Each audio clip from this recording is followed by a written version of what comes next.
you.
Good morning, colleagues. Good morning to all of our employees at the Virgin Islands Legislature who do exceptional work behind the scenes.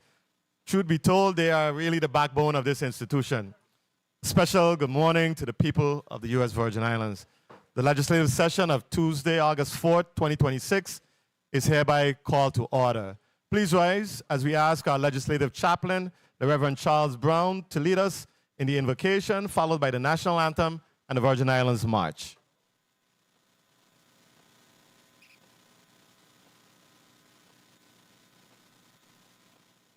Testing 1, 2. Let every heart pray. Lord, you are Alpha and Omega. We worship you. You are worthy to be praised. We praise you for this privilege that we have as a legislature to serve the people of the Virgin Islands. And as a matter of fact, every single person under the sound of my voice is blessed. Whether you are watching, whether you are from a distance, or whether you are here in the well because you have a particular interest, or whether you are standing here inside the chambers, God, we know that it is a blessing to be alive and to have the frame of mind to come and want to do the people's business. And so, God, we are asking for your blessing today. We know that this is consequential policy that is being considered. And God, with all of the different stakeholders that are here, I am reminded of your word that says, man looketh on the outer appearance, but God looketh upon the heart. And today that means that how our actions look may be distant from exactly what our motivation is. And that is our motivation, what is on the inside, no matter where we are, that is most important. Thank you, Lord God, for reminding us and challenging us to check our motivation. No matter who we are or where we are one community in the name of the Father, Son, and Holy Spirit. Amen.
Thank you very much, Reverend Brown.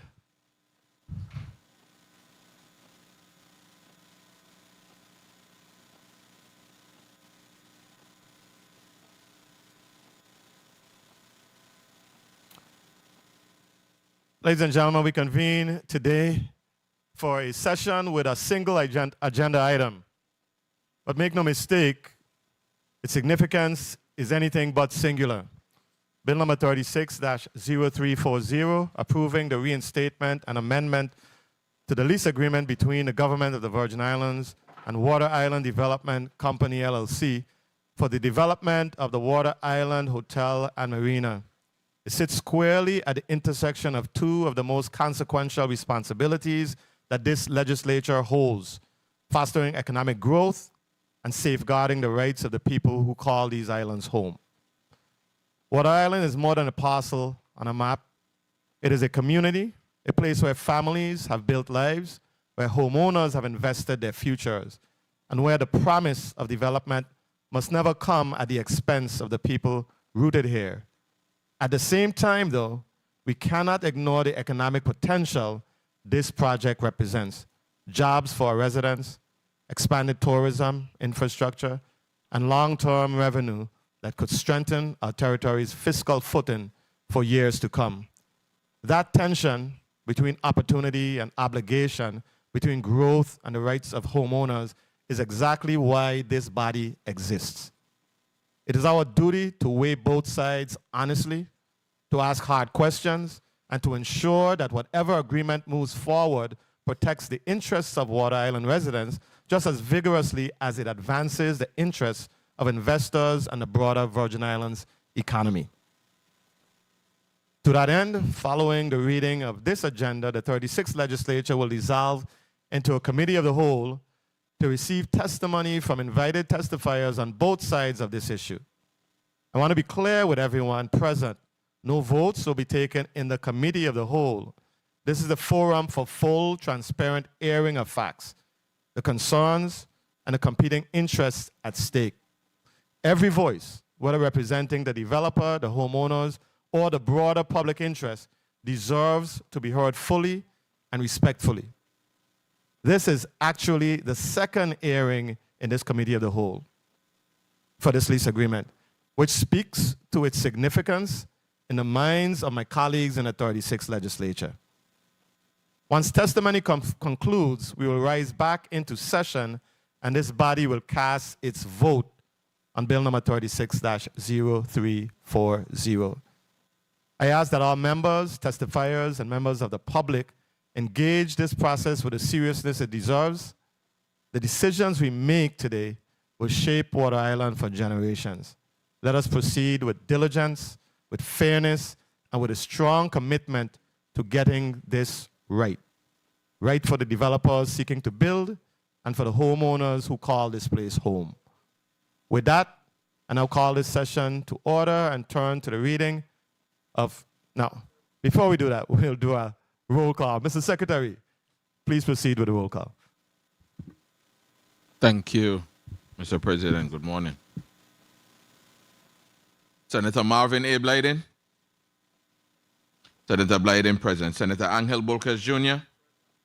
Senator Bolkes Jr. present. Senator Dwayne M. DeGraff.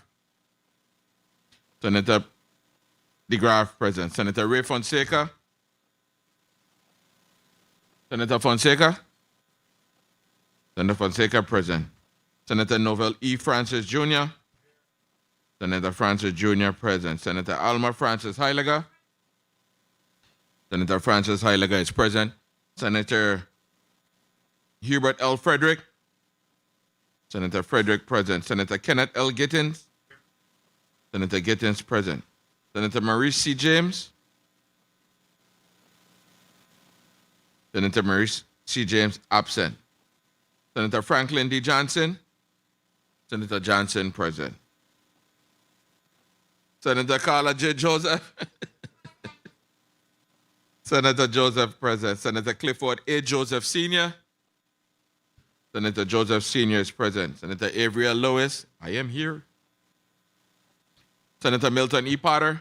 Here. Senator Potter present. Senator Kurt A. Vele. Senator Earle, present. Mr. President, you have 14 members present for today, August 4th session, 2026. Thank you very much, Mr. Secretary. Colleagues, we have a quorum, and we are therefore prepared to proceed. Madam Clerk, are there any pieces of correspondence to be read into the record at this time? No, Mr. President. Thank you very much. We're going to please record Senator Maurice James as excused.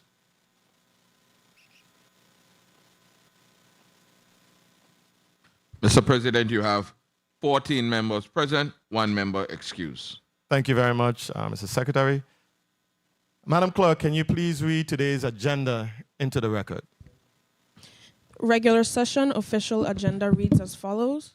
Consideration of Bill number 36-0340, an act approving the reinstatement and amendment to lease agreement between Government of the Virgin Islands, acting through the Commissioner of Property and Procurement and Water Island Development Company, LLC, to develop the Water Island Hotel and Marina.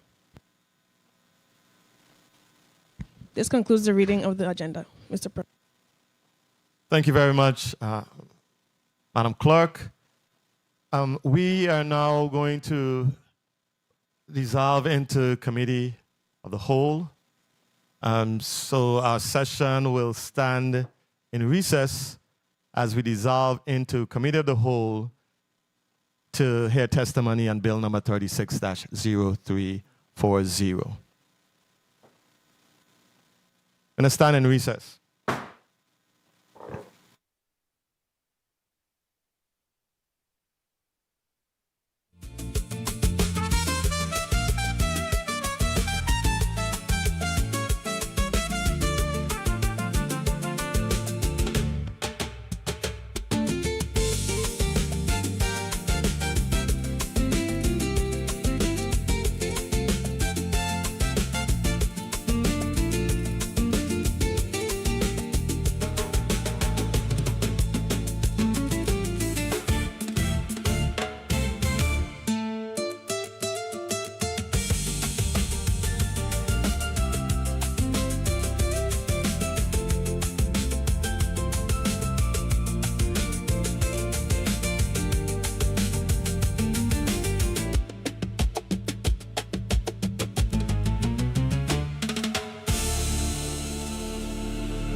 Good morning once again, colleagues. Good morning once again to our employees who do exceptional work, all of our employees here at the Virgin Islands Legislature who do exceptional work behind the scenes to allow this institution to thrive. Good morning to our testifiers. I think we have 8 of them here and some online. And good morning to the people of the U.S. Virgin Islands. The Committee of the Whole meeting of Tuesday, August 4th, 2026 is hereby called to order. To all testifiers, we ask you to be specific in your testimony. We ask that you speak to the public benefit and the community impact of what you are proposing, and that you be prepared to answer questions from members of this body. I ask that you read the testimony that you submitted and try as hard as possible not to do too much improvising that deviates from the testimony that you submitted. To my colleagues, I encourage a thorough questioning. The decisions we make here today will outlast any of us in these chambers. Let us proceed with the seriousness that this work deserves. Madam Clerk, can we please have a roll call?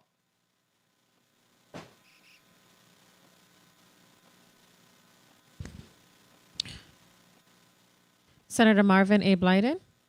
Senator Blyden, present. Senator Angel L. Bolquez Jr. Senator Bolquez Jr., present. Senator Dwayne M. DeGraff. Senator DeGraff, present. Senator Ray Fonseca. Senator Fonseca, present. Senator Novell E. Francis Jr. Senator Francis Jr., present. Senator Alma Francis Heiliger. Senator Francis Heiliger, present. Senator Hubert L. Frederick. Senator Frederick, present. Senator Kenneth L. Gittins. Senator Gittins, present. Senator Maurice C. James. Senator James, absent. Senator Franklin D. Johnson. Senator Johnson, present. Senator Carla J. Joseph. Senator Joseph, present. Senator Clifford A. Joseph Sr. Senator Joseph Sr., present. Senator Avery L. Lewis. Senator Lewis, present. Senator Milton E. Potter. Here. Senator Potter, present. Senator Kurt A. Viale. Senator Viale, present. Mr. President, we have 14 present, 1 absent. Thank you very much, Madam Clerk. We do have a quorum, and we're therefore prepared to proceed. Madam Clerk, are there any pieces of correspondence to be read into the record at this time? No, Mr. Chair. Thank you very much. And please record Senator Maurice James as excused. Ladies and gentlemen, as a reminder, we will not be taking any votes in the Committee of the Whole hearing today. We do, however, intend to vote on the measure as we rise back into session later this afternoon. Before we proceed with today's testimony, I'd like to ask everyone in the chambers to please silence your cell phones to avoid any interruptions. Testifiers, I now ask that you each put your name on the record. This will also serve as a mic check. So I'm going to start from my right and proceed to my left. Please just put your name on the record and who you are associated with. You may proceed, sir, on the right. Lennox Mark, an attorney at the law firm of Dudley, Newman, and Fiersig, here on behalf of our client, the Water Island Development Corporation, LLC. Stephen Miller, developer of Water Island Development Corporation, LLC. George H.T. Dudley, partner at Dudley, Newman, Fiersig. I'm here for Water Island Development. Good morning, Vincent Richards from the Department of Property and Procurement. Chuck Nestrud, President of the Water Island Civic Association. Isaac Northup, Water Island resident. Dr. Stefan Bitterwolf, Water Island. Rachel Ackley, Water Island resident. Thank you. That covers everybody in the chambers. Persons online, please put on your camera and introduce yourself. Okay, please put your name on the record. Good morning. Alex Moskowitz from Dudley, Newman, and Fierzig on behalf of Water Island Development Company. Thank you. Good morning. Dan Mita, partner at the law firm of Duane Morris LLP, outside counsel to the Department of Property and Procurement. Thank you very much. I think that covers everybody. It does. We will now proceed with the testimony. We're going to start with Water Island Development, or maybe Mr. Richards. You're the man of the hour. Good morning, Committee Chair Milton E. Potter, Vice Chair Kenneth L. Gittins, the Honorable Senators, Central Staff, Legislative Staff, fellow testifiers, visitors in the chambers, and members of the viewing and listening audience. I am Vincent Richards, Assistant Commissioner of the Department of Property and Procurement. I am joined virtually by Attorney Dan Mita, legal counsel from the law firm of Duane Morris. I appear today on behalf of Commissioner Lisa M. Alejandro to present testimony in support of the reinstated and amended lease agreement between the Government of the Virgin Islands and the Water Island Development Company, LLC, for the development of government-owned property on Water Island. Pursuant to 31 Virgin Islands Code, subchapter 205, this proposed lease agreement requires approval of the Legislature of the Virgin Islands. Thus, the Department respectfully requests the Committee's favorable recommendation and ultimately the approval of the full legislative body. For background, in 2014, following the issuance of a request for proposals, the Government of the Virgin Islands entered into lease agreement number BCT 383 with Water Island Development Company for the development of a resort project on an assemblage of government-owned properties on Water Island. The lease was originally executed on December 23, 2014, and became effective on January 1, 2015. The project subsequently encountered significant delays and diminished performance as a result of extraordinary external events, including geopolitical and economic disruptions, Hurricanes Irma and Maria, and the COVID-19 pandemic, causing the project's progress to slow considerably. On April 11, 2025, the Department of Property and Procurement initiated proceedings to terminate the lease agreement, which was subsequently and timely rescinded. Immediately thereafter, the department was approached by Blue Water Global Advisors and Innovative Architecture about potentially restructuring and reorganizing the project.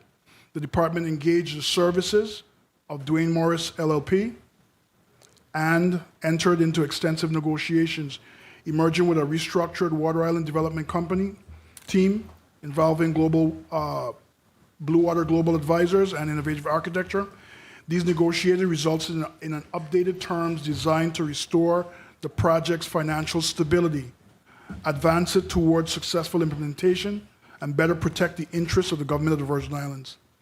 The proposed development will consist of a 5-star resort destination featuring an 88-key branded hotel, marina, spa, and restaurant. The project will now also include approximately 90 branded residential units consisting of condominiums, townhouses, and villas. Additionally, the development plans to include a workforce and employee housing village, a retail village with facilities to support the police, fire, medical, and security services. The developer is required to invest a minimum of $300 million in private capital, including approximately $40 million dedicated to the critically needed infrastructure improvements. This represents a substantial increase from the $140 million investment contemplated under the original lease agreement. Planned infrastructure improvements include roads, drainage systems, potable water infrastructure, wastewater and solid waste management systems, utility improvements, and marine-related infrastructure. These investments are expected to benefit both the project and the broader Water Island community while reducing financial obligations that might otherwise fall upon the Government of the Virgin Islands.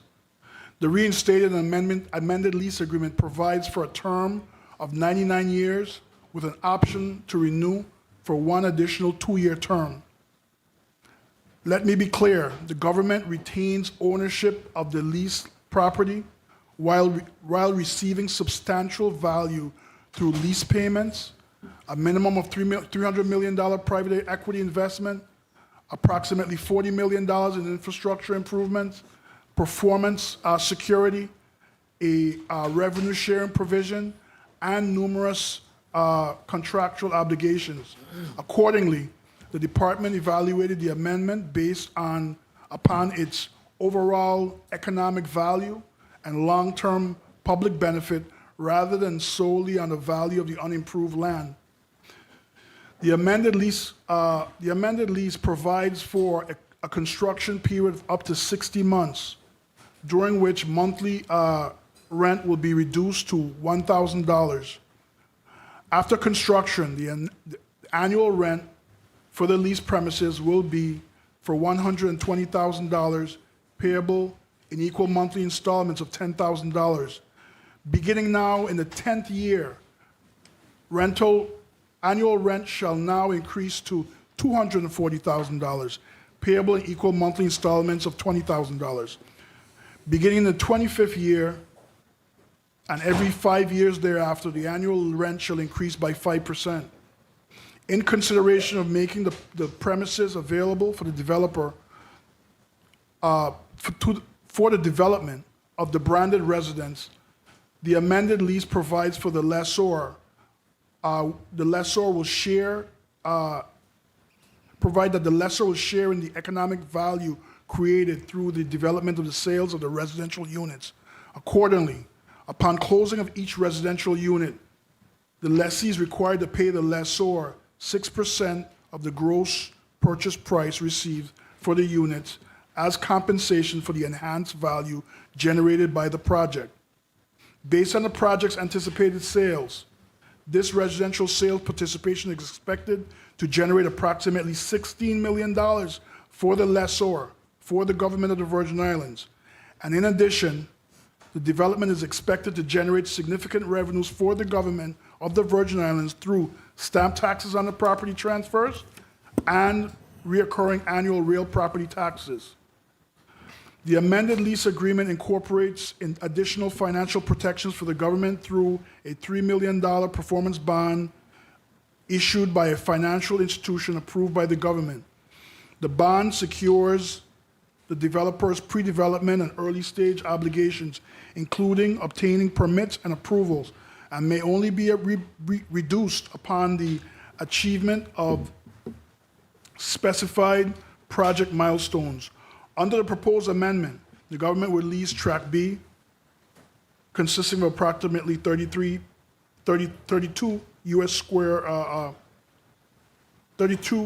U.S. acres, Lot 24 and 25, consisting of approximately 1.5 U.S. acres, Flamingo parcels number totaling 1.1 acre, and additional acreages in Area V, Y, Track E, Track W, X, I, L, N, M, M1, K, O, and P.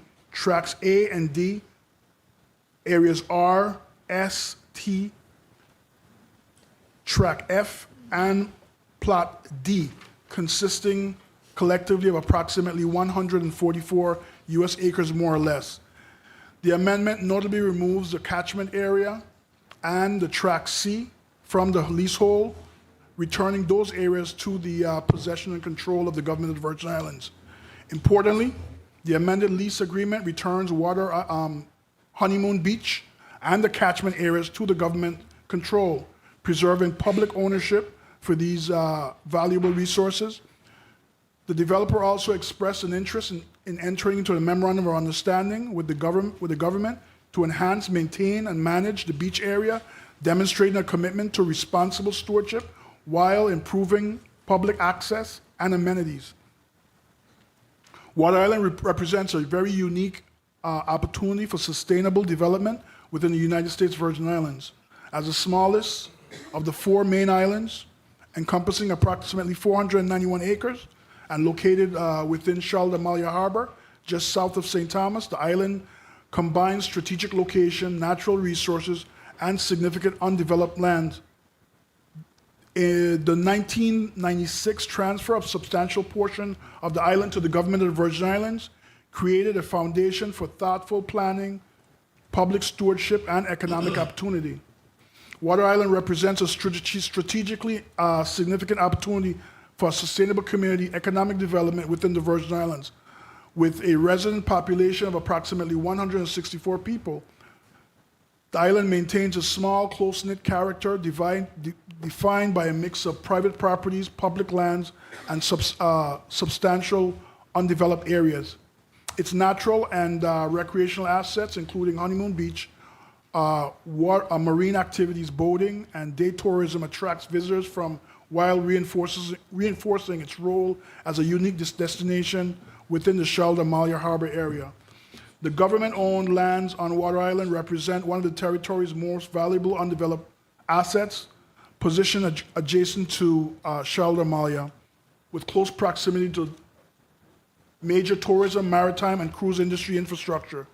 The island offers a yacht route. The yacht routes, combined with access to downtown Charles Amalia and the West Indian Company docks, creates opportunities to enhance tourism, support maritime activities, and improve public amenities while preserving the island's environmental resources, community character, and long-term sustainability.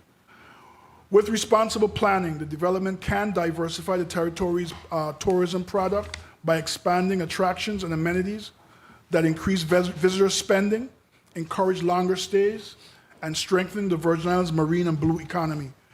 Opportunities include ecotourism and marine recreation, boutique hospitality, waterfront dining, cultural attractions, public recreation amenities, workforce and affordable housing, yacht servicing, ferry transportation, maritime training, and environmental programs. Properly developed, Water Island can become a complementary extension of the Charles Amalia Harbor District while preserving its character, natural resources, and unique island identity. The Virgin Islands continues to face housing shortages affecting workforce recruitment, hospitality operations, public services, and economic growth. The proposed workforce employee housing component would help address these challenges while easing housing pressures on St. Thomas.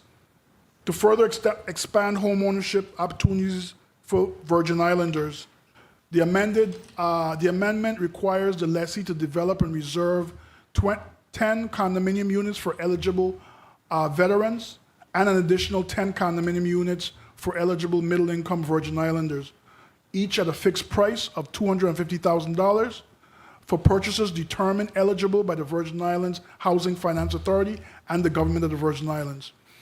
The lessee will also pay all applicable stamp taxes, connect each unit to the project's utility infrastructure, and provide utility services.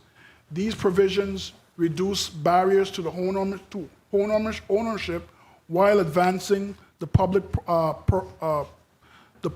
purpose of affordable housing, honoring our veterans and expanding our economic activities for the Virgin Island families.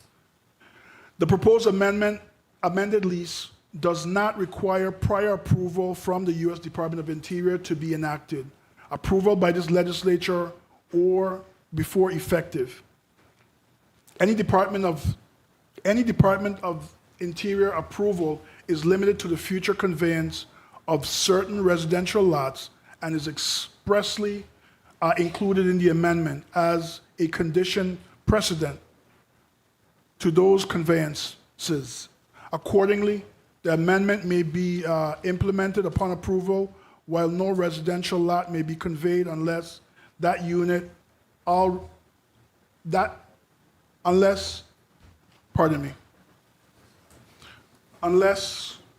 can be conveyed unless and until all required federal approvals have been obtained, therefore protecting the interests of the government of the Virgin Islands and ensuring compliance with applicable federal law.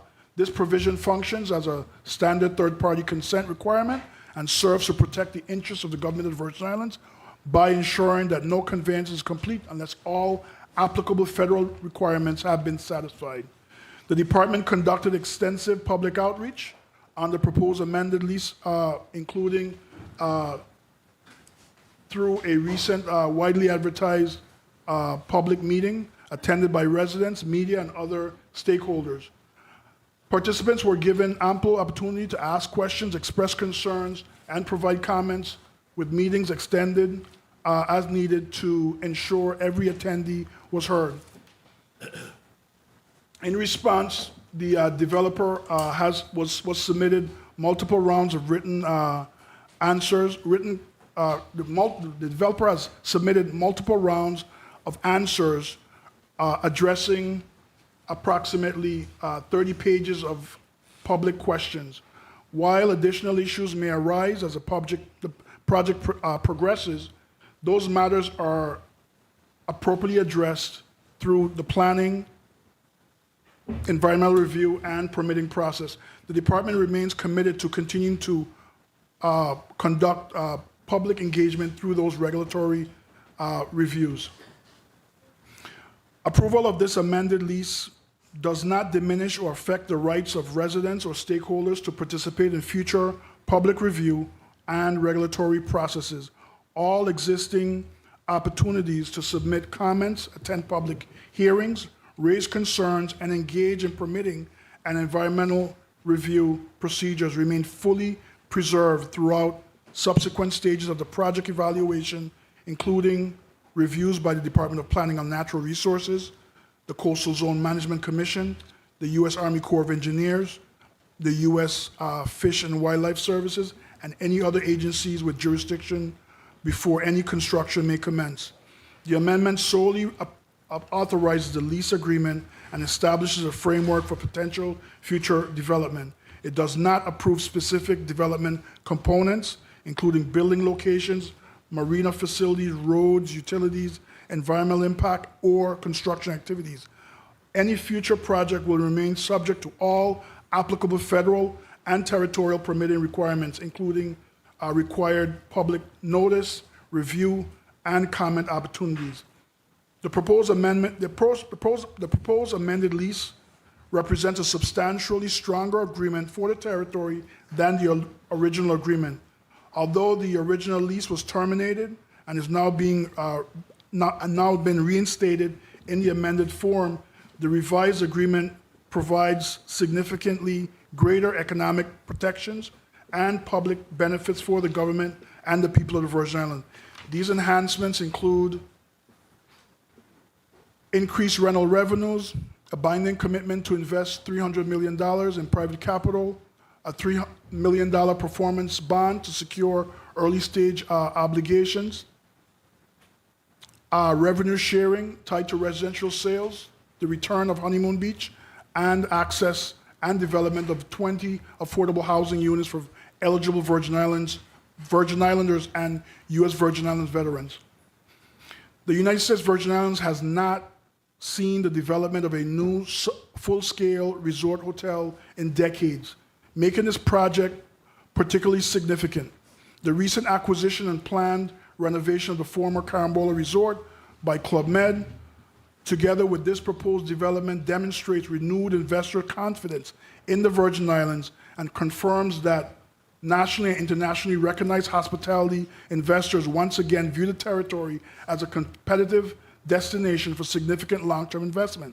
These investments demonstrates that the developers and the internationally recognized hospitality brands view the Virgin Islands as a competitive destination. Collectively, these projects represent an important step towards modernizing the territory's tourism product and strengthening the economic foundation upon which many Virgin Islands businesses and families depend. The amended lease places the project in a stronger position than any time in its history. Combined with the Virgin Islands status as a United States jurisdiction operating under the U.S. legal and financial system, the Virgin Islands Hotel Development Act, the Virgin Islands EDA incentives, advancement in construction technology, modular building systems, resilient engineering practices, and sustainable infrastructure solutions further enhances the project's potential viability. These innovations may reduce development costs, shorten construction time, improve hurricane resilience, and support environmentally responsible development while preserving Water Island's unique character and natural history. Senators, people of the Virgin Islands, yes, the amended lease agreement will significantly change the demographics of Water Island through the development of an employee village. And additionally, with the advent of affordable housing for eligible Virgin Islanders and veterans, but it will expand housing options, support the local workforce, and create new well-paying job opportunities for Virgin Islands residents. Yes, some Virgin Islanders will work closer to home on Water Island, no longer needing to rely on early morning departures or extended ferry rides to commute to access employment opportunities. And yes, the amended agreement will also require individuals who currently moor sailboats and yachts or maintain unauthorized private docks in Flamingo Bay without permits or compensation to make alternative arrangements. Chairman Potter and members of the committee, the proposed amended lease has also been significantly reshaped in response to public input and stakeholder concerns. It represents a substantially stronger agreement than the original lease. For those reasons, the Department of Property and Procurement requests the committee's favorable consideration and of the reinstated and amended lease agreement. Thank you for the opportunity to present this testimony. I'll be pleased to answer any questions the committee may have. Thank you very much, Assistant Commissioner Richards, for your testimony. Now we're going to go to Mr. Stephen Miller. Are you prepared to proceed with your testimony, or are you? I'm going to ask Mr. George Dudley to represent our point of view. Okay. You may proceed, Attorney Dudley. Thank you, Mr. Chairman. Actually, what I want to do, with your permission, my partner, Alex Moskowitz, who is the principal attorney for this, I'm just the JV squad. He is off island, unfortunately, for a previously scheduled medical condition that has to be attended to, but he is participating remotely via Zoom, and so with your permission, I'd like him to read his testimony at this point into the record, Sure. And then I'll be here to answer any questions. Excellent. Attorney Moskowitz?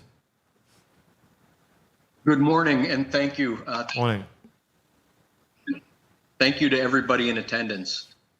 Good day, esteemed senators, members of the legislature, and everybody in attendance. Thank you for hearing the proposed amended lease between the government of the Virgin Islands and the Water Island Development Company. This amendment was thoughtfully and carefully negotiated by the parties to reflect the changing resort development parameters in the Caribbean, revise the financial terms, and to heed the lessons from the post-2017 storms in order to account for the housing needs of the contractors necessary for the construction teams first, and then the resort employees afterwards. This lease was also further revised after listening to the concerns of this body and revised to provide for USVI veteran housing and middle-income Virgin Islander housing at a fixed cost of $250,000 for a two-bedroom condominium, fulfilling the goals of Acts number 6751 and 7321 and diversifying the Water Island community. The redesigned hotel, marina, and residential project, with a minimum investment of $300 million by the developer, with an anticipated final budget of $440 million, constitutes a significant investment in the Virgin Islands. The economic benefits to the GVI under this amended lease are substantial. Annual hotel occupancy taxes of $5 million, $16 million in residential sales commissions, $8 million in transfer stamp taxes on those residential sales, $2 million in annual property taxes on the residences, $200,000 in fuel taxes from the marina annually, $120,000 in ground rent annually that will increase to $240,000 after 10 years, and adding 200 new jobs that will generate $14 to $15 million in direct wages, stimulate millions in consumer spending in the Virgin Islands, provide a vital economic boost by reducing unemployment, expand the territory's tax base, and drive localized spending. This project will generate over $10 million a year in new revenue for the GVI in perpetuity. In 2014, the GVI sought proposals from interested companies to redevelop the original 110-room hotel and marina on Water Island that was destroyed by Hurricane Hugo in 1989. More than 10 firms made proposals and 8 heritage hotel brands expressed interest in the property.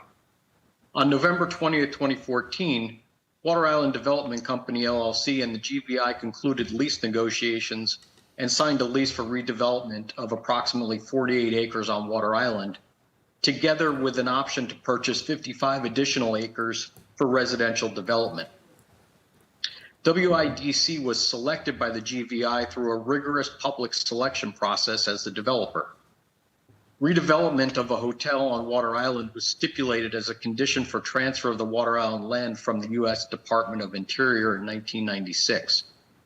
The development site includes Flamingo Bay, Honeymoon Beach, and the site of the former Water Island Hotel and Beach Club that was later renamed to the Sugarbird Hotel, which was destroyed by Hurricane Hugo and has been closed since the storm. The original lease was ratified by the VI legislature on December 22nd of 2014, and WIDC began commissioning environmental and feasibility studies for the Water Island development and engaging with U.S. Fish and Wildlife, the Virgin Islands Division of Fish and Wildlife, the U.S. Army Corps of Engineers, Virgin Islands Department of Planning and Natural Resources, and the Coastal Zone Management Commission. During that time, WIDC also was seeking financing for the project and a flag for the hotel. Unfortunately, 2 Category 5 hurricanes hit the Virgin Islands in 2017, causing tremendous damage to the islands and crushing WIDC's development plans. WIDC restarted the development planning in the 4th quarter of 2019, only to have the COVID pandemic hit in February of 2020 with the subsequent severe economic downturn and the 2022 recession following shortly thereafter. In mid-2025, Blue Water Global Advisors, LLC, began negotiating with the managing members of WIDC to purchase the membership interests of the company.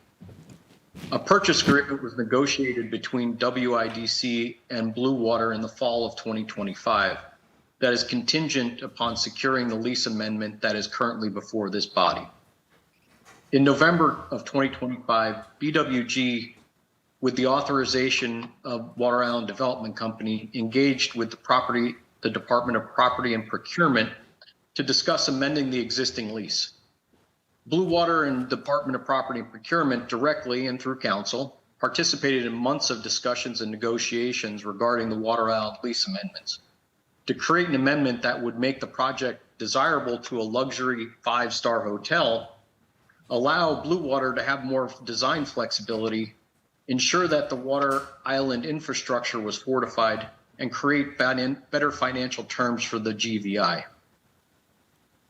The existing lease entered into in 2014 contemplates the full redevelopment of the 48-acre hotel and marina, both the inner and outer Flamingo Bay, as well as full development of Honeymoon Beach, the upland hillside, and the catchment area at the top for hotel rooms, retail, and private residences.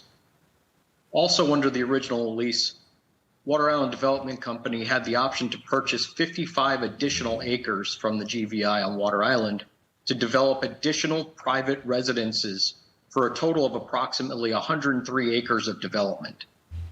In the original concept, the total number of keys for the hotel has been reduced by about half. The original design called for 157 keys, and the current design has been reduced to only 88 keys, which is 22 keys less than the original Sugarbird Hotel on Water Island. The luxury hotel sector has changed dramatically since 2014 when the original designs were submitted, from large hotels to smaller hotels with residences to create a full spectrum community.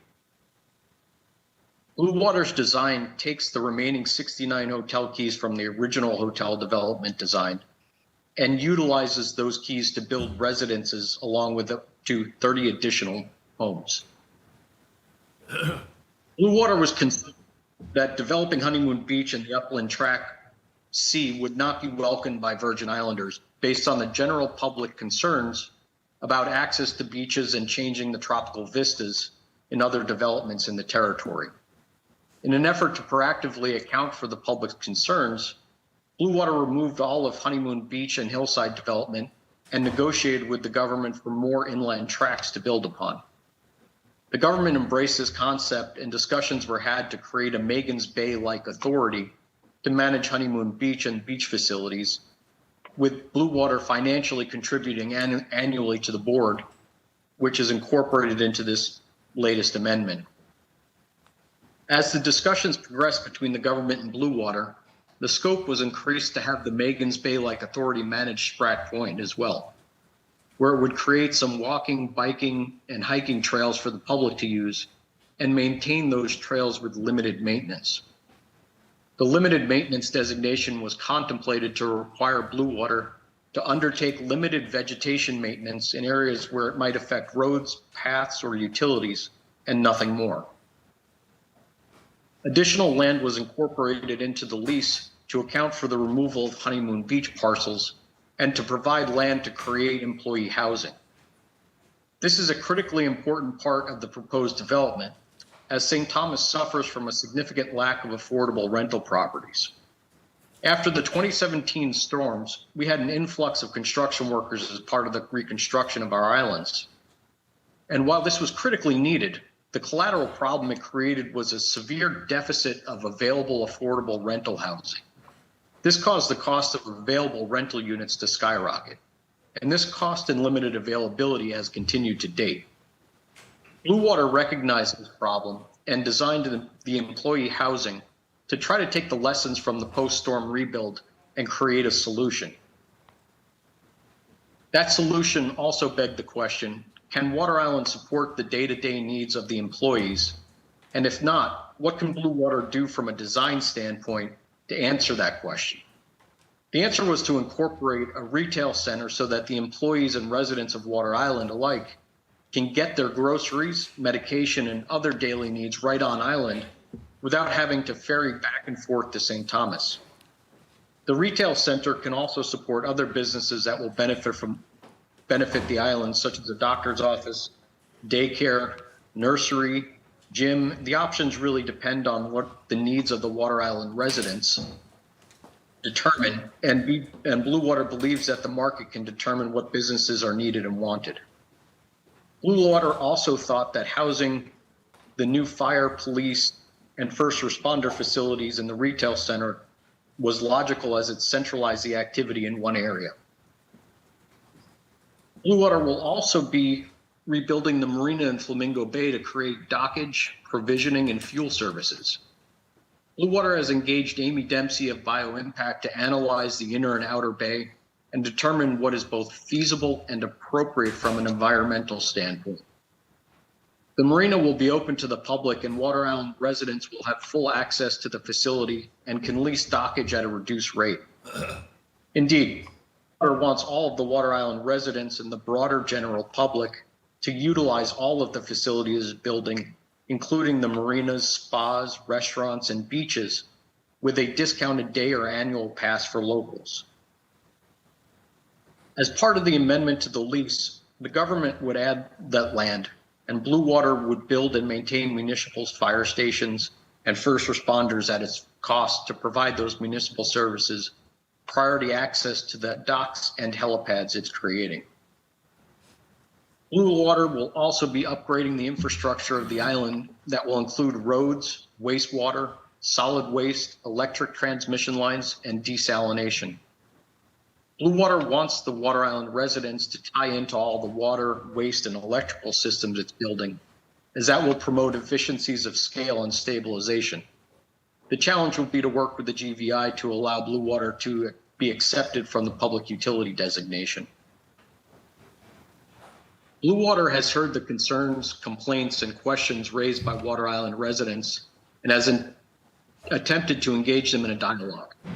In fact, Blue Water responded to over 40 pages of questions from Water Island residents and participated in 3 separate Zoom town hall meetings. The majority of the written questions focused on ultimate questions related to where buildings and infrastructure would be located in the final designs. Unfortunately, that could not be answered at this stage in the development since the final designs haven't been completed. Some questions asked about the ownership of Blue Water, which were answered.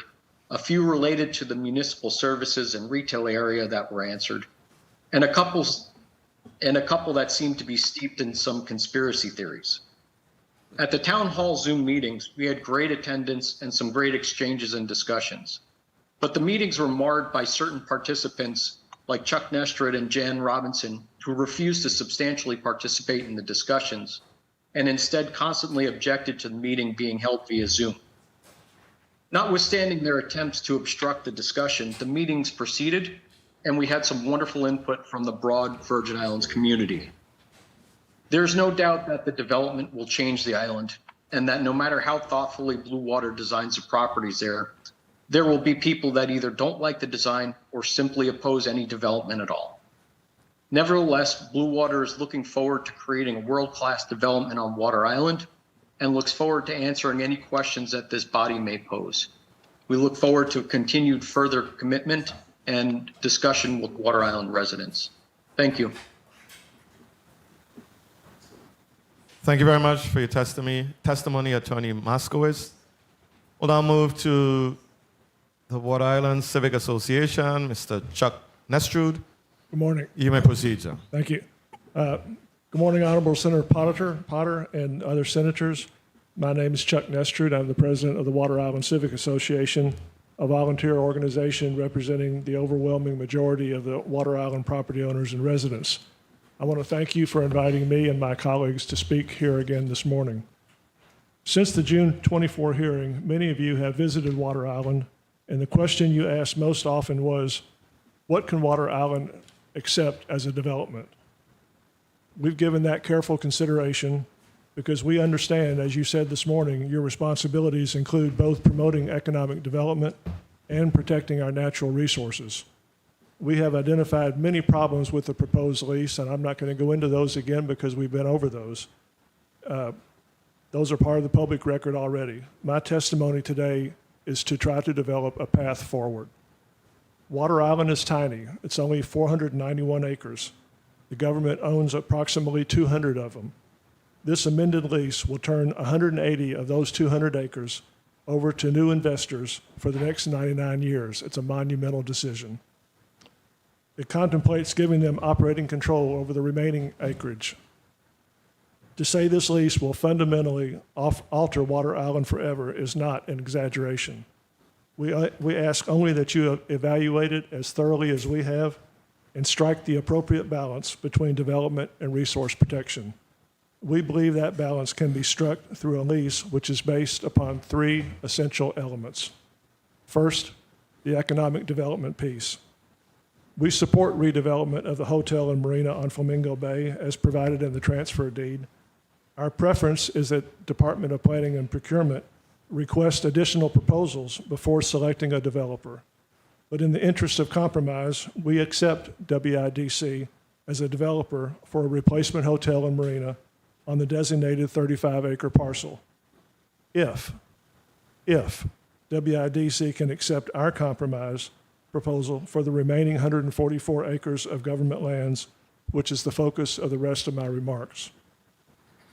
One point on project feasibility. The RevPAR study supporting the 2014 lease, and it's the same study that was presented by these developers to demonstrate the feasibility of this project, concluded that a standalone boutique hotel and marina is feasible without any residential development. 10 developers agreed in 2014 and submitted standalone proposals. So don't be persuaded that this project must include a massive luxury residential component to be feasible. That's simply not true. There are developers waiting in the wings if WIDC is not willing to scale back its proposal. The second and third parts of our proposal address resource protection. Transfer of Water Island to the government came with restrictions when the deeds were transferred in 1999 and 2005. Federal restrictions. All transferred lands must be used for public purposes only, all of them, all 200 of them. Certain tracts are further designated for permanent non-development. Territorial restrictions. Act 6751 of 2005 requires 60 of the government's acres on Water Island to be transferred to the VI Housing Authority, and Act 7321 of 2011 reserves 15% of those lands for veterans. So the second component of my proposal is the affordable housing veterans piece, which addresses the 60 acres set aside by Act 6751 for affordable housing. 6751 funded a land use plan, a comprehensive land use plan for all 200 of the government acres, all of them.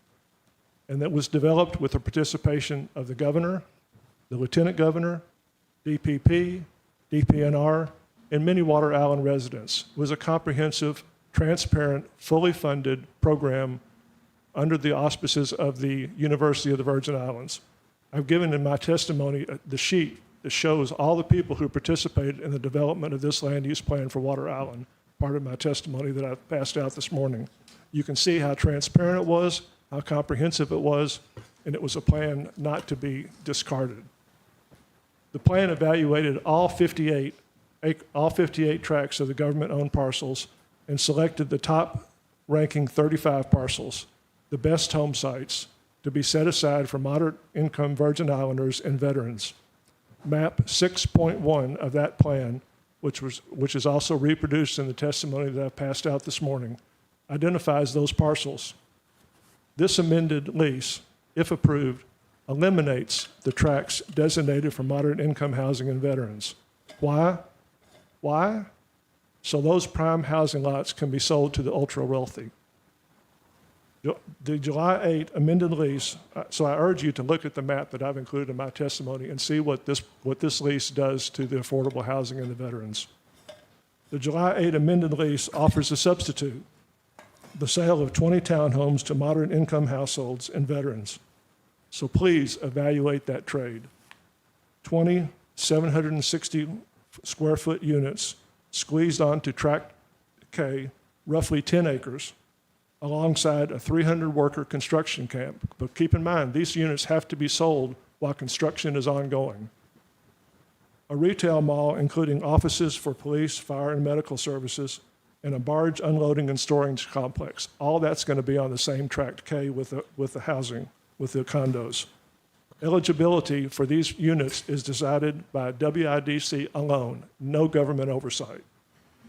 None of the federal and territorial assistance programs that are available currently, if this project was handled through the Virgin Islands Housing Finance Authority, none of those programs will be available. And importantly, the offer lasts for only 2 years. 2 years. And if all the 20 units are not sold within 2 years, gone. The whole program terminates. And all this occurs in the middle of construction of a massive project. The legislature should not permanently exchange 60 acres of publicly owned land reserved by statute, an existing statute that has not been repealed, for affordable housing, for a 2-year window to purchase one of 20 privately constructed condominiums in a construction camp.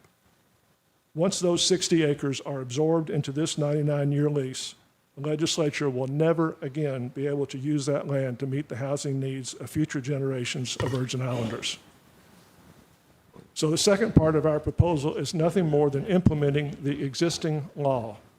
Remove 60 acres designated for moderate income housing and veterans from the lease, transfer them to the Virgin Islands Housing Finance Authority as required by Act 6751 and 7321, provided that the reservation and the transfer deed for the Tract B previously developed portions developed for a hotel site are preserved for hotel development, which is consistent with everything that we've talked about this morning. The Tract B hotel site is represented by the 35 acres WIDC has designated for a hotel and marina in the amended lease, and that's also shown. We've added that to map 6.1 in light blue so you can see where those 35 acres are located. The third portion of our proposal is the restricted development piece. The third part of our proposal concerns legally imposed restrictions on the development proposed in this amended lease for what is defined as additional resort lands. Remember, the 2014 lease did not lease any of the additional resort lands. It only leased the hotel tract. It gave Water Island Development Company 4 years to obtain Department of Interior approval to sell them for residential housing. There was a 4-year window. That approval never came. WIDC has now been seeking that approval unsuccessfully for 12 years. Those lands were never developed, never sold, never leased, prohibited by federal deed restrictions. This amended lease expands the additional resort lands from 55 acres to 144 acres, and for the first time encumbers all 144 acres in the lease for 99 years, even though those lands cannot legally be developed. Why would this administration transfer 144 acres of public land to a private developer for 99 years with no legal authority in place to allow any development to occur on those lands? I have no answer for that question. It's just baffling to me. Through the transfer deed, the United States imposed permanent, non-development deed restrictions on selected environmentally significant parcels precisely because for these tracts, environmental protection outweighs development. No development, not even removal of a single piece of vegetation by deed restriction, can occur without the approval of the U.S. Fish and Wildlife Service and the VI Division of Fish and Wildlife. 3 tracts also contain cultural artifacts, and they require an additional signed preservation agreement before any development can occur. The Water Island Land Use Plan that this body funded, done by the University of the Virgin Islands, recommended that the non-development parcels be transferred for permanent protection. Tracts D and F, areas J and Y, and Lot 279 to the Territorial Park System, and that Fort Sagara be transferred to the Historic Preservation Office. These non-development parcels are identified by a map that I've included in my testimony and passed out to you this morning, and I urge you to look at it. All 6 of those tracts are specifically identified. The United States government transferred them to the Virgin Islands with specific restrictions for permanent non-development and actual cultural restrictions, so they would not be touched. They would not be developed. These 5 tracts, these tracts are not legally eligible or appropriate for development. They should remain in public ownership, managed through the Territorial Park System and the Historic Preservation Office, never leased to a private developer on the whim of some particular administration. This amended lease is exactly what the United States feared when it transferred Water Island, that GVI might someday favor development over environmental protection for these most significant and fragile lands and cultural resources. Finally, all the lands designated to GVI, transferred to GVI through the deeds, are designated for public purposes only. And to date, the Department of Interior has not authorized the sale of a single parcel for residential sales. Following the format of the 2014 lease, these lands should not be included in the amended lease at all. Should DOI ever approve any parcels for private sale, that parcel can be sold directly to the purchaser at that time if that ever occurs, preserving the public purpose requirement of the transfer deeds until DOI actually approves something. If they approve Lot 1, sell it. If they approve Lot 2, sell it. If they approve nothing, you've not encumbered those properties for 99 years for no reason. So the third part of our proposal simply asks that the transfer deed public purpose requirement be implemented and that the permanent non-development restrictions be enforced in the manner recommended by the Water Island Land Use Plan that you funded. In closing, there are several issues raised by the senators on June 24th that remain unresolved in the July 8 revised amended lease. Waiver of a Senate authority. I noticed that there were 4 places in the deed that waived Senate authority. The first revision removed one of them. The amendment I saw today removed two more, and the last one's still there. So this circular logic and little tricky places stuck in the deed, you've still, in my view, as I read this document, you've still given up your authority. Second, improper, and that's found in the last whereas clause if you'd like to look at it. The improper reinstatement of the terminated 2014 lease. No change there. The breaches cited by the termination letter continue to this day, and nothing has been done to cure them. And I would urge you at this point to look at the letter of reinstatement of the lease. The first thing that these new developers agreed to do when the lease was reinstated, that letter said, upon signing this letter, you will post the $3 million bond. So they've only been asked to do one thing so far in this process, and that's post a $3 million bond immediately when they signed that reinstatement letter. To this date, it's still not been posted. Can you trust them? Inadequate bond, no change there. The $3 million bond drops to $1 million at construction start, can be reduced further when all plans are approved, and its 24-month deadline for obtaining approvals extends automatically when an approval is delayed. So that also includes the Department of Interior approval that we've waited 12 years for. Are we going to wait 12 years before this lease starts? It's a precondition.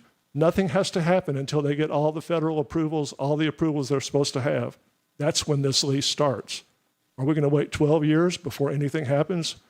We don't think the Department of Interior will ever approve anything. So this lease essentially could never go into effect. No performance or restoration bond. Again, no change. Water Island Development Company is admittedly a shell company with no assets. If WIDC abandons this project, it has no assets to complete or restore the damage. A legal remedy against an entity with no assets is no remedy at all. A bond should be required to protect government GVI from the substantial financial liability it will incur in the event of a default. No proper town hall, no change there. I sat here on June 24th, and the senators asked Mr. Richards, sitting right beside me, when are you going to conduct a proper town hall? And the answer was, soon, senators.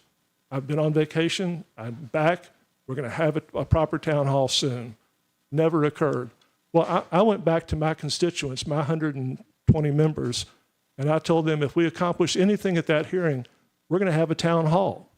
We're at least going to have a town hall where we can sit down and discuss with these developers what the plans are and what our concerns are and see if we can work something out. The next thing I knew, on the day before the July 4th weekend, we get a notice that there's going to be a telephone call the day after, 2 days after the July 4th holiday. No town hall. My members said, Chuck, what's gives here? Where's our town hall? I don't know. I heard the same things you heard. We were going to have a town hall, but we never did. So my members said, we're not ready for a phone call. We're out of town. What are we going to do? So I went to that and I objected to the team's call and asked for the town hall that you were promised and we were promised. Negotiations, one-sided. On June 24th, I committed to negotiating with Water Island Development Company. On July 21st, I sent WIDC the compromise proposal I presented to you today. No response, zero. Good faith negotiation requires both parties to participate. I can't do it by myself. We urge you to vote no today and allow a new administration to conduct a proper search for a hotel developer, and we will assist. WIDC might very well be the best developer out there. We don't know. You won't know until you try, until you send out an RFP and see who wants to really build a hotel. But the answer to the question that we were asked during your visits, what can we live with? This testimony I presented this morning answers that question. So I thank you for your time and attention, and I look forward to your questions. Thank you very much for your testimony, Mr. Nestrud. We'll now move to Mr. Ike Northup. You may proceed, sir. Thank you. Good afternoon, President Potter, members of this Senate. My name is Isaac Northup, and I've had a house on Water Island for 25 years. I appreciate the opportunity to speak to you again today about the proposed lease to Water Island Development Company for its project on Water Island. My testimony will focus on two things: the disrespect shown by the developers in formulating this plan and the illusory nature of the bond which developers propose to post to secure their performance. I should also advise that I am an attorney, and I have 45 years' experience looking at leases and contracts among persons, companies, and government agencies. Through that lens, I am absolutely shocked at the disrespect shown by the developers in this proposal. It is clearly disrespectful to Water Island residents in that the developers have refused to engage in dialogue with us. But more importantly, it is disrespectful to veterans, to the Housing Authority, and to this legislative body. I say that because in proposing this lease, the developers initially ignored the fact that 60 acres of land has been given to the Housing Authority, with 15% of that reserved for veterans. The developers apparently did such a slipshod job in preparing their proposal that they were unaware of those two prior actions of this legislature dedicating that property. Now that the developers have realized the mistake they made, as Mr. Nestor had mentioned, they offered 20 small condominiums to be available for purchase in return for this government, ignoring the fact that 60 acres has already been promised to Virgin Island residents. In other words, the developers have now tried to patch their proposal by offering 20 condominiums for sale for 2 years at a price of $250,000 each, in exchange for this government granting them control over 60 acres of real estate on Water Island. Under any analysis, is that a fair swap? 60 acres for 20 condominium units, which can be purchased, each expected to be 763 square feet in area.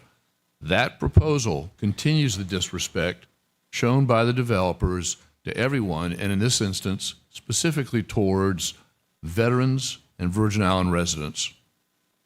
I say this proposal is disrespectful to this legislature because it was apparently so quickly and poorly prepared that it really does not deserve, in my mind, the attention paid to it to date by the Senate.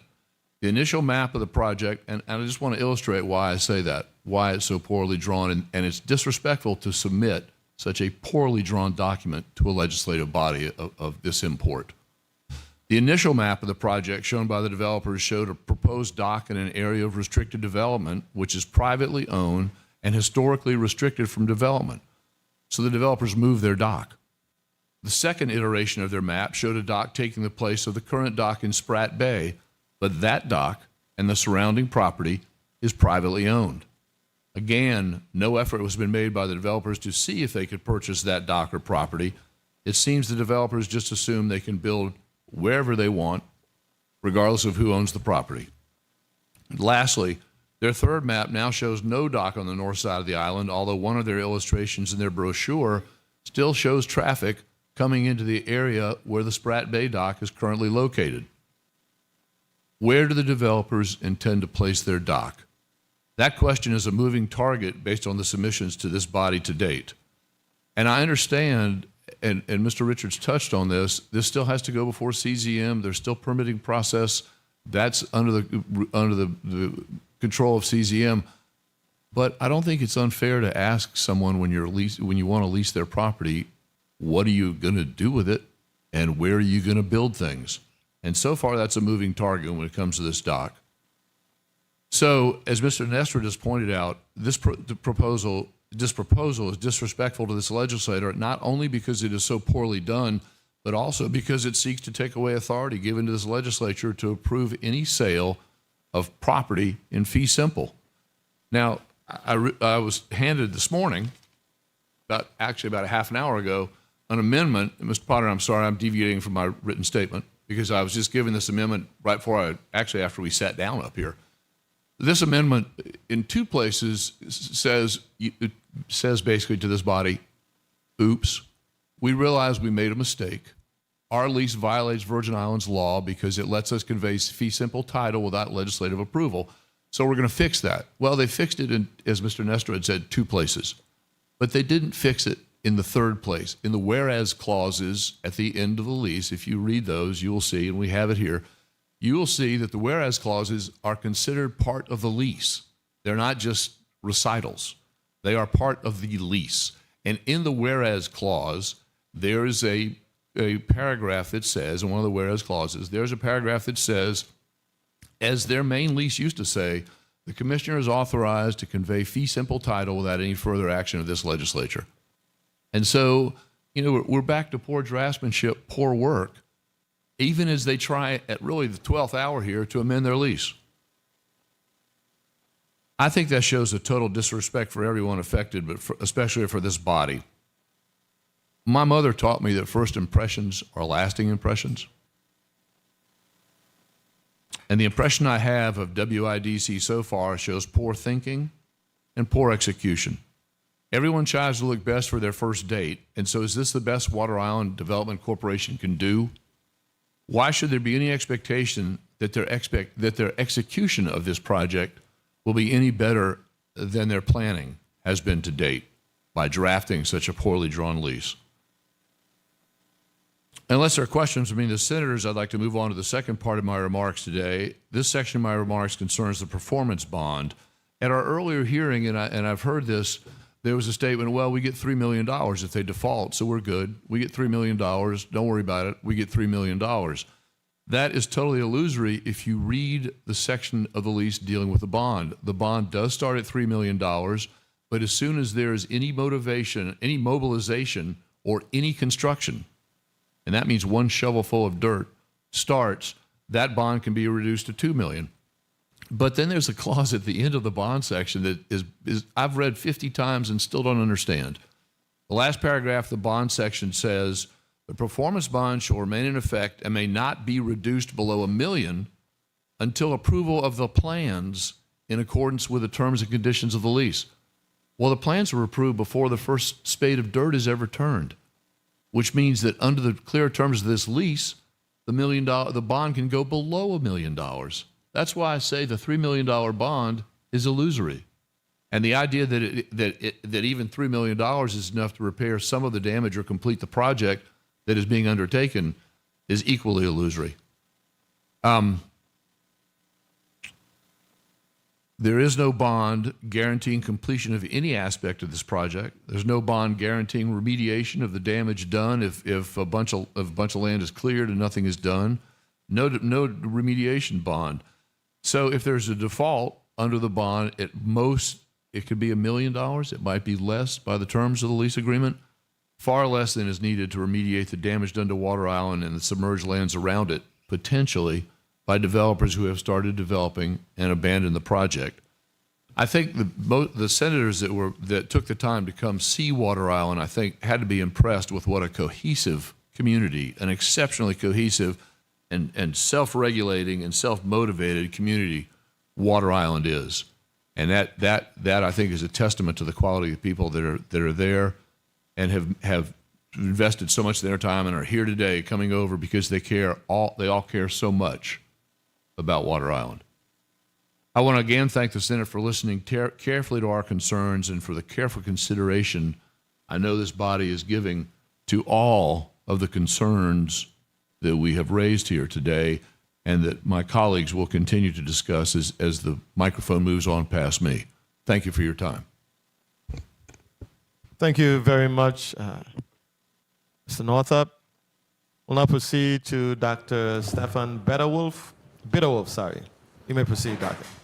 Good afternoon, honorable senators, Mr. President, and fellow Virgin Islanders. My name is Dr. Stefan Bitterwolf. I grew up on Water Island, fell in love with our environments, became a PhD-level marine scientist, and returned home to lead efforts in the restoration of our devastated reefs. I stood before this legislature in June to urge caution regarding this lease decision. I stand before you today devastated that a vote on this lease is going forward without any substantial compromises from the developer. Your decision at the end of this session threatens another wave of aggressive gentrification for our territory. The decision this legislature makes today will shape the future of Water Island and define whether the people of the U.S. Virgin Islands can trust their government to protect public assets. You are being asked to allow a newly formed development company to control over a third of Water Island's public lands for up to 101 years. You are being asked to approve this based not on a vetted, fully permitted project, but on a rushed, error-riddled master plan full of to-be-determines that relies on selling off public land without your approval, securing coastal zone management approvals, and waiving federal regulatory hurdles. I urge you directly today, reject the proposed lease reinstatement and amendment as it stands. Do not let yourselves be blinded by a dangling $440 million carrot. Any cool-headed, community-minded person can see that this lease is nothing more than a land grab designed for wealthy clientele at the expense of Virgin Island families, children, and veterans. Let us dismantle the myth that this development is doing us a favor. The $440 million investment is extracted from public land. The developer tout a $300 to $440 million private investment, but make no mistake, this is debt-based capital that they plan to recoup by exercising the acquisition option to carve up and sell 55 acres of public land into fee-simple luxury residential plots and condos without your oversight. They are not bringing wealth to us. They are extracting wealth from our public assets. The tax revenue illusion versus EDC exemptions. Proponents highlight millions in projected hotel occupancy, stamp, and property taxes. Yet Section 6.5 of this very lease explicitly states that the developer's ability to build is contingent on receiving 20 years of EDC tax exemptions, tax increment financing, and hotel development program benefits. Why are we celebrating tax projections from a company that makes its entire proposal conditional on being exempt from those exact taxes? Worse yet, the base rent we do collect fails to even keep pace with a standard 3.28% inflation. While the contract boasts $33.6 million in total rent on paper, inflation erodes its buying power so severely that over 101 years, the territory will receive a real value of just $8.3 million in today's dollars. So they pay literally no taxes for 2 decades, while the rent they leave us with loses 75% of its value. So number 3, the erasure of veteran and middle income land. To resolve the government's legal obligations under Acts 6751 and 7321, which required 60 acres of land for the VI Housing Finance Authority and local veterans. Section 9.2 of this lease replaces that public footprint with just 20 768 square foot boxes on Tract K. Worse, if those units aren't sold within 2 years, the lease allows the developer to sell them on the open market or keep them for resort staff. That is not a community benefit. It is a loophole to privatize local housing mandates.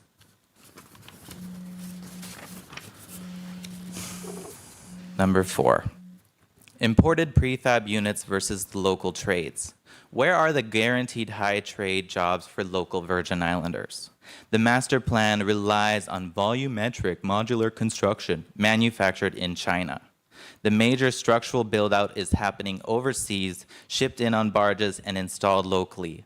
Where is the binding commitment to train our youth, to build technical trades, or partner with local organizations like My Brother's Workshop?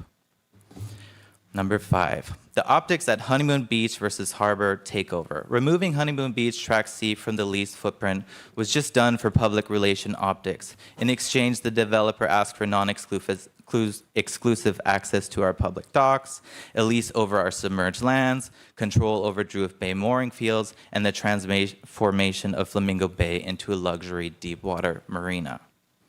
We are told the resort will bring emergency medical facilities and utilities to Water Island.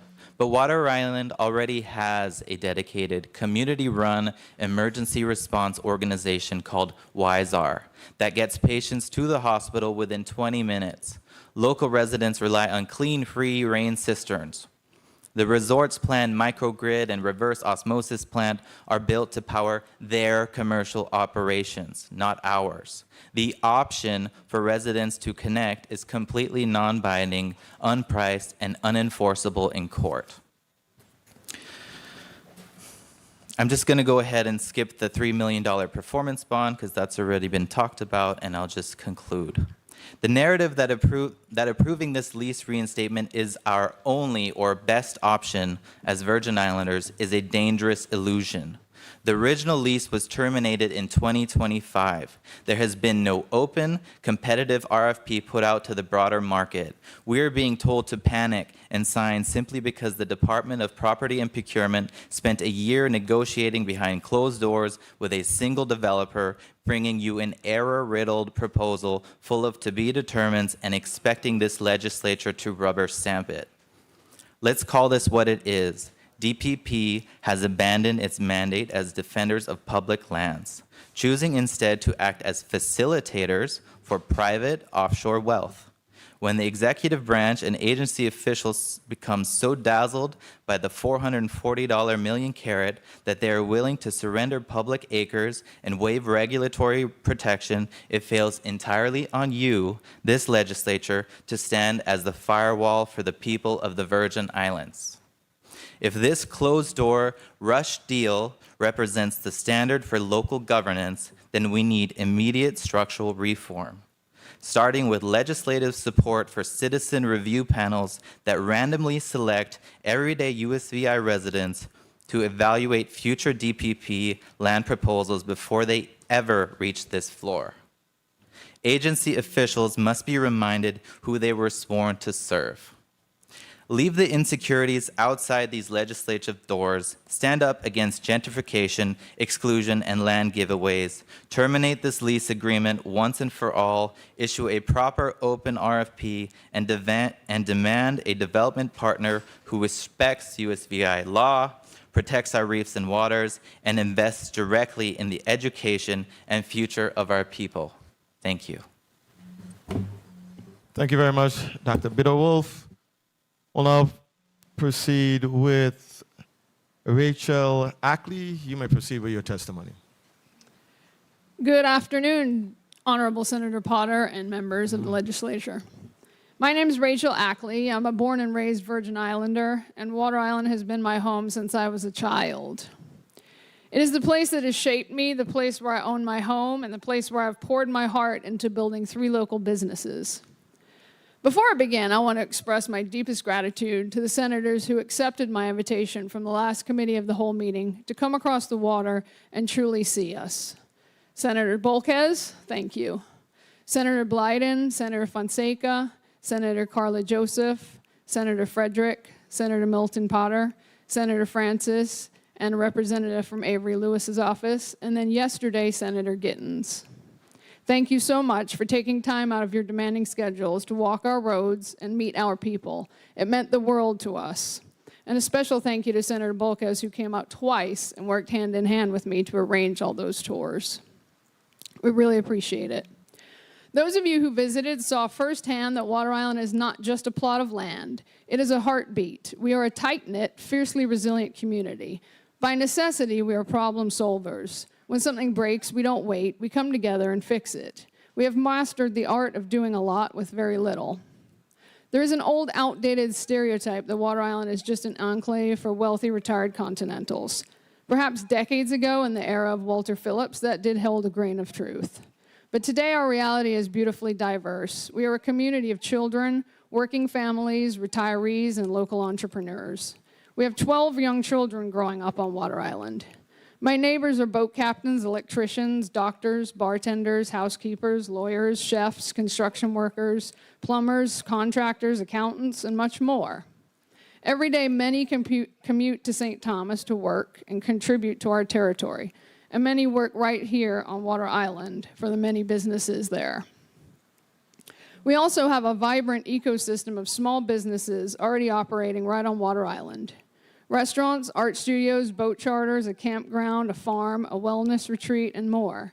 Every single one is owned and operated by residents. We pay full gross receipts tax and receive no special economic incentives. To put that into perspective slightly, my golf cart rental shop alone pays in gross receipts tax every month more than the proposed monthly rent for the entire 100-acre development during its construction period. Between our business taxes, income taxes, and land taxes, Water Island generates a significant amount of revenue for the government, despite receiving very few public services in return. I don't say this to complain. I say this to show our character. We understand the unique challenges of island life, and we take pride in the resources. Sorry, lost my spot. We understand the unique challenges of island life, and we take pride in resources on other areas of the Virgin Islands that need them more. Water Island is not an empty private canvas waiting to be painted on by an outside developer. It is a living soul, an existing community, and its own infrastructure. A project of this massive scale will tear apart the very fabric of who we are. It threatens to turn our home into an exclusive playground where local residents are pushed to the fringes of a resort. And furthermore, it will lock out everyday Virgin Islanders from other islands, making it harder for them to experience and enjoy a piece of their own territory. If this moves forward, our land taxes will inevitably skyrocket due to the sale of multi-million-dollar homes. I look around and honestly ask myself, will we be even able to live here anymore? That is a heartbreaking reality to face for those of us that grew up here and who love this island and who have invested our entire lives into this community. And this crisis is not unique to us. Across the Caribbean islands are facing severe pressures from land giveaways and sales to foreign investors. The result is always the same: community displacement, restricted beach access, and environmental destruction. Governments are making policy decisions that are unsustainable exploitation of our dwindling natural resources. Once these islands are used up and stripped of their natural resources, their local culture, the magic is gone, and people won't want to come here anymore. Water Island's historical sites and natural beauty belong to the public. Treasures like Fort Sagara and Tamarind Tree Cove. I attached an exhibit to my handout that I sent to everybody if you would like to look at that now. Exhibit A. They should be protected within our park systems for everyone to enjoy. They should never be handed over to a private entity for a century, and certainly not sold off to ultra-wealthy investors, forever violating the public use purpose explicitly written into the transfer deed from the federal government. We understand that economic development is important, and we do not want the Virgin Islands to miss out on meaningful investments. But development must be scaled appropriately, and it must include ironclad protections for the land and the people who safeguard it. I conclude my testimony today with a heartfelt plea to the distinguished members of this legislature. Please do not set a dangerous precedent by giving away public purpose lands for luxury development. I ask that you return this lease to its original footprint, restricted to a hotel and marina at Flamingo Bay, before granting any approval. Thank you for your time, your leadership, and your commitment to protecting the people of the Virgin Islands. Thank you very much, Ms. Ackley, for your testimony. I believe that concludes testimony from all our testifiers here today. Senator Bolkers, you're recognized for your point of information. Thank you, Mr. Chair. Thank you, Mr. Chair. Mr. Chair, through the chair to legal counsel. Thank you, media. To the chair to legal counsel. When the United States of America, through the Department of Interior, relinquished and transferred the lands on Water Island over to the government of the Virgin Islands, they did not then empower the government of the Virgin Islands to be the primary owner of such lands and be able to redesignate such properties outside of any specific covenants? Because before you answer, because there were a couple of statements that made it sound as if something illegal is happening. And I just want to be clear as to what powers have been instituted or provided to the government of the Virgin Islands through that specific transfer.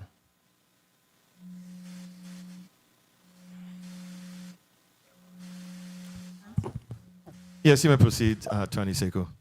Through the president to Senator Bolkes, the Department of Interior transferred the properties on Water Island to the government of the Virgin Islands via two quitclaim deeds. One was dated December 12, 1996, and the other one was dated March 29, 2005.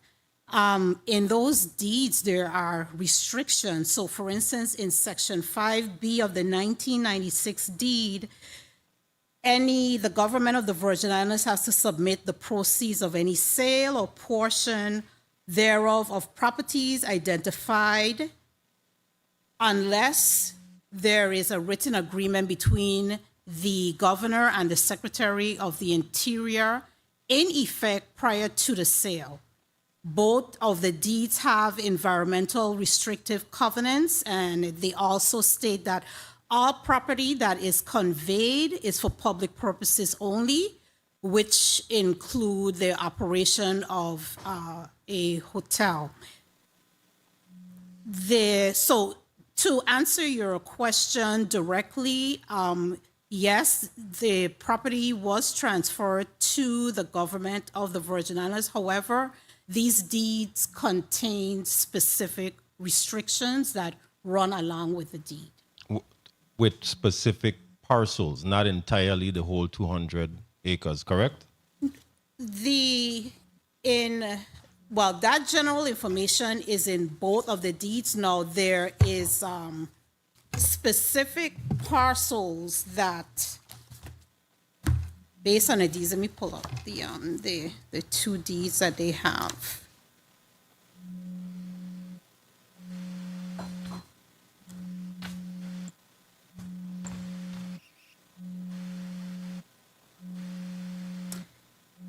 In the one deed, yes, that restriction is with all of the parcels. It says so in the 2005 deed that the grantee agrees to use all property for public purposes only, and as such, the Water Island will be retained to promote economic development of Water Island for the benefit of the U.S. Virgin Islands, including the residents of Water Island. For purposes of this provision, the operation of a hotel or tourist resort on the property shall be deemed a public purpose. Both of the deeds has those restrictions in it. And thank to the chair again, sorry. And thank you for stating that on the record, because it shall be used for economic development, as stated. Yes, and then and that would be deemed public purpose. Well, the deed says what is deemed public purpose. Okay, very well. In the 1996 deed, however, it says that the grantee agrees, which will be the government of the Virgin Islands, if the above identified property or any portion thereof is sold, the proceeds shall be paid to the United States Department of Interior unless there is a written agreement between the governor of the Virgin Islands and the Secretary of Interior in effect prior to the sale, providing for a different disposition. So in this deed here now, it points to certain specific properties, which are Tract B, and it includes different tracts. It includes Tract C as well as Tract E. Okay, thank you. And lastly, Mr. Chair, with your leniency, if you don't mind, thank you so much. To the chair, to property and procurement in relation to any plots as outlined that have specific covenants, has there been any communication with the DOI in relation to curing any of that, if I can use that as a term, as in a sense to be able to come to an agreement about the properties that may have a specific covenant?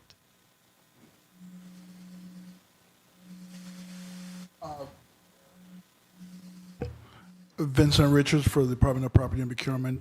I think I'm going to yield to my counsel, Dan Mita, to respond to that question. Thank you. So it's important to note that the lease, as is existed in 2014 and is currently to be amended, expressly acknowledges the current deed restrictions and the Department of Interior's proper purview in connection with those restrictions. And any use of land that is going to deviate from those restrictions, such as the residential sales that are contemplated, are expressly contingent upon approval of the Department of Interior. This lease is very clear that the property can only be utilized by the tenant in compliance with applicable law and all applicable legal requirements, which include those restrictive covenants. As such, use of the land for residential purposes, to the extent requiring any relief of those restrictive covenants as imposed by the Department of Interior's vesting deeds, would require relief, which we presume would be dialogue regarding that would be pursued following execution of the lease to close that contingency. I'll simply note that it is not outside the ordinary course for there to be certain third-party consents in developments of this scale and magnitude. So that's how this third-party consent, if you will, for this particular use was approached and managed in the lease document to ensure lawful compliance. Thank you for your response, and thank you for the time, Mr. Chair. Thank you very much, Senator Bolkes Jr. Senator Ray Fonseca, you're recognized for your point of information. Thank you, Mr. President. Through the chair to the legal counsel, my understanding is Bill number 360340, which is before the body today, would authorize the Water Island Development Company, commonly referred to as WIDC, to acquire government-owned property in fee simple and thereafter sell parcels to private residential purchasers. Therefore, I have two questions. Does Bill number 36-0340, as presently drafted, comply with all restrictions, covenants, reversionary interests, payment obligations, approval requirements, and other conditions contained in the federal quitclaim deeds? And two, may the government of the Virgin Islands legally convey the property to Water Island Development Company in fee simple for the purpose of resale if the applicable federal restrictions have not been first released, modified, or approved in writing from the Department of Interior?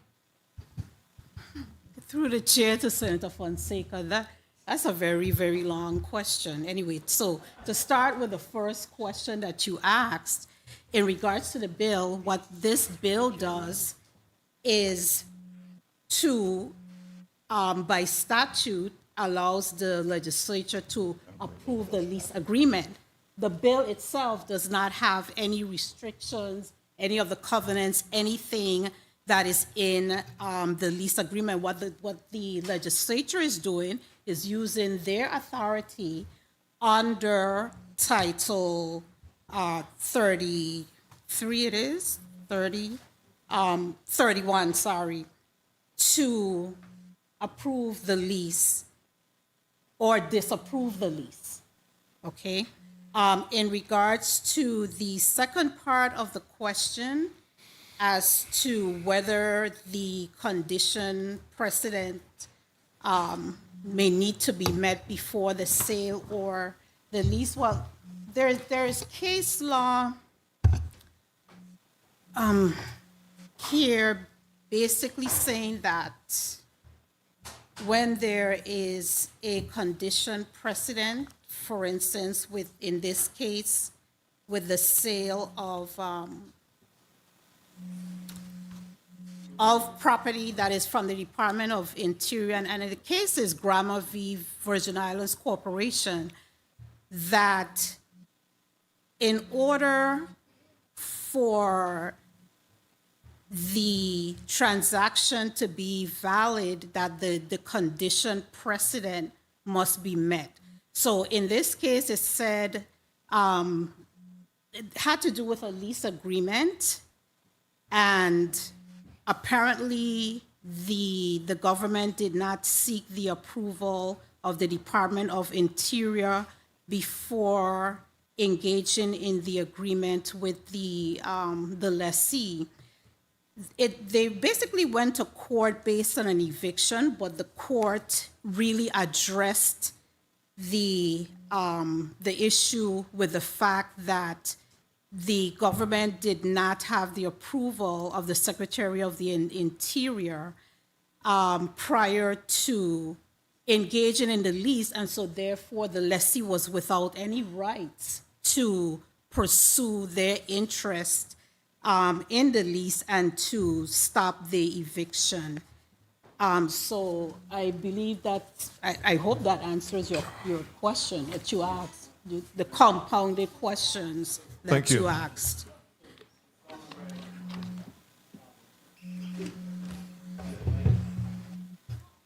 Proceed, Senator Fonseca. The mic. Yes, to summarize, so are you saying that applicable federal restrictions have been released and satisfied, and there's approval in writing from the Department of the Interior on this lease?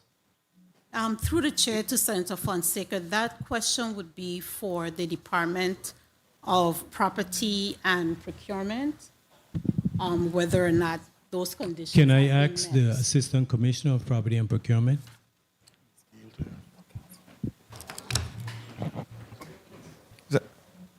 Are you prepared to respond to that, Assistant Commissioner Richards? Vincent Richards, no, I'm going to yield to one of my counsel and or the developer. Attorney Dudley? I'd be happy to weigh in if helpful. Your choice. All right. I want to make sure that everybody understands. Please state your name for the record, Attorney Dudley. I'm sorry, yes, George Dudley. I'm counsel to the developer. Senator Fonseca asked an interesting question. We have to stop confusing two discrete issues. The first is the fact that the federal government transferred this property to the local government with the understanding that as long as it was being developed for commercial purposes, that commercial purpose was approved. Full stop with the transfer. The second aspect of the transfer, when anything was going to be sold, one of two things had to happen. Either the proceeds from the sale were to be turned over to the federal government, or if it was going to be developed privately, you had to obtain the permission of the federal government for that private development, which meant building homes. The government of the Virgin Islands could clearly lease the property to build the hotel. That was explicitly included in the original grant from the federal government to the government of the Virgin Islands. To the extent that at this point, the government wants to have the residential development occur, the lease recognizes that everybody, the government of the Virgin Islands and the developer, have to go back to the Department of Interior to get that specific approval for the residential development and, parenthetically, get released from the obligation to pay the money over to the federal government. All of that is recognized as an obligation of the developer working in conjunction with the government of the Virgin Islands. So to the extent that someone is here trying to confuse you about violating the federal law, no one is violating the federal law. The federal law controls this entire transaction, which means, A, we can develop the hotel, and B, to the extent that we want to include residential development, whether it's a house or a condominium, we, the government of the Virgin Islands and the developer, have to go back to the Department of Interior for specific permission to be able to do so. Okay, thank you. Thank you very much for the response. We're going to move on to the questioning. Before I go to my colleague, Senator Alma Francis Heiliger, I wanted to ask Attorney Moskowitz just one question regarding the whole idea of the affordable housing, the veteran housing. Is the $250,000 fixed price for the veteran or middle income 2-bedroom units, is that guaranteed for the life of the project or only for an initial phase? And what mechanism prevents cost overruns or inflation from eroding that commitment? Well, that commitment becomes part of the lease. And good afternoon, Senator. I apologize. That commitment is part of the lease, and the amount of the condo units is set forth therein. So that becomes a contractual obligation of the developer to make those units available at the fixed price. Okay. So is it only for the initial phase or for the life of the project? Oh, yeah. That would be, well, for the life of the availability of those units. So those units become available, and the time to sell them starts when the certificate of occupancy is issued. So it's not from the date that the shovel hits the ground on Water Island to build the infrastructure or otherwise. It's at the time when those units become approved for habitation. Okay. Okay. Thank you for your response. Senator Alma Francis Heiliger, you may proceed with your 3 minutes. Thank you. Good day to my colleagues, the people of the territory. Good day to the testifiers, those in the well, staff. I got 3 minutes, so.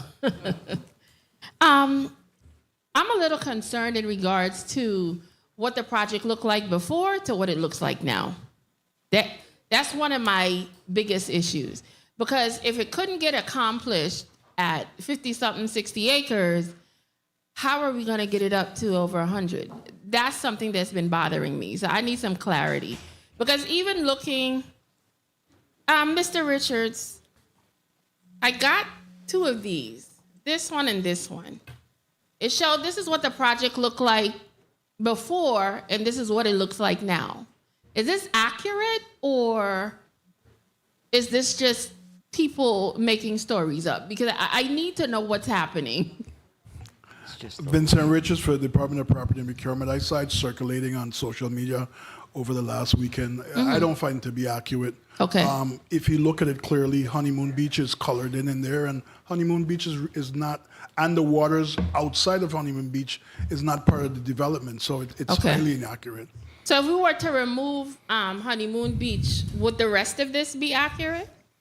It becomes closer to in comparison to this, if we were to take out this little section here. Yes, ma'am. That's still kind of massive. That's a big. It almost looks like you're taking over the whole of Water Island. It's starting to look like you're trying to turn Water Island into a private development. That's how I'm feeling. Now, I am 100% in support of economic development, but I think we need to strike a happy balance with this project. And I think that's where, as a representative of the people, that's where my concern is coming in. I would love to see the hotel come back. I would love to see people getting funding and going back and forth, or 1 minute. I don't have a problem with any of that, but I have a major problem with how huge this thing looks. So I'm running out of time.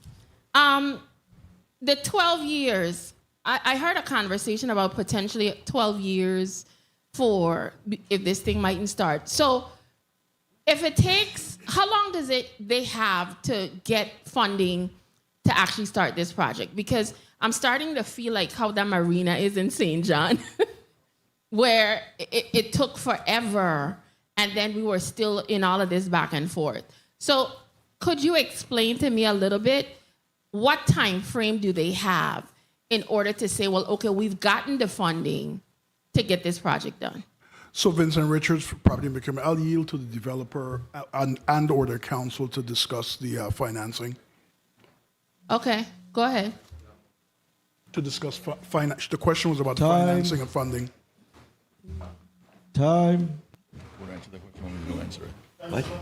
Time is gone, but I'll allow you to conclude. Thank you. The funding is in place for this project. And with respect to your map,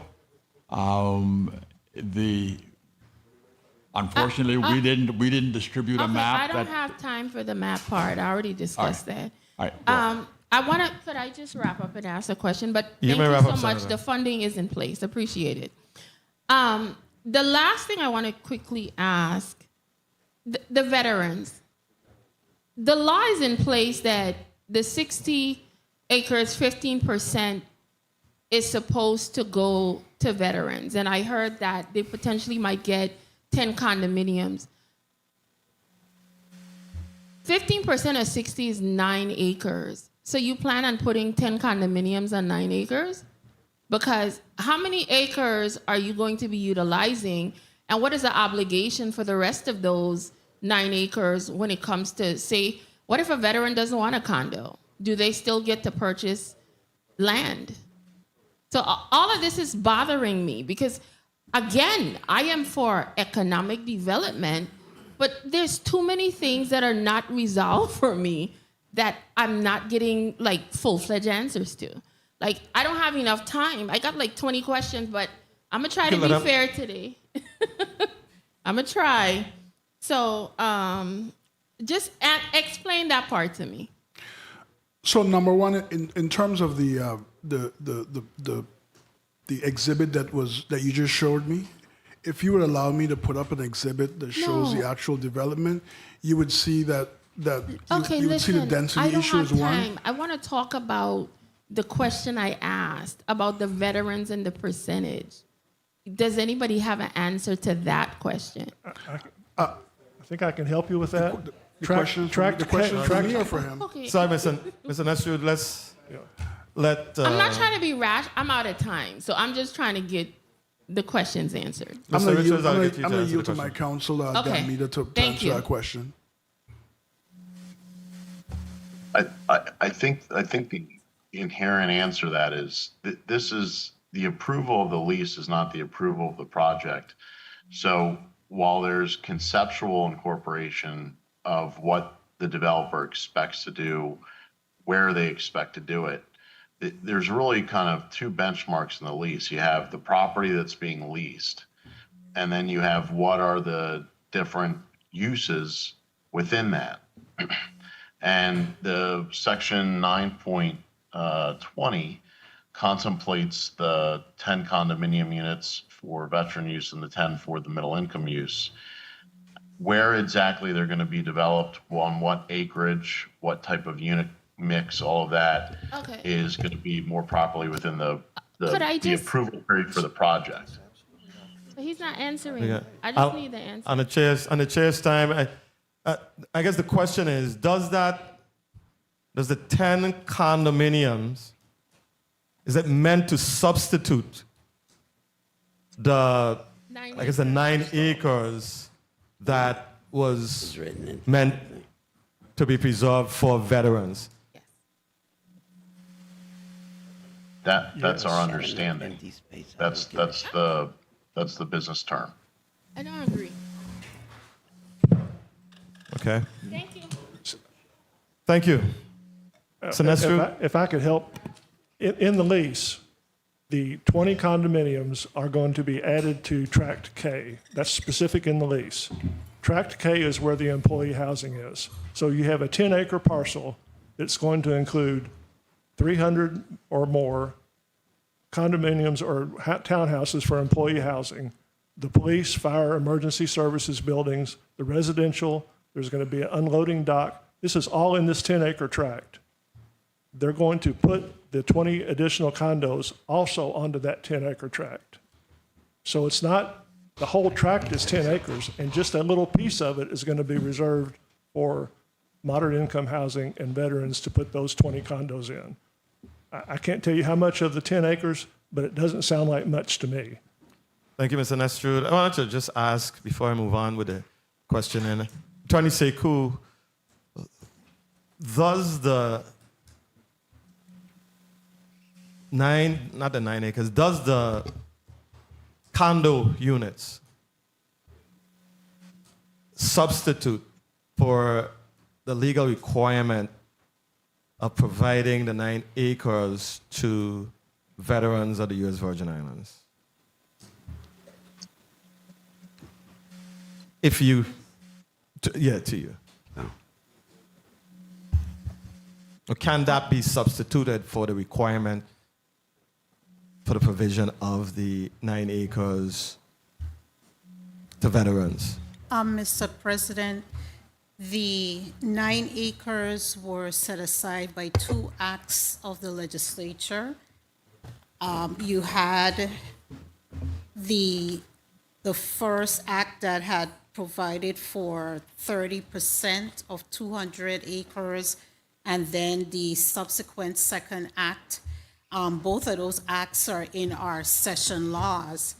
And so therefore, whether or not the condominium units will substitute for that, it would depend on the actual acreage and whether or not the legislature agrees to substitute that acreage for what was in the present act.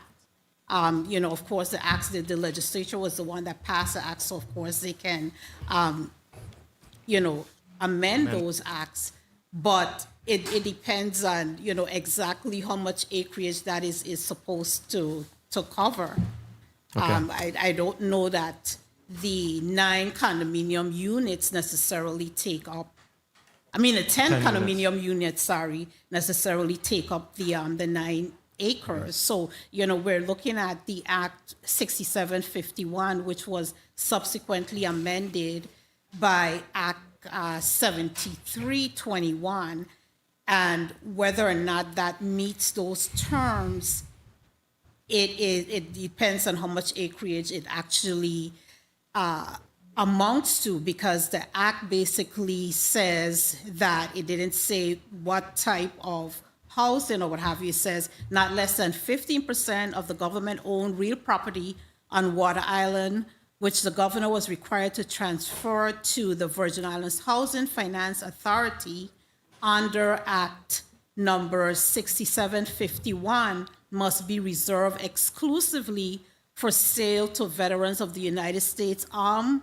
Services for a period of 2 years from the authority's initial offering of the sale. So it says real property, and real property, land, a house, if you consider a condominium, but then whether or not that the units actually equate to that acreage is a question to be answered. Understood. Thank you very much. Senator, could I help you with the lease, what the lease says about that issue? We're gonna, wait. Colleagues, you're gonna have an opportunity along the way to comment. But I want to go ahead with the testimony, with the questions from my colleagues. Senator Dwayne DeGraff, you're recognized for your 3 minutes. Thank you, Mr. Chair. Good afternoon, colleagues. Good afternoon, testifiers, all of you listening and present. I am a veteran. And if they're going to build 10 condominiums to give them to veterans for $250,000, I'm going to take them. It does not supersede Act 6751 or Act 7321. So if you're going to build me the 10 condos, thank you. I'm going to take them. And we're going to get them to the veterans. Now, let's talk some facts. Water Island is 491 acres, correct?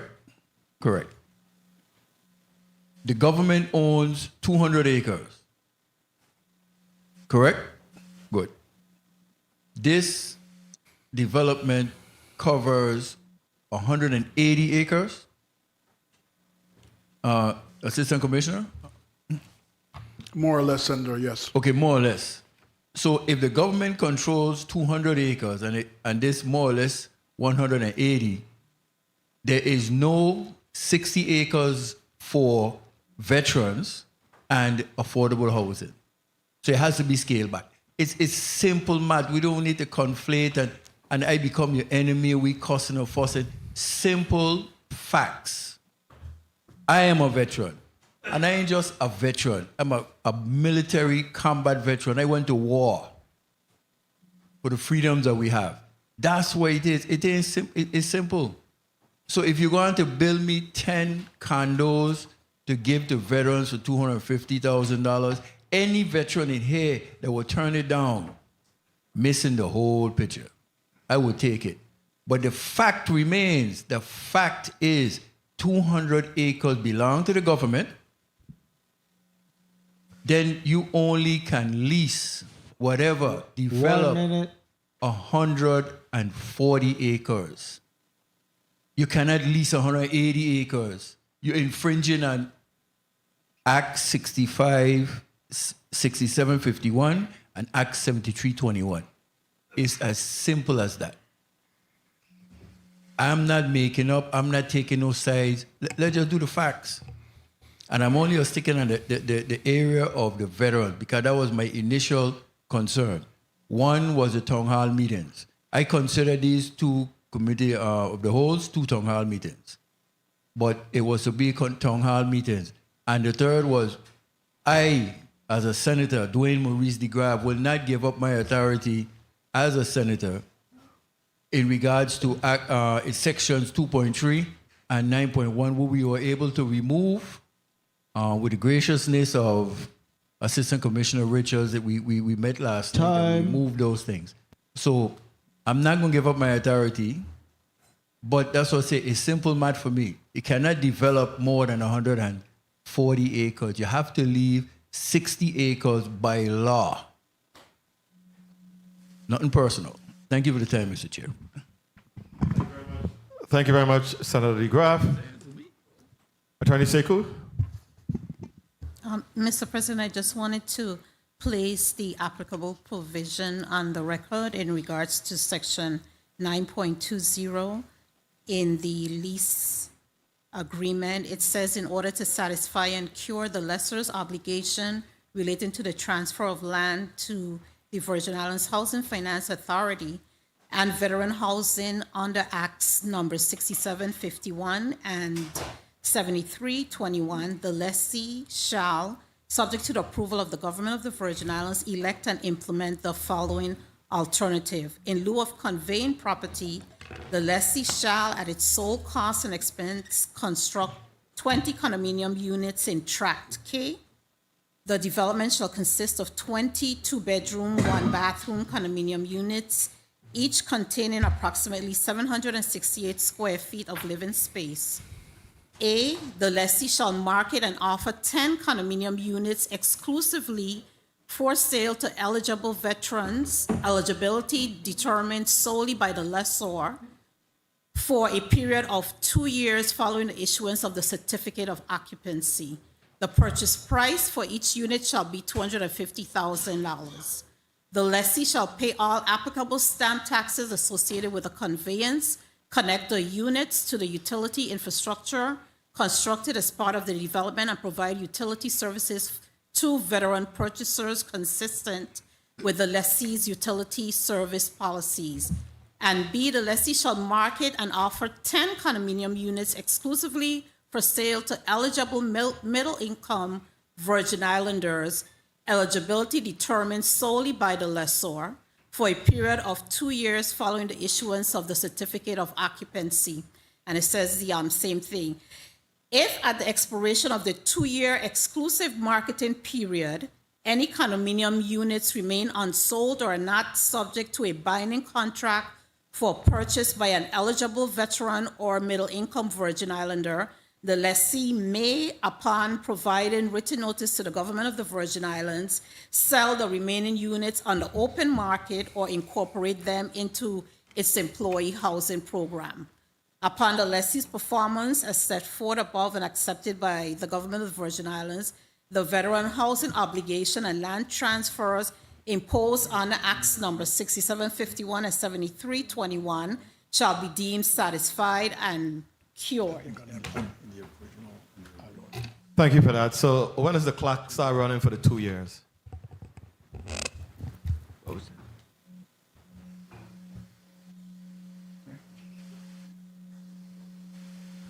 To legal counsel, I'm sorry.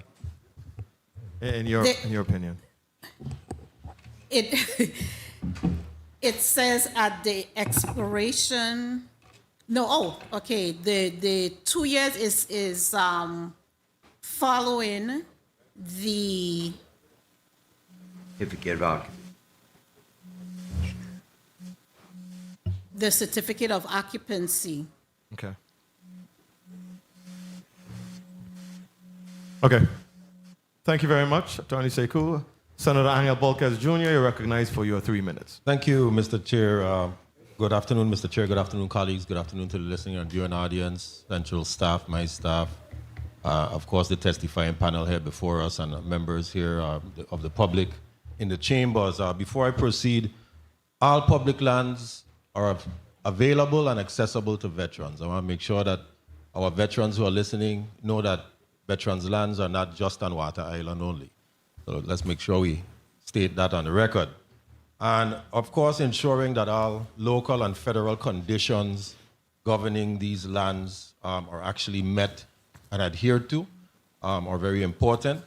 But there are parts of this agreement that will benefit the Virgin Islands on a large scale, whether it's receiving the annual lease payments, the 6% gross sale price on every residential unit, 100% stamp taxes, and of course, the commitment of somewhere along the lines of $300 to $400 million in private investment, and new tourism-based public infrastructure improvements for the island of Water Island, many projected jobs and economic activity, and of course, having the lease ownership revert to the government of the Virgin Islands at a specific point in time.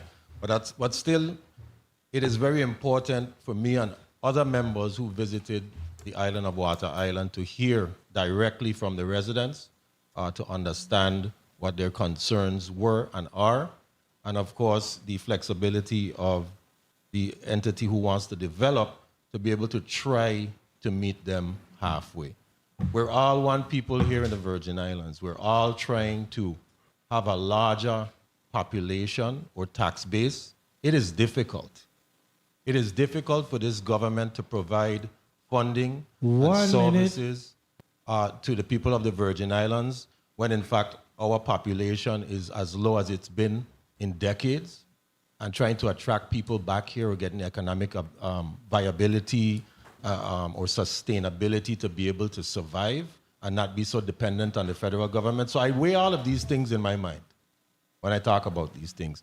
The environmental protections, making sure that everyone at the table is happy. And we all have to find that happy place, everyone here on the testifying panel. I'm encouraging everybody to find that middle ground. We have to coexist. We have to work together.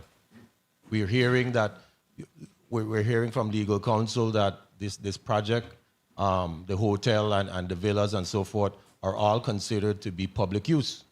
Clearly, that's why I asked the question to legal counsel, they clarified. Now, the only concern, as eloquently stated by the Attorney Dudley, is that, Mr. Chair, if I may. You may conclude, Senator. Thank you very much, Mr. Chair.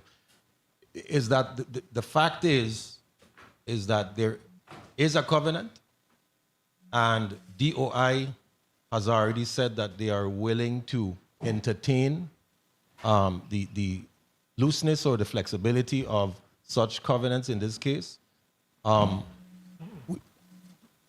Water Island, along with every other Virgin Island here in the Virgin Islands, has a lot to offer. Okay? We talked about the density of the project. They scaled it down. If in fact there needs to be more done, then let's talk about it right now. Let's get it done. Time doesn't wait on anyone.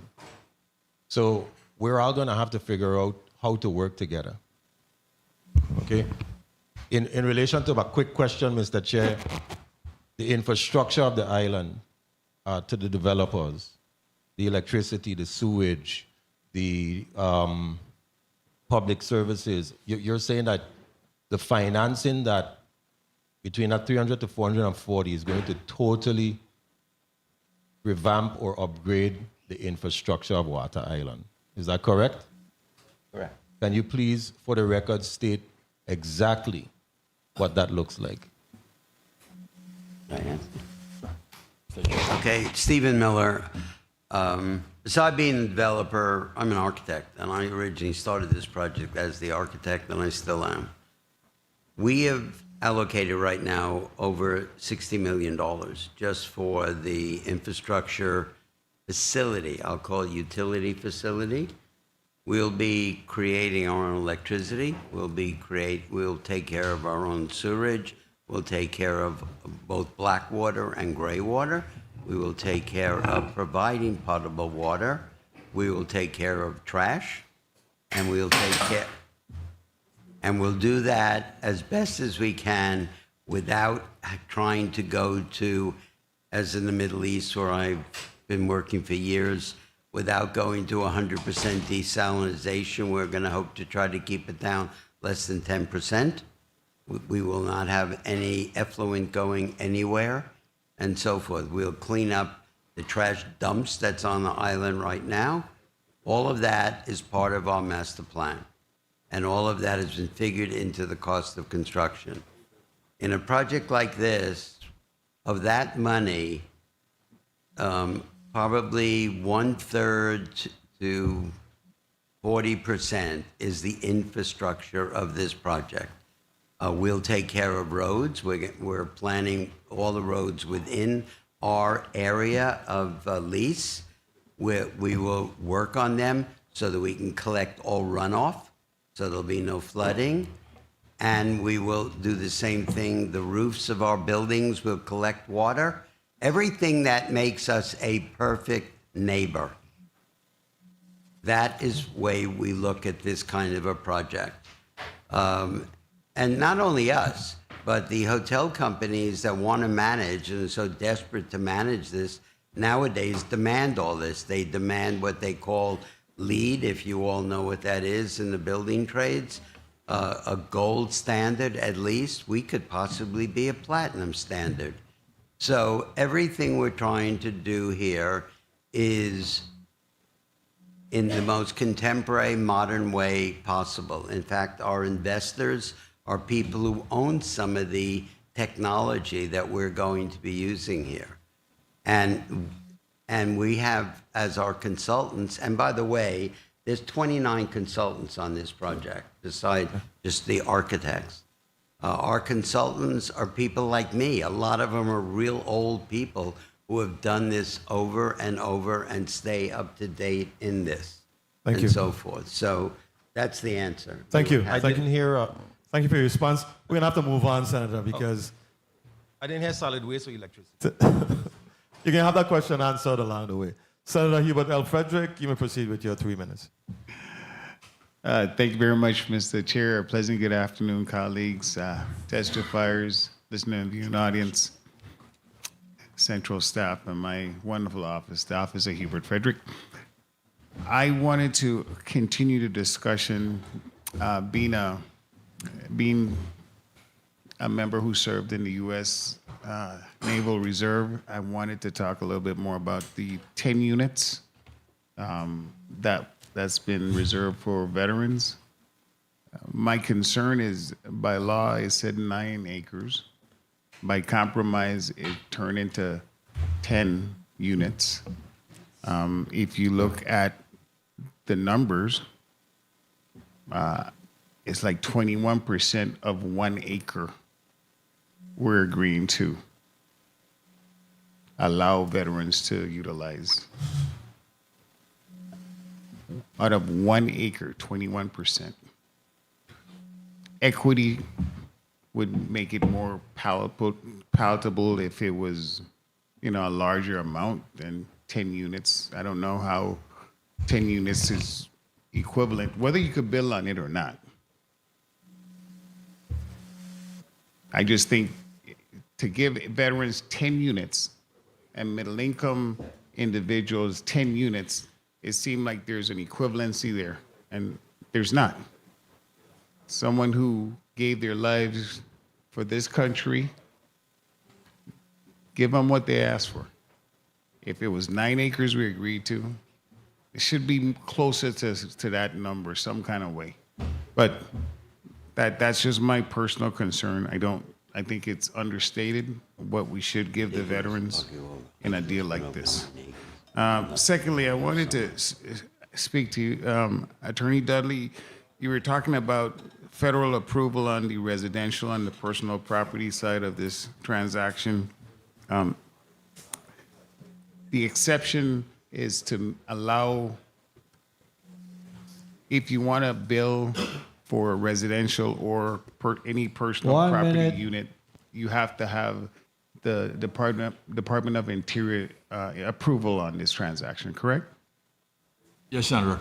And isn't it wise to have that prior to, so we know what their position is, or are we just gonna try to sell units and then seek approval later? I'm not sure. Right. That's the kind of chicken or egg question that I truly enjoy. The fact is that none of us, this body, being in the private sector, none of us can alter the federal regulations. So we have to go back to the federal government for their approval. But the question is, approval of what? And it's the what that we're sitting here discussing today.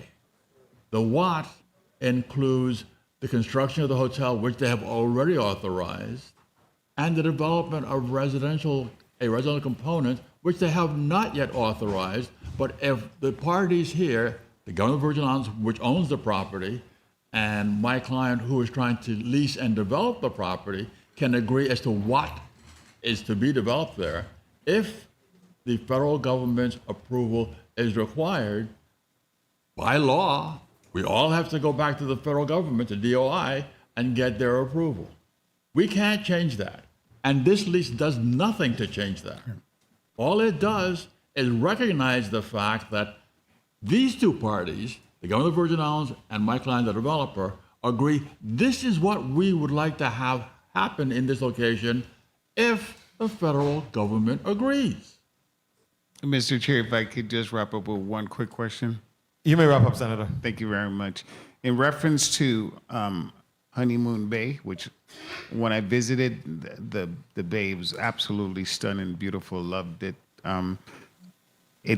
We talked about having an authority, a Megan's Bay type authority that would be controlling this beautiful piece of property now. Did we have any discussions with the residents about that concept? Or was that, because I didn't hear that when I visited. No one said that, you know. I saw that in the write-up. So I was just curious if you have, is that something they want? Or is that another option? I don't know. Does anyone know that? So Vincent Richards for the Department of Property and Procurement, Senator. If I may take the question? That's fine.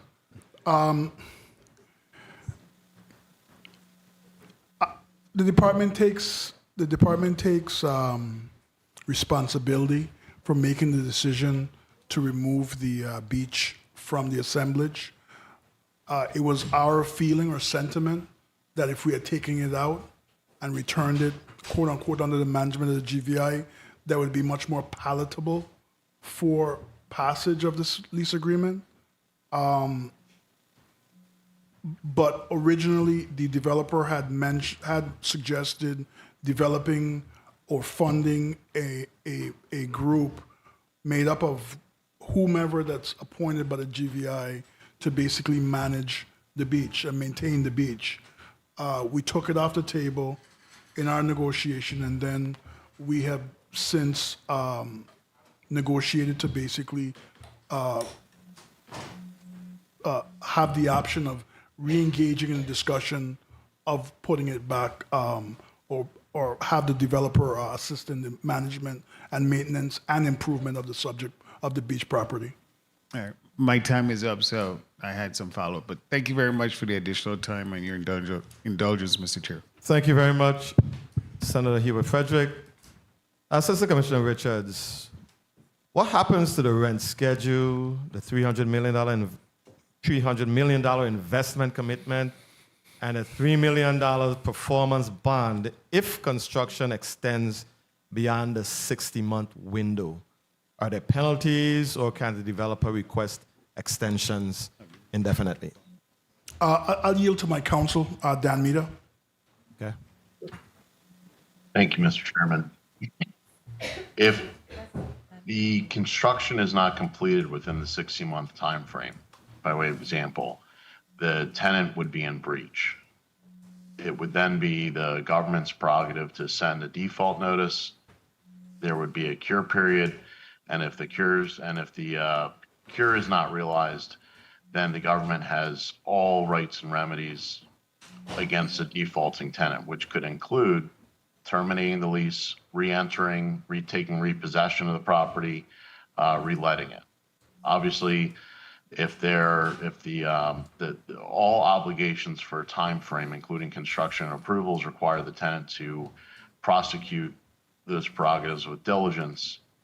So this is kind of set up so that if the tenant wanted more time, they would have to ask for it, and it would be within the government's discretion as to whether or not they would provide more time.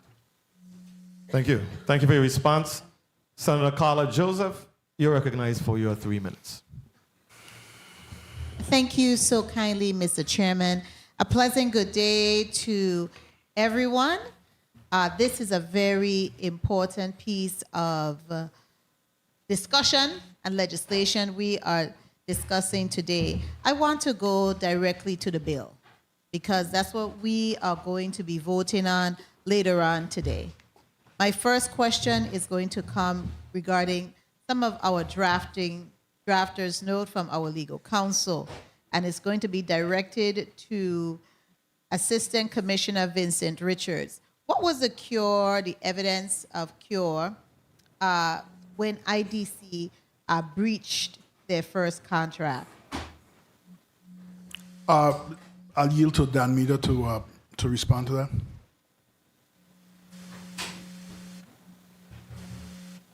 So it was a function of whether or not there was a cure period afforded prior to the revocation being put in, or the rescission, I should say, being put in place.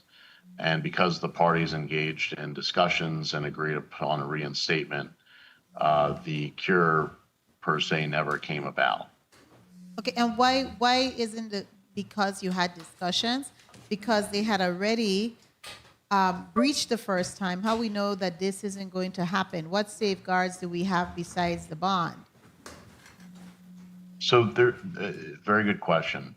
The lease, insofar as the project, as well as certain benchmarks along the way, has been very much so reinforced. I don't want to use the term rewritten, but the original lease, I think one of the concerns, including that was voiced by the community, was, how can we be sure the project is going to be completed and completed in a timely manner? 1 minute. One of the ways that that's done is that it requires certain interim benchmarks to be hit. And if they aren't, as just mentioned in the prior testimony, a default can arise and the default could ripen to a remedy where the government terminates the lease.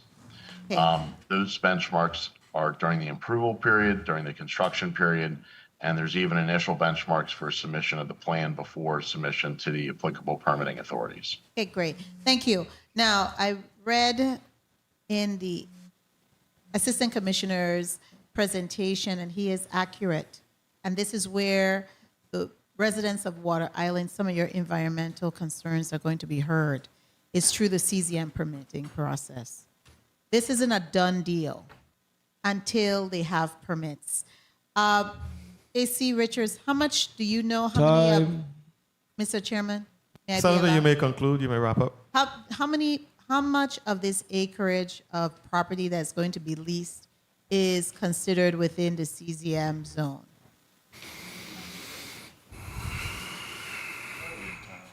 You can't answer. We could ask the developer. No. Well, I want to believe that the entire island is within the CZM Tier 1 zone. Is that accurate? Okay. And so these issues regarding public hearing, this is a public hearing here today. I'm going to wrap up, Mr. Chairman. We have had 2 of them. You've had 1 virtual and maybe 2 virtual. CZM permitting process is going to allow you to have several other opportunities, And that is going to be able to give you the scale, because they are going to possibly put in various conditions. And the developers know that. And then it's going to come back here to the legislature for review and approval. Trust the process. Trust the process. That's all I'm saying. Trust the process. Thank you so much, Mr. Chairman. Thank you very much, Senator Carla J. Joseph. Senator Noel Francis, you're recognized for your 3 minutes. Thank you very much, Mr. Chairman. Good afternoon to you, and good afternoon to all of the testifiers, those in the listening and viewing audience. I first of all want to say that thank you to the Water Island community for the tour of Water Island. I truly appreciate the opportunity to experience the island firsthand. And it was easy to see the close-knit connection among the residents and the strong sense of community that makes Water Island so special. I also understand the anxiety many residents feel about the potential onslaught of new development and an influx of new residents. Preserving the unique character, quality of life, and community spirit of Water Island is clearly important, and I appreciate hearing those perspectives firsthand. So I wanted to ask Assistant Commissioner Richards, in respect to the lease agreement, first of all, who will be responsible for the enforcement, the policing of the lease agreement? Which entity will be responsible for that? The Department of Vincent Richards for the Department of Property and Procurement. The Department of Property and Procurement will be responsible for enforcing the lease agreement provisions, and I believe every other government agency, DPNR, and other regulatory agencies will be also responsible for enforcing their sphere of responsibility and oversight. I'm going to ask you to expand on how do you see, of course, DPP as well as the other government, how do you foresee that occurring? Are we talking during construction or after during construction, after construction? During construction, it was a discussion right now. During construction, we conduct monthly inspections of all government properties currently. 1 minute.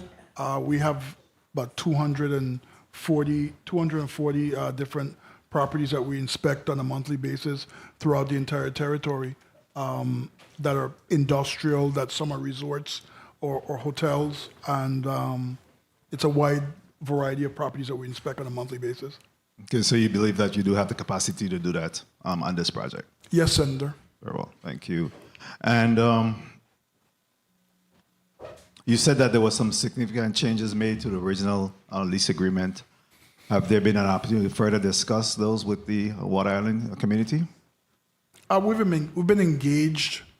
We've been engaged since our initial document, and we have made adjustments we've made adjustments from the original amended lease agreement and had it revised, and that's a document that is before this body right now. And one quick question, DPNR, what is DPNR's role in this? Have they been consulted in any way, shape, or form in regards to this development project? Matter of fact, they have been.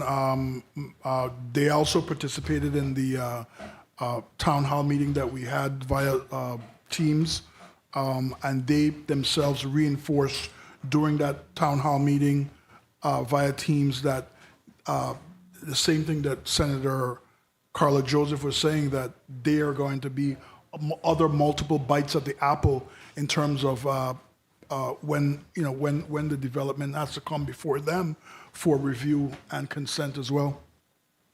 Thank you. And Mr. Chuck Nostrad, in respect to when we visited Water Island, I know that there was some concessions or phase process that was acceptable to the residents there.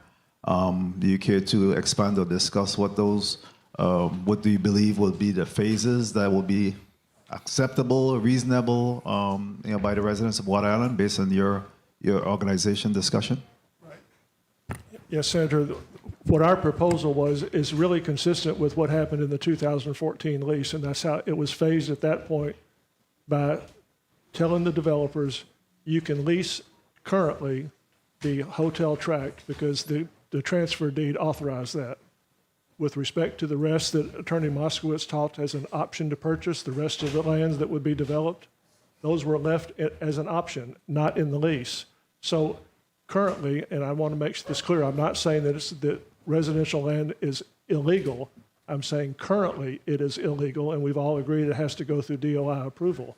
So the phasing would be leave those lands out of the lease until you get DOI approval. Because if DOI does not approve, and they haven't for the last 12 years, you won't have your lands tied up for 100 years and you can't do anything with them. Once the DOI gives their approval to any tract, they can be immediately sold. But if they're not approved, and we don't think they will be, you won't have your property tied up. So that's the phasing. Do the hotel now, hold the rest in abeyance until you get DOI approval, and then sell whatever they approve. Very well, my time has been called, Mr. Chair. If I may just wrap up with one final question to Attorney You may wrap up, Senator. Moskowitz. Attorney, what is your position in regards to the phase or the scoping that could be done on Water Island? Do you see that as a possible opportunity or an avenue? Question? Well, Attorney Alex Moskowitz, is his name? If you could just respond to that. Thank you, Senator. I think one of the things that we have to be mindful of is that the developer will have to seek the DOI's approval prior to taking any further action with regard to development of the additional tracts.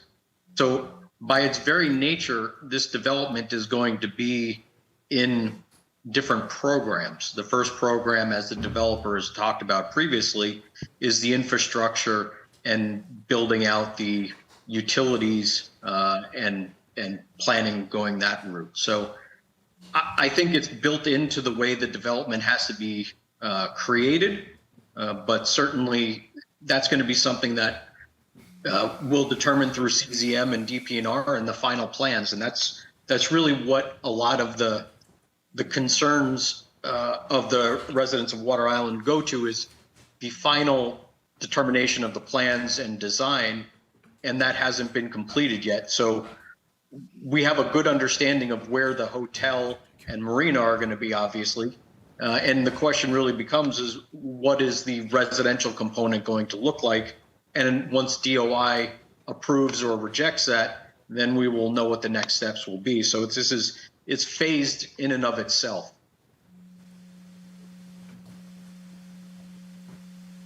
Mr. Senator, I think it's important for us to put all of this again in context. What we're talking about for the development of Water Island is a planned area development. Nothing special, nothing novel or crazy. It's a planned area development. That concept has existed in the Virgin Islands Code for at least 40 years. So the only thing novel about this planned area development is the component that requires the approval of the federal government for certain aspects of the development. But planned area developments have occurred. Mahogany Run is a planned area development. It did not happen overnight. It happened in phases. And every time you have a new phase begin, that phase separately requires all federal government review and approval. For Water Island, the commercial development will require the review and approval of the CZM Commission. The residential development, written in the Virgin Islands Code today, is considered a minor CZM permit requiring the approval of the Commissioner of the Department of Planning and Natural Resources. Both applications, whether it's to the Commission or to the Commissioner, are reviewed by the staff of the CZM division. So there is nothing, we're not here trying to pull the wool over anybody's eyes. We're simply talking about enforcing the law the way it was written in 1987. So I want to make sure that you understand the context in which this is occurring. One of the things that I smile about, I've heard a lot of people talking about how long they've lived there, whatever. I guess I'm getting old because a lot of the things we're talking about occurred before they were here, many of them before they were born. The fact is that Water Island Hotel, the original hotel that was approved, that was built, Sugar Bird, had 110 rooms. It was then described by one of the recent national publications as one of the largest hotels in the Virgin Islands. The plan that was approved for that hotel called for 800 rooms. 800 rooms. Now, the design concepts of resort development generally has resulted in today's plan being much smaller and having a significant residential component. Those concepts didn't exist in the 70s when this project first came into existence. And before that, there was a smaller hotel there.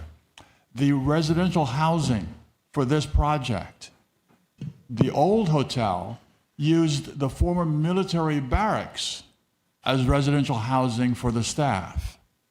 So once again, history is not repeating itself, but it's rhyming. The residential housing we're talking about here is, as I said, a rhyme of the military housing that was turned over for residential and workforce housing in the 60s and 70s.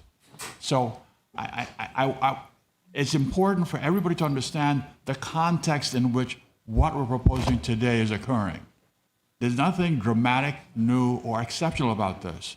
If anything, it's a scaled down, higher scale, higher value project that was approved for the first time in 1967. Here we are 50 years later, and we're worried about overdevelopment at a project that is 1/10 the size of what was approved in 1967. Again, let's keep everything in context here. Thank you. Thank you, Attorney Dudley. Point of information, Senator Gittins, you're recognized. Thank you, Mr. Chairman, and good afternoon to all. So, through the chair to Attorney Dudley, for a better understanding, so you just used an example of Mahogany Run, and you spoke to the fact that the federal government, that there were phases that they were allowed to go back and address the project with the Mahogany Run in phases. Where's the phases in this agreement that we're looking at today that will allow the legislature to go back within the 99 years or the 100 and whatever years of this lease? Is there any phases in there where the legislature will be able to review? Well, the one that immediately comes to mind, the development of the marina. The legislature has to approve anything occurring within the submerged lands. That's not removed from here. We can't remove it. That is something that, again, the Federal Coastal Zone Management Act delegates that authority to the state jurisdiction. What besides that can we go back and review in 99 years? I think we just removed the question on what's going to be happening here on St. Thomas in terms of identifying the lands for the staging areas. Those are something where the Senate specifically last time said, we're not delegating that authority to the executive branch. And so we agreed and we took that out. Thank you, Mr. Chair.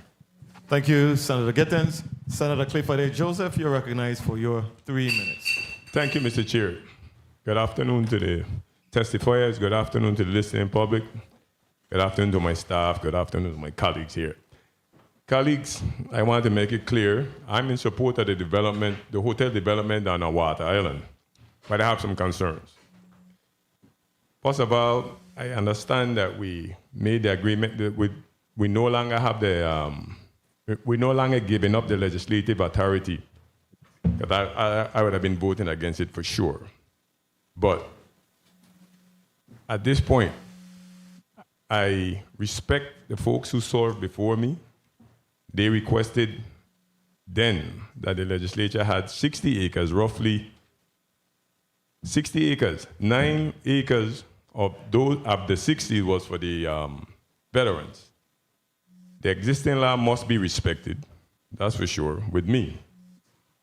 There are no penalties attached to no fines if the developer does not complete what he said he's going to do here.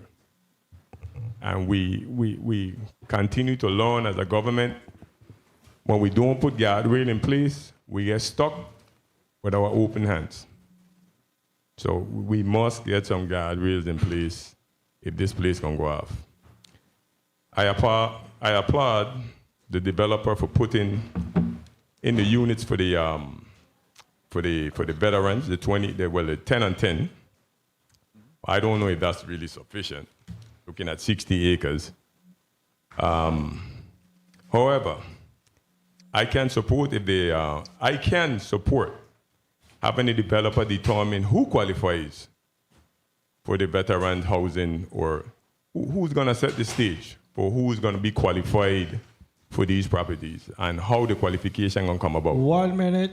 So my question to the chair, through the chair to legal counsel, under this agreement, would the developer be the one having the right to say what is the qualification for the mid-income and veterans to be able to get these condos? You can proceed, Attorney Through the Segal. chair to Senator Joseph, the lessor, which is the government of the Virgin Islands, acting through the Department of Property and Procurement, would be the entity that would make that determination as to who qualify for the veteran housing, as well as the middle income persons who will qualify for housing. Yeah. No, Thank you. that's not what the lease says. I see. Time. I have a question, Mr. Chair. You may wrap up, Senator. Okay. Legal counsel finish? So, No. Attorney Segal, you have let something me- else to add? Yeah, because I see it seems like there's some disagreement as to whether or not that is accurate. If you look in section 9.20, it says the lessee shall market and offer the 10 condominium units exclusively for sale to eligible veterans. Eligibility determined solely by lessor. The lessor is the government of the Virgin Islands. Okay. Also in section B, where it says the lessee, which will be the developer, shall market and offer 10 condominium units exclusively for sale to eligible middle-income Virgin Islanders. Eligibility determined solely by the lessor, and that again is the government of the Virgin Islands. Can I wrap up? Thank you. You may wrap up, Senator Joseph. I got a question for DPP and the developer. My question is, including this provision to ensure that the developer build homes on land on St. Thomas and St. Croix in acreage to make up the difference for the 60 acres. You're already giving them the 10 and 10, but you could use the acreage on St. Thomas and St. Croix to make up the acreage to make up the difference of the 60 acres. Are you guys open for such a conversation? Vincent Richards for the Department of Property and Procurement. Senator, I would just say acknowledge. I would say acknowledge. That's you, the developer as well. I asked the question for it. What do I have to do with it? Well, the question was staged to the two of you, DPP and the developer. Well, I'm not really sure what the developer has in this particular role.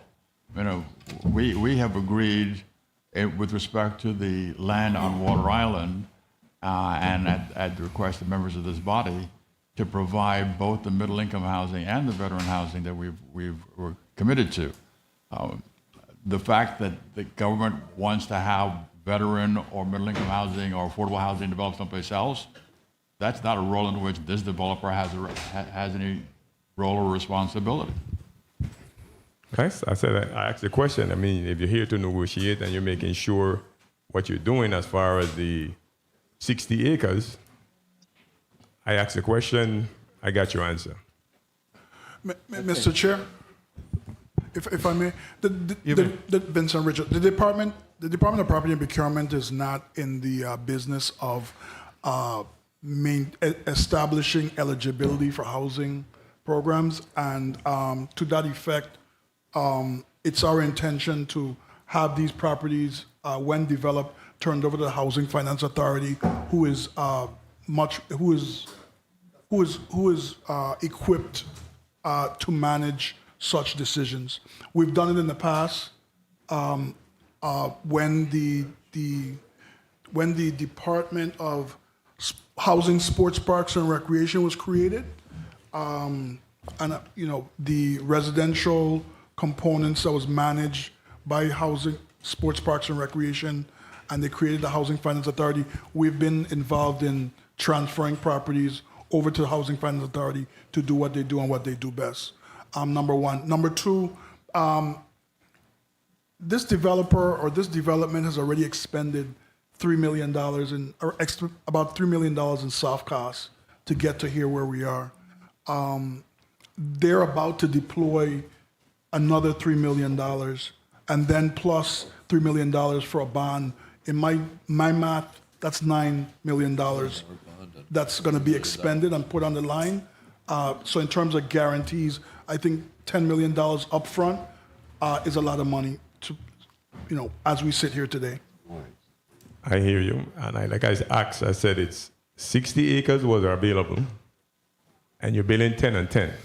I heard the developer, and I'm asking you if you would be willing to put up some of the government property to make up the difference of the 60 acres. That's my question. The Department of Property and Procurement, Senator? Senator, I believe it's a policy of the GVI that veterans have first preference to GVI property, residential and otherwise. All right. Thank you. Thank you very much, Senator Clifford A. Joseph. I saw Senator Maurice James on St. Croix. Senator Maurice James, I'm not seeing you on the screen, but are you available? If you are, you're recognized for your 3 minutes. No, she's not. Senator Ray Fonseca, you're recognized for your 3 minutes. Yes, thank you, Mr. Chairman, and good afternoon to the distinguished panel of testifiers. Attorney George Dudley, I think you are one of the most brilliant attorneys this VI has ever produced. I reviewed the 1996 Quitclaim Deed, Section 5B. It provides that if the government sells any of the conveyed property, the proceeds or a portion of the proceeds must be paid to the U.S. Department of Interior unless there's a written agreement between the governor and the Secretary of the Interior authorizing something different. And the federal deed restrictions supersede local law. And federal approval may be required before any fee simple sale. And of course, I want to guarantee that local veterans will be selected to own one of those condominiums on Water Island. And I've written to the AG asking the question if the Department of Interior has approved these proposed fee simple conveyances. There's a letter right here. I sent it to the AG. He didn't respond yet. So there's an important legal question whether those sales could violate the federal quitclaim deed. Water Island is only 491 acres, and our government owns about 200 acres. This deal before us today places 180 of those government acres in the control of WIDC for 99 years. So that's a fundamental transformation of public land. So what is the justification for expanding the deal from 69 acres to 180 acres? And Bill number 360340 allows WIDC to acquire government land in fee simple for resale. And my duty is to protect the public lands held in trust for the people. And once these lands are committed to a 99-year lease, future legislatures and future generations will have little opportunity to consider how these irreplaceable public resources should be used. You know, decision of this magnitude require the highest level of scrutiny, transparency, and public accountability. In less than 3 months, the people of the Virgin Islands will decide our future government. So what is the big rush? I wish rebuilding our hospitals and our clinics was a priority for reconstruction, like how this deal is for us. Our hospitals need to start. No one can tell me when the hospital is going to start, when they're going to finish. So I have some questions on the chairman's time. If I would allow, you can answer on the chairman's time. You may wrap up very quickly, Senator. Yes. So has the governor obtained written approval from the Secretary of the Interior for these proposed fee simple sales? And has Interior determined that selling residential lots complies with the public purpose restrictions in the quitclaim deeds? And could residential purchases face title issues if the required federal approvals have not been obtained? Thank you, Mr. Chair. Thank you very much, Senator Ray Fonseca. You may respond on the Vincent chair's Richards, time. yes, the government of the Virgin Islands has written to the Department of Interior, and yes, we have gotten questions, been asked questions from the Department of Interior, and we have given them feedback. Thank you. No. Approval has not been granted. No approval has been granted to date, Senator, or no response has been given to date, Senator. Okay. Thank you very much, Mr. Richards. Thank you, Senator Fonseca. Senator Marvin Blyden, you're recognized for your 3 minutes. Thank you so much, Mr. Chair. Good afternoon to my colleagues, listening and viewing audiences, staff, central staff. Good afternoon to the testifiers, and thank you for your testimonies. Before I get into my speech, I want to thank Ms. Rachel Ackley and Ms. Dr. Beta Wolf for actually giving us the tour on Water Island. I really appreciate your hospitality. It shows your love for the island and your concerns. You spoke about a lot of things that we were not aware of, and I really appreciate and value that. I must say, though, that in this body, I'm known as my first name is housing, my second name is development.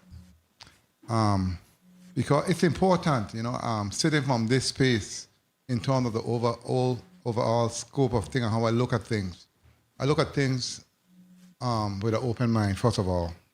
You have to have a balance. And this one is a serious balance because we're talking about an investment of over $400 million. But at the same time, we're talking about conservation, environmental issues, etc. And I think that there can be a happy medium with this lease. Of course, we had some concerns with giving up our authority, which was taken out.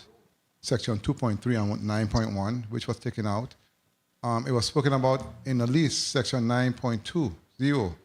And I'm glad the attorney clarified that. And Assistant Commissioner Richard clarified in terms of who will have authority in terms of who lives in those units, and BIHFA will be the one to do such because that's their responsibility.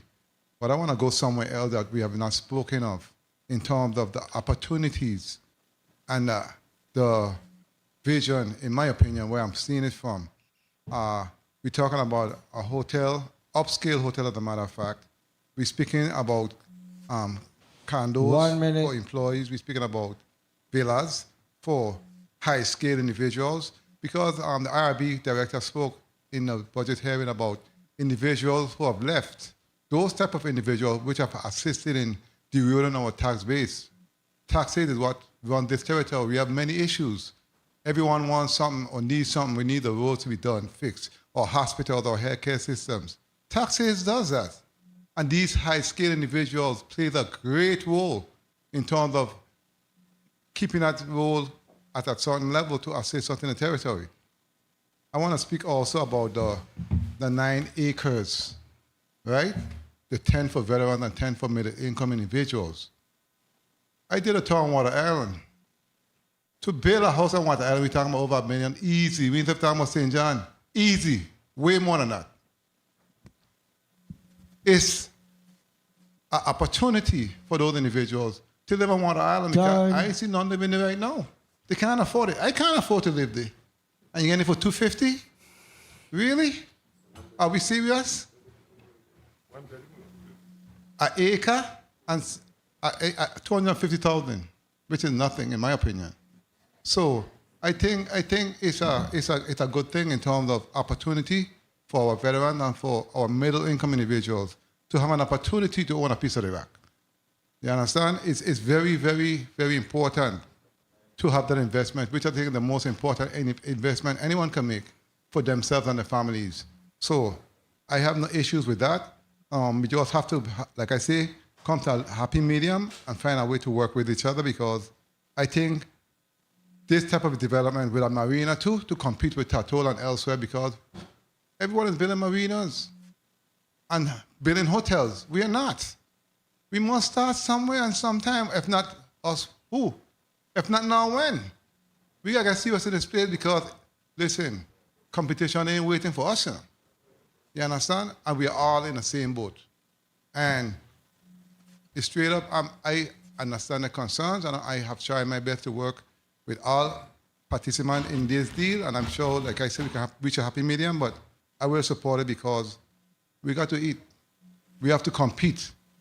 You understand? And if we don't invest in our territory, we will be left behind. And it's a very, very competitive market out there. And if we can't do these type of deals and we don't build, we're going to be left out in the cold. I want to thank everyone for their testimony, for their concern, and for their passion in terms of where they stand. But at the same time, I'm going to vote in a conformative. I'm going to tell you straight up I'm voting for this deal because it makes sense to me at this time in our history. Mr. Chair, thank you so much for the time, and thank you all for your participation. Thank you very much, Senator Blyden. Going back again to the veteran housing. How will eligibility for the 20 affordable units be verified and enforced over time? Are there resale restrictions to prevent flipping at the market rate shortly after purchase? Vincent Richards for the Department of Property and Procurement. Senator, that's a question that would better be answered by the Housing Finance Authority.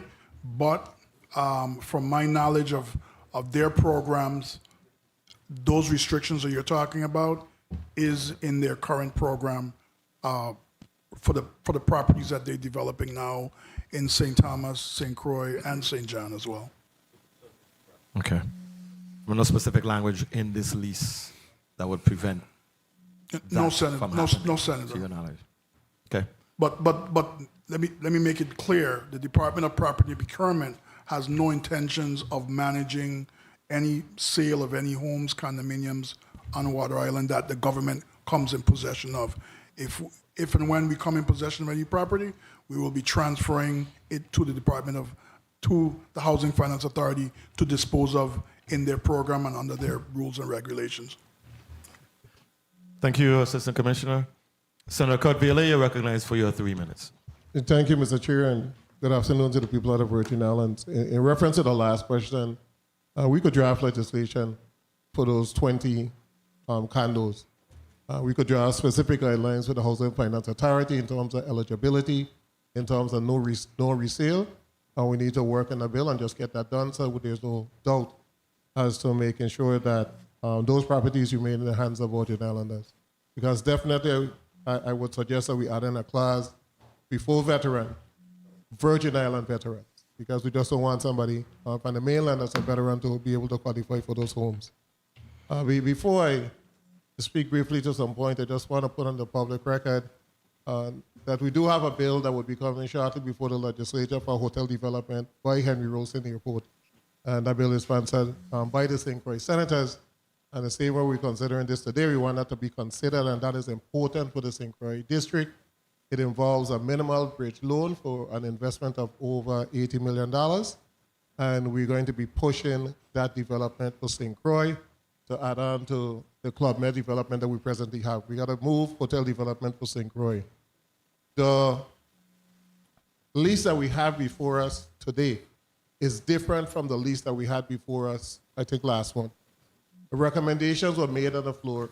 Discussions were had with the developers as to some of the concerns that the legislature had. One was the terms. The original term said 20 years at $120,000, and then year 21 would go to $240,000. We asked the developers to cut that.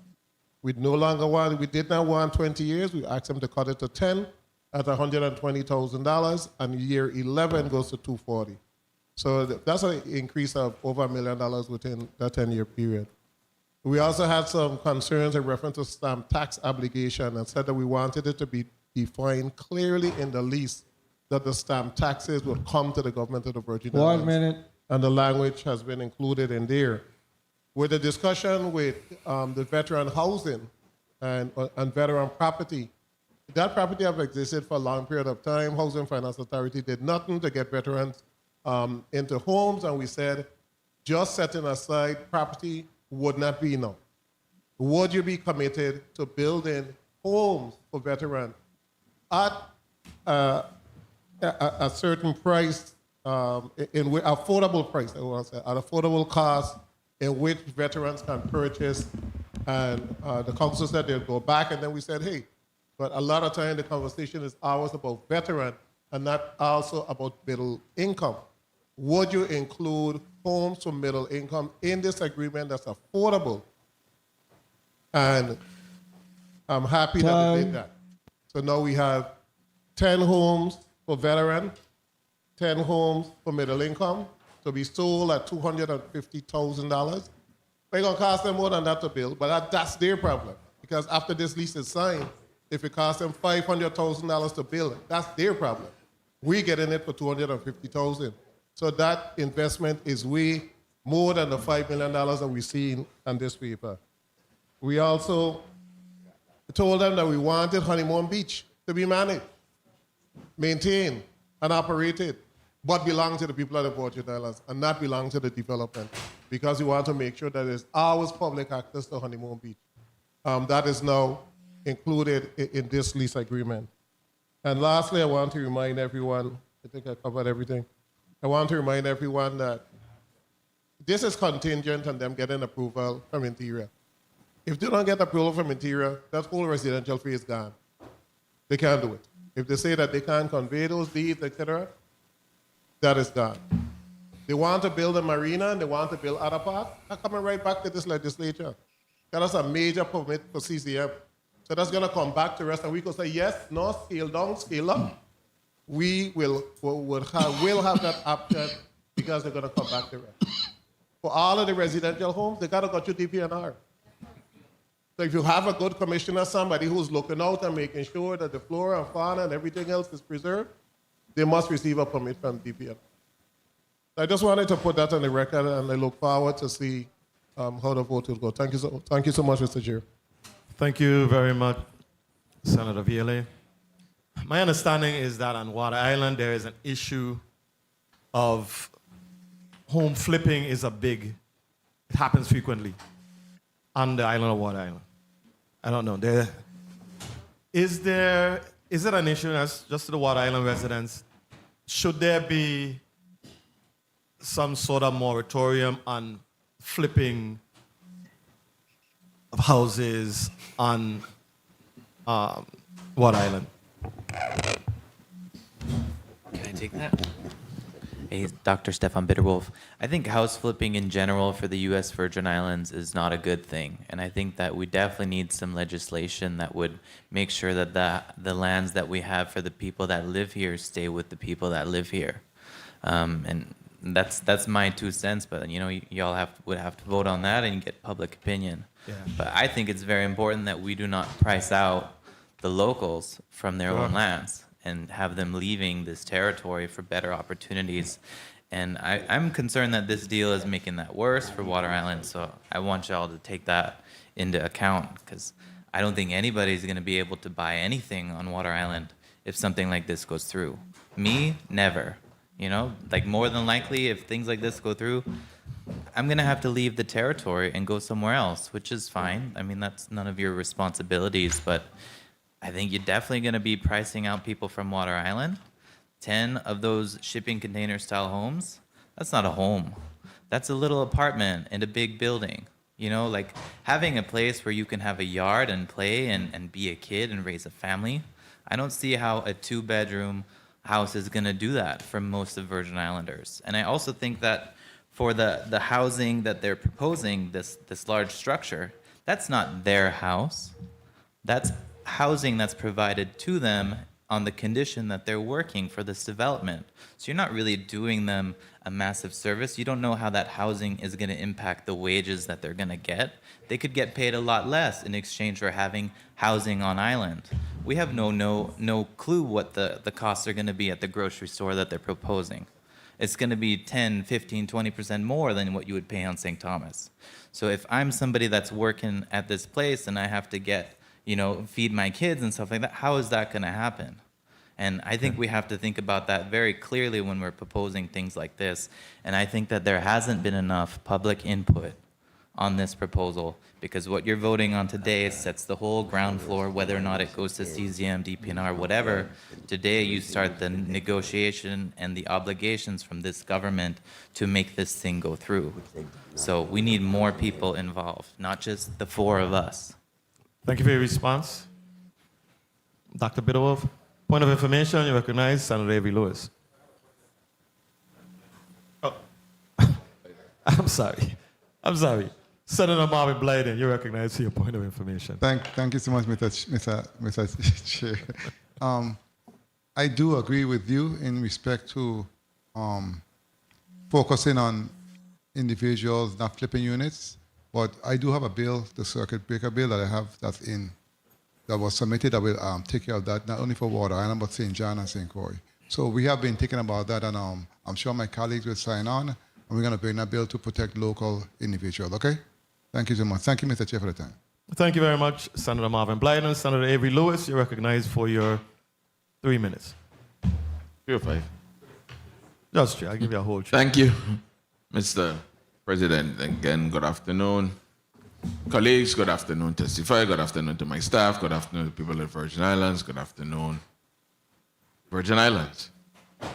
I just heard some things talking about property taxes increasing and so forth. Welcome to the wall of St. John.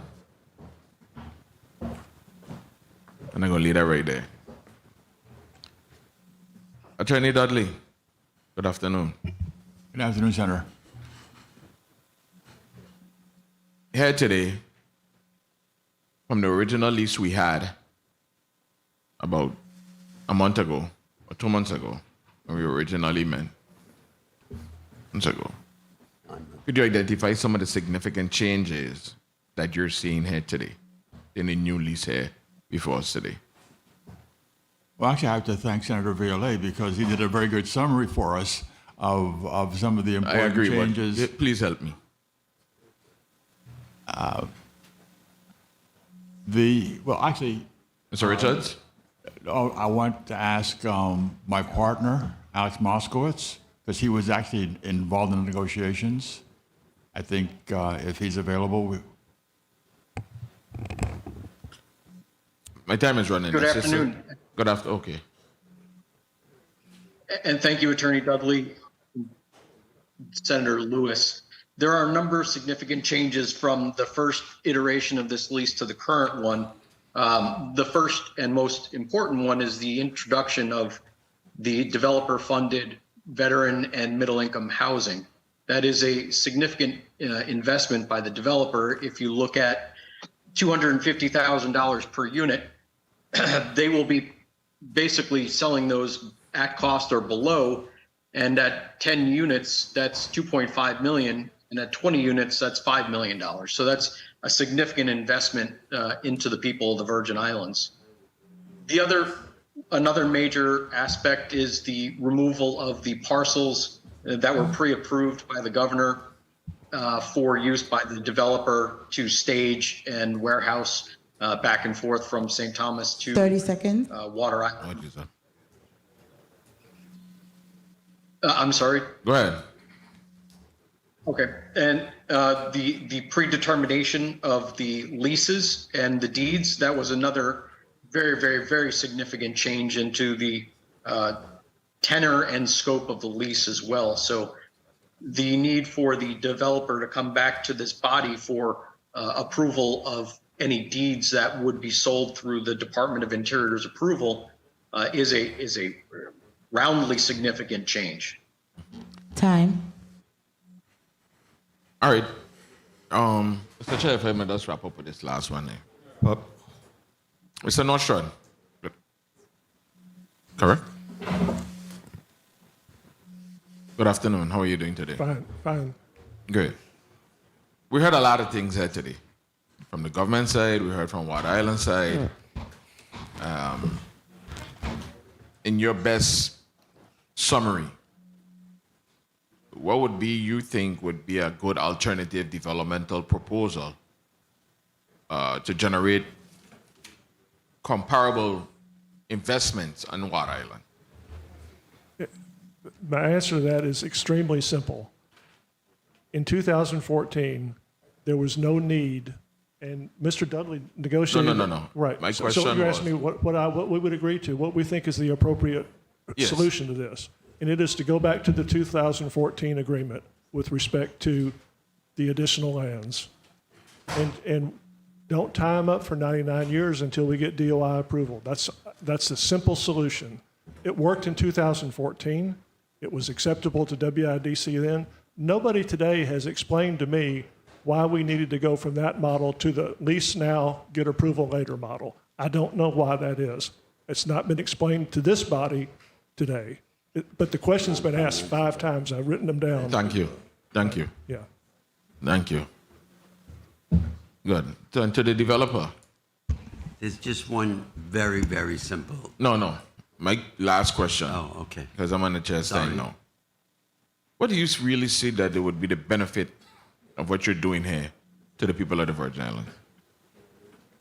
The benefit, since I've now spent the last 28 months in the Virgin Islands going back and forth, is I watched all of the Caribbean grow. I've watched all of the Caribbean islands succeed. I've been told by every hotel management company in the world that the Caribbean is the it place now. It is the perfect place for things to happen, to enhance every single nation and island. And I've watched, to the uncomfortableness of me as an American, as a USA citizen, I've watched this fall behind every other island in the Caribbean. And I think this little island by itself can so enhance the greater United States Virgin Islands and make it part of the community of the Caribbean. Thank you, Mr. Chairman. Thank you for the flexibility. Thank you very much, Senator V. Lewis. Senator Clifford A. Joseph, you recognize for your point of information. Thank you, Mr. Chair. Coming back to you guys again, I just wanted to be, if you guys were amenable, because just like you just mentioned about falling behind, the Virgin Islands right now, we're lacking homes. So I'm just asking if you guys were amenable to reaching out, since we are agreeing to give up the 60 for 10 and 10, if you guys were willing as investors to build more homes, St. Croix and St. Thomas, to pick up the difference of the 60 acres. That was my question. To me? Yeah. Okay, Stephen Miller again. As one of the gentlemen said, we're building those 20 homes at a loss. We are putting all the infrastructure for those 20 homes basically for free. Infrastructure, as I said, is almost 60% of the cost of doing anything on that island. So, in fact, I've spoken with Attorney Moskowitz. He's asked me, is it possible to do other housing on all of the Virgin Islands? That's my question. And I said, it's possible. Show me the land. What is the infrastructure? And what is the extent of what somebody wants for that home? And what can they pay for it? If that is available to me, I spent my whole life as an architect building around the world. I'm happy to find another project to work at, but I can't fund it. It's not my responsibility to fund it. That's why I asked the question. And that's why I came back to ask the question if you were amenable to doing it. That's all I wanted to know. Yeah. Yes, okay, sir. Good. Thank you very much, Senator Clifford A. Joseph. Senator Kenneth Gittins, you're recognized for your 3 minutes. Thank you, Mr. Chairman. Good afternoon to all. Good afternoon, testifiers. Let me first thank the folks from Water Island that took me on that tour yesterday. It was educational. I do support responsible economic development, and I wholeheartedly welcome investment into any one of our islands. But my responsibility is to ensure that economic development, especially at this magnitude, does not come at the expense of the public's long-term interest.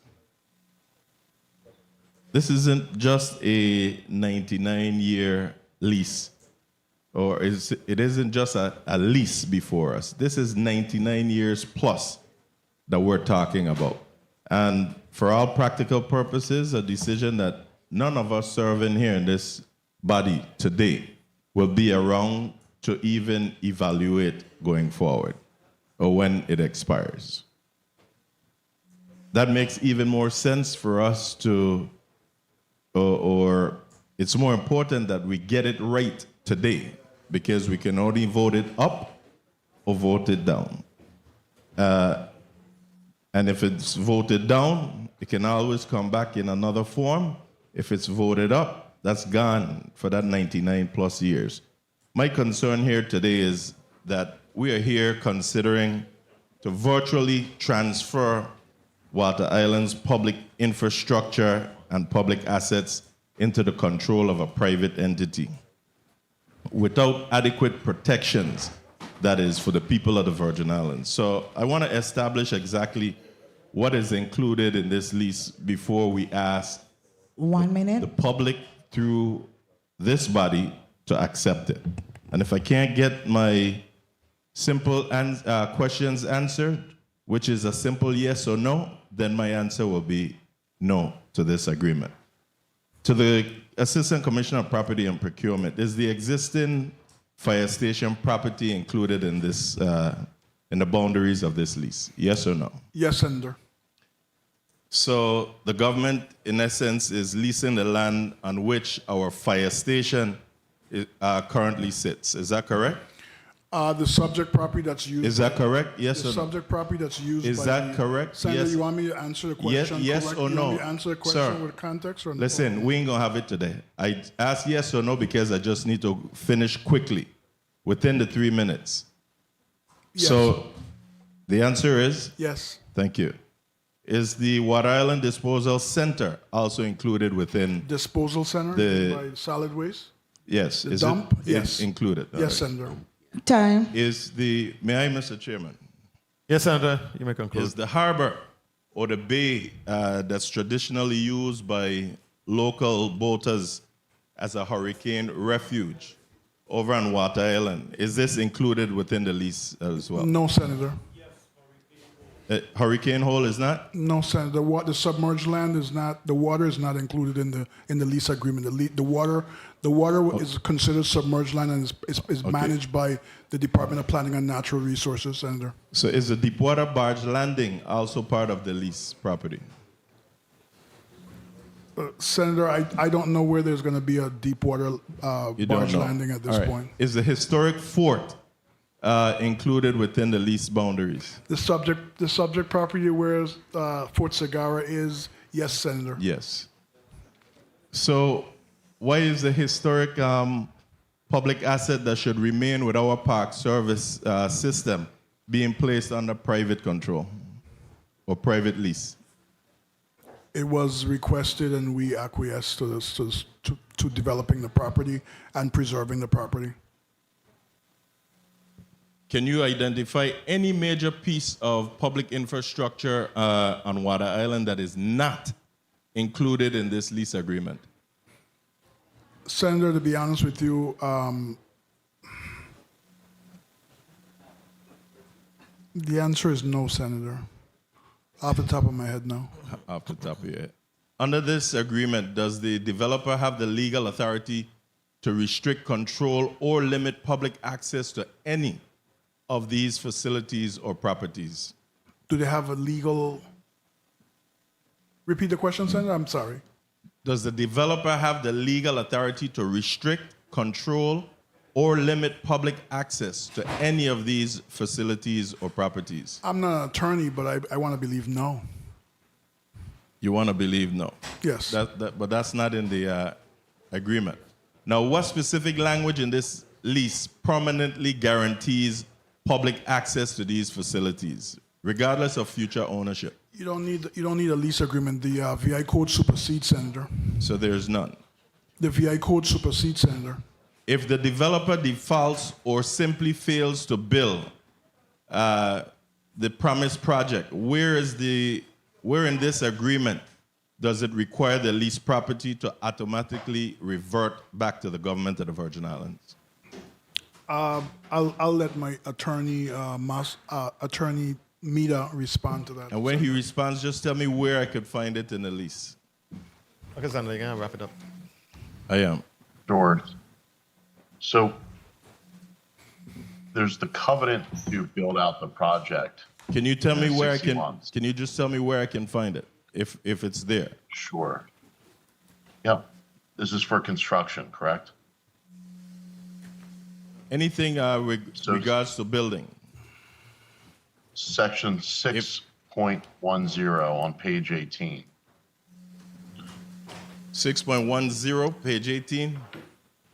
Correct. That's the covenant, the affirmative covenant for the tenant to build out the project in 60 months with due diligence. And if that's not met, it would be a breach of that covenant, which following notice in the lapse of cure period would ripen into a default. At that point in time, the default provisions would kick in the underlying lease. So in that, which include, sorry, Senator. In that section, is there any provision requiring substantial construction progress within a fixed period before the developer retains the lease? Yes, there are.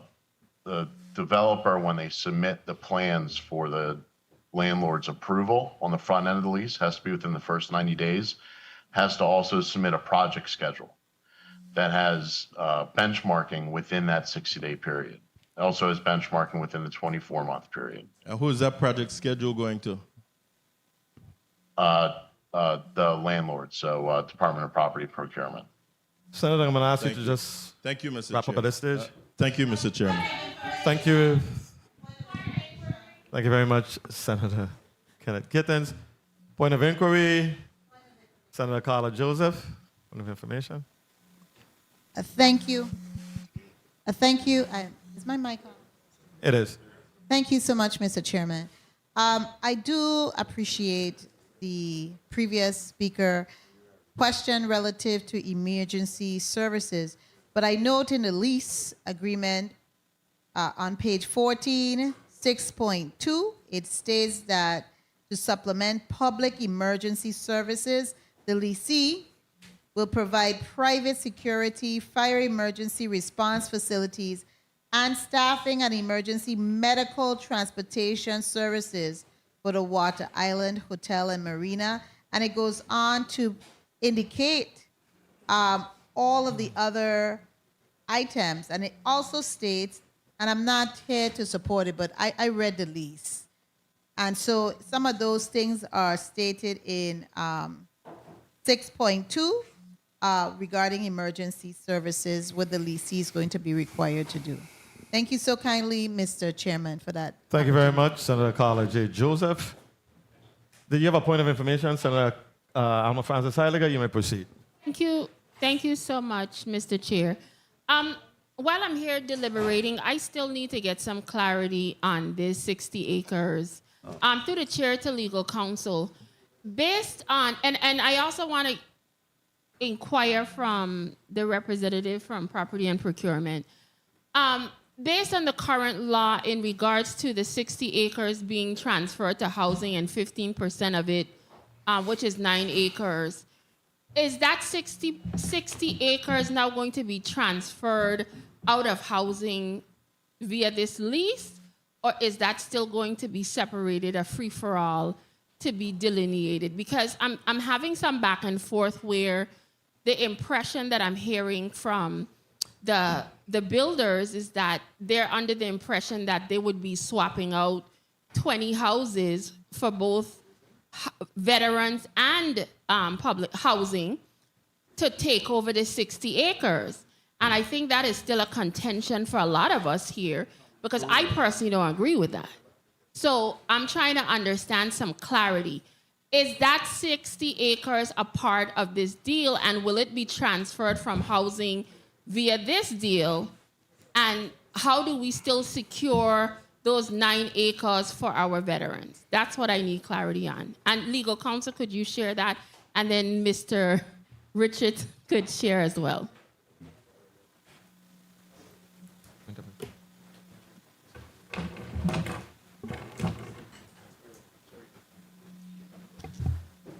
Through the chair to Senator Francis Heiliger, your question is whether or not the 60 acres has been transferred.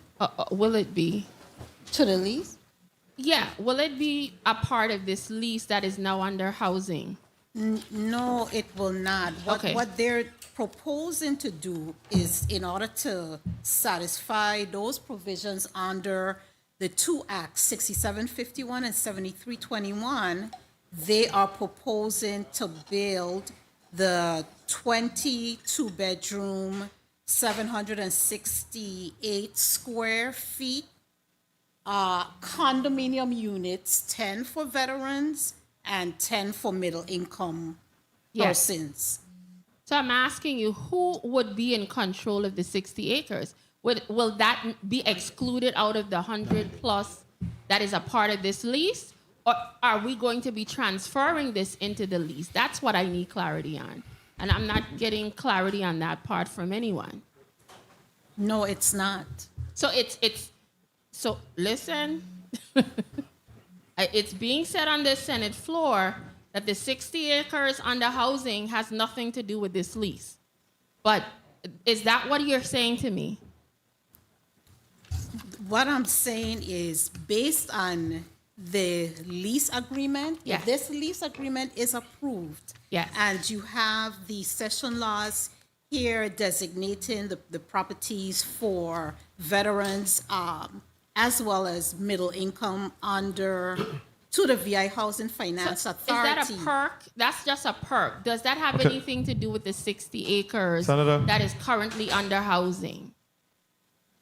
Does what have anything to do with the 60? Does this lease have anything to do with the 60 This is what I'm saying, acres? Senator. The 9.2 of the lease is saying in lieu of reserving the acreage that is in Act 6751, which was amended by Act 7321, in lieu of that, they're proposing condo. at their sole cost and expense to construct 20 condominium units. We're gonna have to move on, Senator. Okay, but can a lease alter a legal law? Well, of course, the law will, of course, supersede any other agreement. However, if the parties agree to do that in lieu of setting aside the 60 acres, yes, that can be done. Senator Angel Bolquez Jr., you're recognized for your 3 minutes. Thank you, Mr. Chair. Your point of information. I would prefer the 3 minutes. But, Your succinct point of information. Yes, sir. Yes, sir. I have a question in relation to the density. We know that at one given point in time, there was a concern about the density, and then there was a reduction. The reduction was by how many acres, Mr. Richards? Question about which density? Of the amount of property. Remember, you went from 190-something acres to 180. How many acres was it that you reduced by? Got rid of Honeymoon above. I'm asking the question because the reduction, whatever amount of acreage that is, I need to know if it's buildable, or was that put aside? Senator, the reduction was a catchment area and Honeymoon Beach area, I could tell you the number if give me a second to look in the schedule. Okay, I need to know the exact amount of acres the reduction was by, and if in fact that property or plots is it buildable? I want to believe it's 13.527 acres. Okay, good. So, of the 13.25 acres, can anyone tell me if any of those acres are buildable, or what percentage? To the microphone, please. Sorry, it's Stephen Miller. They're totally buildable.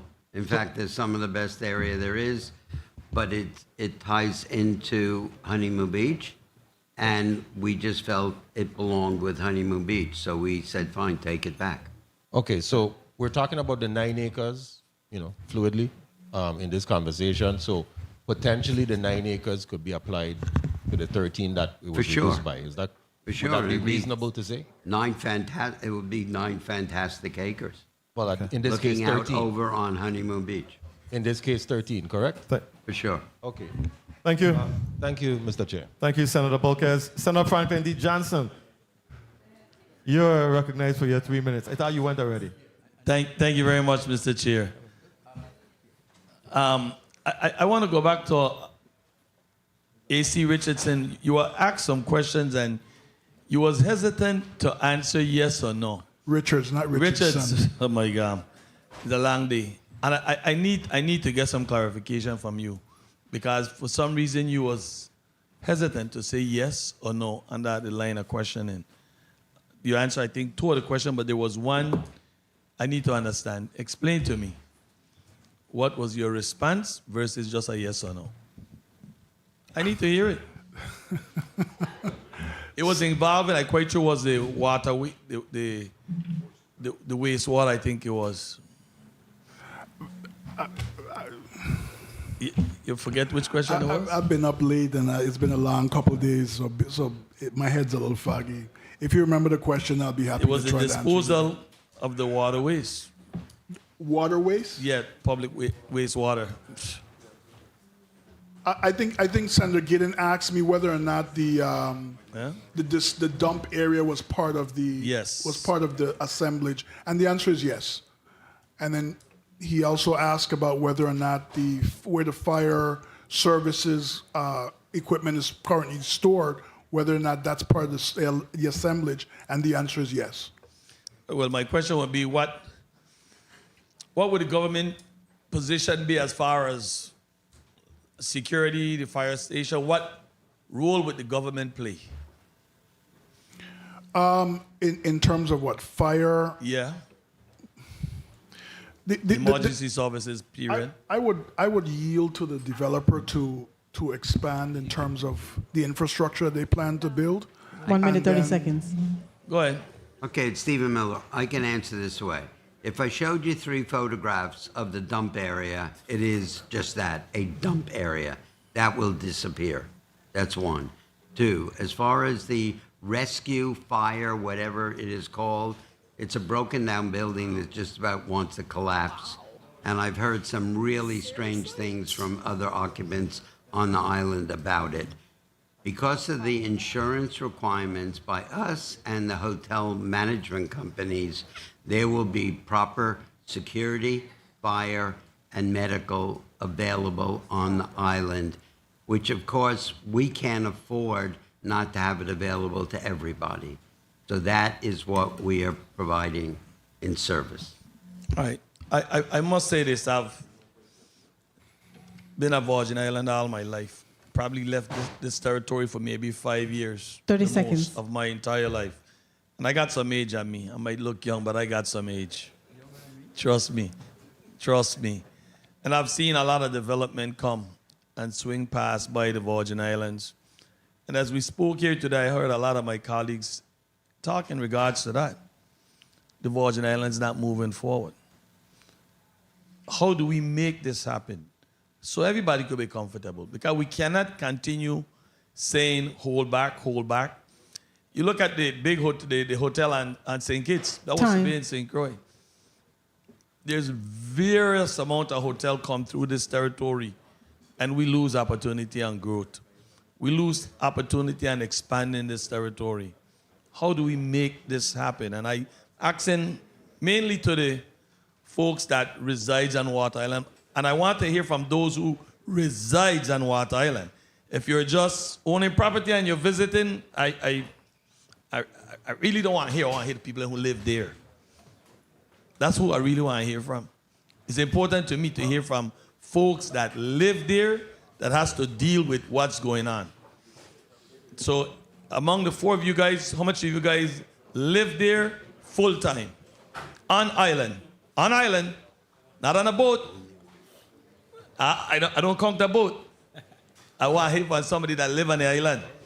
So let's hear from the one person that testified that lives on the island. Yes, sir. Rachel Ackley. I live on Water Island and have done so for a long time, since I was a child. I actually ran Water Island Search and Rescue for the last 10 years, and I was a little offended to hear that our fire station is thought of as a building that's falling apart and that we're a less than able team. Because we just spent I would like for you to stick to my question, and I'm quite sure in the chair time you could do that, but I want to hear, how do we make improvement in this territory and make it work? That's what I really want to hear. How do we expand the tax base of this government that still has to come to Water Island and fix your roads, deal with any other issues? Because after the hurricane, I was a very strong worker down there, making sure that the government's services for Honeymoon Beach was taken care of by this government. I made sure that the first set of water for those restrooms was provided by the government, free of charge, more than 1 truck. I made sure that the wastewater facility down there was taken care of. The owner of the boat that brings all the, if I may, Mr. Chair. You may wrap up, Senator. Bring all the tourism there. He put the mobile bathroom there, but the water supply, the connection, this government paid for it. So I really need to hear from you. How do we make it work to expand our tax base? How do we make it work to bring more people to this territory versus them bypassing us and going to every other Caribbean island? You're asking me to answer a very big question. Yes, it is. I don't know the answer to that, but I think investing in our local business owners is a good start. Getting people that are from the Virgin Islands involved in building hotels or whatever it is, marinas. That keeps people here, keeps people wanting to come home if there's, things that they can do. Obviously, maybe they don't have the funding that a company like Blue Water Global does, but maybe a small base of people starting and growing from, grassroots will eventually get where you want to be. to me, large companies coming in and taking over, it looks like a huge investment, but a lot of the money is going back to them and also out of the territory. It's not necessarily staying here. So that's a concern I have. I think that if we invested more in locals doing those things, and that all the taxes are paid here, all the money is kept here, that's the base. So I'll wrap up on this. You believe that there are some investors locally that wants to take part in helping Water Island as far as investing into a small hotel, it's a boutique hotel, whatever it may be? I'll stay at that, Mr. Chair. Go ahead. You can answer the chair. Yeah, I was. There's a couple of people that have been discussing it since we learned that it became available again. There are a few people that we've been talking to that said they've been interested for a long time. So if it was put back out to bid, then you would get to see that. But right now we're tied to where we're not getting those options. Thank you. Thank you very much. Senator Dwayne DeGraff, you're recognized for your point of information.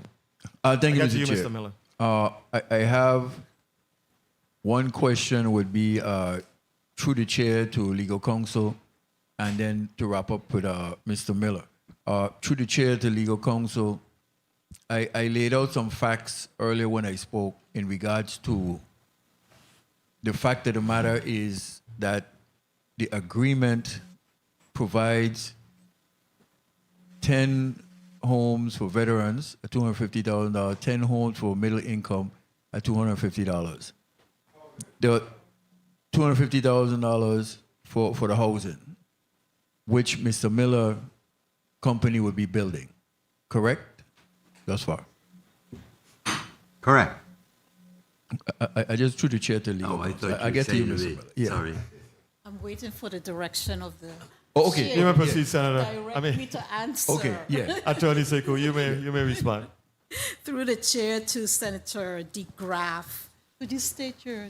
Yes. Is it an accurate fact that the lease provides for veterans 10 condominiums and 10 condominiums for middle income persons on Water Island? That is correct, Senator. Good. And finally, does it have any bearing? Does the lease say that's a swap for Acts 65, 31, or 7321? What the lease says. 6751 Right. or 7321. Okay, so what the lease says is in order to satisfy and cure the lessor's obligations relating to transfer of land to the Virgin Islands Housing Finance Authority and veteran housing under Acts number 6751 and 7321, the lessee shall, subject to the approval of the government of the Virgin Islands, elect and implement the following alternatives. So yes, this is what in this provision, this is what the lessee is seeking to do. Instead of, reserving the acreage that is required by the lots, instead they're proposing to build the 20 condominium units. So that's a good faith measure. Huh? Basically, a good faith measure is what she's doing. Well, that is really not a legal question, whether it's a good faith measure Okay. or Okay. So I got it. So it would be, and then closing to Mr. Miller, is it your understanding that the 60 acres by law, by Acts 6751 and Act 7321, is it your understanding that with this lease, those laws have no more bearing on in the territory? You replace that, legal, or if you need the attorney to answer. Senator, the statute that you're talking to, or statutes plural, correct, have been on the books for more than a decade. For more than 10 years, the government of the Virgin Islands has, in theory, had the obligation to set aside the land and develop the housing for the veterans. It hasn't happened. What the That's not a question. If you could just... I'm saying it's not in theory. It's a fact. It's the law. Yes, so it's not in theory. It could be 100 years. It's the law. Right, you're right. So, yeah, It so- is the law, right. and nothing has happened with it. So it is So your the understanding- the government took this opportunity with my client to say, look, we have this obligation for veterans. Would you satisfy that obligation for us by building these units? My client agreed. Now, the question then becomes, well, what happens to the acreage? The acreage was not a swamp. What happened was the government decided this amount of land was going to be set aside for the development that we've been talking about now for two different sessions. And what the government chooses to do with the other land is up to the government. And to the extent that my client is now developing the property, it is still subject to all of the federal regulations. Okay, so then would you just be amenable to scaling back on the size of your proposal because it encompasses 180 acres, out of which it can, by law, only encompass 140 acres? Can I answer? By law. I can say it. No. Well, you can answer in the chair's time. So I don't want to abuse my time. Thank you for the time, Mr. Chair. Thank you, Senator. You have a response, Attorney Dudley? Well, I just had a response to the, I'm sorry, I keep missing her name down there. She made a statement which is totally out of context because she has no idea of what it costs of anything like this. Of the $440 million, at least $280 million of that money will be spent by the professionals and the contractors for this project, the physical project as you see it. So that is a statement that's very important. We're talking to contractors here, we're talking to subcontractors here, we're demanding to see licenses and that they're properly insured and they can do everything on these projects. But the amount of money, like somebody talked about modules that are offshore, that's correct. But that's because everywhere in the world, you can't get artisans to prepare the interiors of five-star hotels. I've done this all over the world. But so all the rest of the money and everything else will be spent in the Virgin Islands, $280 million. Thank you very much, Mr. Miller. I wanted to ask, I'm going to get to your point of information, you and Senator Bolkes, in a second. I wanted to talk a little bit about the employee village population.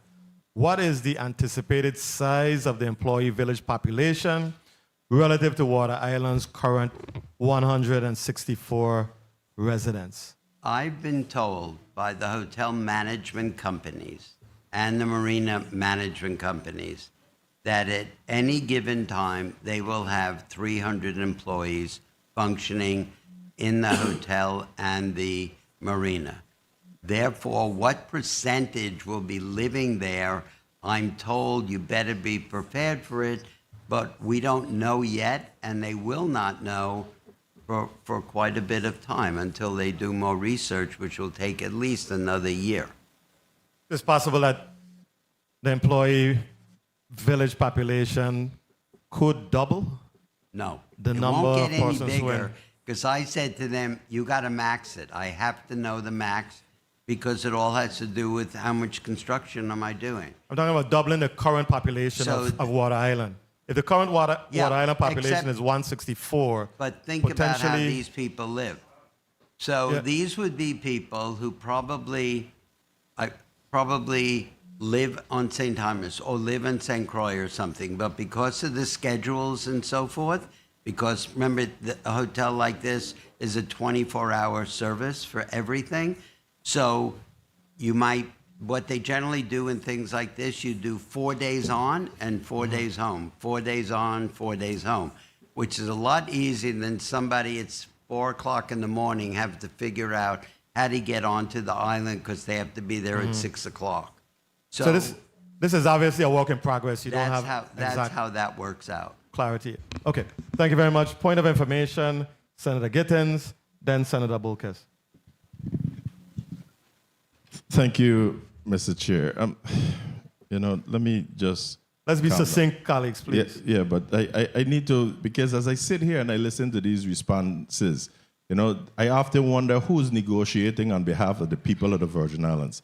First off, the statement of the condition of the firehouse is not true. I keep hearing y'all refer to the firehouse as some wooden structure or something. I was there up to yesterday. And if this is wooden, tell me it is, if media will put it up. Is that a wooden structure? That's not a wooden structure, but that's the firehouse that I speak about. But we continue to say, you stop when I'm speaking, please. Please. Because I feel like you've just disrespected even the young lady testifying from Water Island. I mean, let's just be respectful. Also, I was pointed to, when I was asking my line of questioning, one of my own colleagues, as if they were questioning whether or not I saw the lease. I just had to go back to it. But yes, on page 14 speaks to, in 6.2, speaks to the emergency services, yes.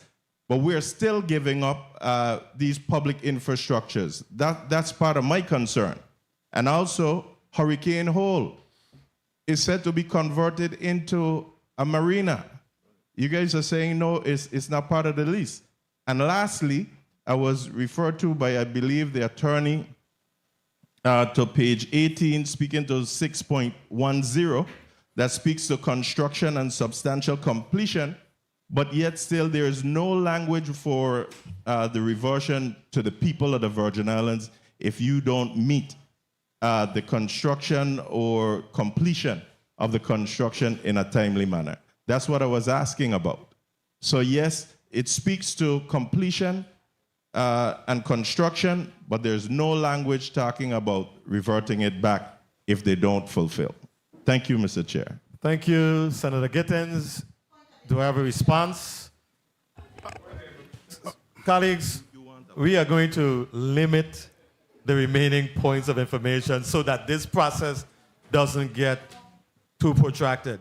So the chair will exercise some discretion with regards to all of the points of information. So I don't know if Attorney Dudley or Mr. Miller had a response or No, Mr. Richards? Vincent Richards, I just wanted to make it clear that to be very respectful to Senator Gittins, he asked me to yes or no questions. Mm-hmm. And when it comes to Flamingo Bay, the Flamingo Bay itself, the bay, is not part of the lease agreement. Flamingo Bay is submerged land and will be subject to a CZM, not CZM, but a Department of Planning and Natural Resource submerged land lease agreement, which will be in the future.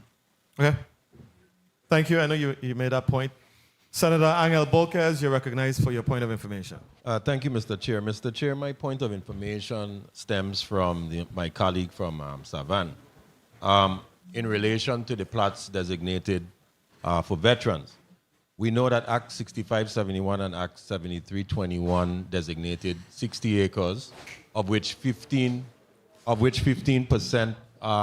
boils down to technically 9 acres. We know that the developer decreased the amount of density by 13.25 acres is what was just stated on the floor. We clarified, it was stated that these plots or acres are buildable. I think it's reasonable to assume that the government of the Virgin Islands is still in control of somewhere along the lines of 13.25 acres that could easily be designated to the veterans for the purposes of Act 7321. So I just wanted to place that on the record, and I wanted to re-verify, I wanted to confirm with DPP and the developer if in fact my statements are accurate based on your responses earlier. Repeat the question succinctly. Not really a question. It was stated, I asked before, by how much did the developer reduce the density of the project? You stated what number? 13 plus acres. 13 plus acres. Yes, Senator. Correct. And then I also asked if in fact these plots or acres were buildable. Yes, Senator. Okay, good. So it would be reasonable to assume that the government of the Virgin Islands still has 13 point whatever, 25 acres in its possession that could easily be designated for veterans to adhere to Act 7321. Senator, could I help you with that? Would that be possible if I respond You would to have that? to answer in the chair's time. I don't want to. But Who did you pose that question to? Is that a statement? It's a Or a statement. question? Okay. It's okay. a statement that I know it was just responded received- to before that there was available acreage, prime acreage. I believe Mr. Miller mentioned that earlier today. So, yes, I guess your statement is confirmed by Mr. Would it be Miller. okay if I Thank you, respond? Mr. Chair. Just Briefly, very Mr. quickly. Senator, the Water Island Land Use Plan that was developed by the University of Virgin Islands identified and evaluated every piece of the 200 acres that the government owns. And I've got a map in there that they prepared of what were the buildable lots. Speaking to the microphone. Mr. Yeah, the two lots that you're speaking to, Honeymoon Beach, is permanent non-development. And the catchment was not identified as a buildable lot by the University of Virgin Islands. So I'm not an expert in land use planning. I don't think Mr. Miller has more expertise than the University of Virgin Islands, who spent 6 months or 8 months developing this plan. They did not identify those lots as the appropriate lots for middle income and veterans housing. They identified specific lots in their study that would be affordable. This plan, this development plan, takes those lots, the best of those lots that were identified, and converts them to luxury housing. The map is clear. What lots were appropriate, buildable for middle income and veterans housing. Mr. Chair, with your leniency, please. Thank you, Mr. Chair. It was clarified that the lots that of the 13.25 are in the Honeymoon Beach area, correct? Okay. So, and they're buildable in addition to the fact that the developer has now also put up 10 veteran condos and 10 middle income condos. So again, it is reasonable to assume that the 13.25 under the control of the government of the Virgin Islands is applicable to be utilized for veterans. Thank you, Mr. Chair. Thank you very much, Senator Angel Bolquez Jr., Senator Carla Joseph, and then Senator Alma Francis Heiliger. Thank you. Please be succinct. I would try Be my succinct. very Okay. best, Mr. Chairman. Go forward. I had a question regarding the area for the plan review. AC Richards, kindly indicate for us, if they do not send in these plans by the delivery date, then this lease is going to go back for negotiations and they could be losing some of their performance bonds, or you want to have your attorney answer that? The short answer is if they don't do what the lease specifies within a time frame, technically they will be in default. Default. And also, I just want to, Mr. Chairman, if you would allow, I really want to thank Ms. Ackley and everyone else, Dr. Bob, who really showed us some great Virgin Islands hospitality on July 20th when I visited there. I really appreciate the opportunity. And finally, I just want to mention and just read into the record 6.2 of the lease, which talks about emergency services. And it states, notwithstanding the foregoing, for avoidance of doubt, lessor hereby reserves, which is the government, and the lessee, which is the Water Island Development, acknowledges and agrees that the GVI Water Island Administrator, Virgin Islands Police Department, and Virgin Islands Fire and Emergency Medical Services shall have designated space and improvements to service residents on the GVI track, which space will be contemplated in the plan, and that's why I ask about the plan, and developed and constructed at the lessees, that's those human beings who are proposing this, costs. Thank you, Thank Mr. you, Chairman. Senator Joseph. Senator Alma Francis Heiliger, you're recognized. Thank you so much, Mr. Chair. To the chair, to Mr. Richards. One of the things that I found very strange in this entire project is that we are offering over 100 plus acres for a lease, but at no point did we do any type of appraisal to know what the value of this land was. But we still were able to come up with a lease cost of some, I think it was $120 a year. After 10 years, it goes to $240. How did you guys come up with that formula without knowing the total value of the land?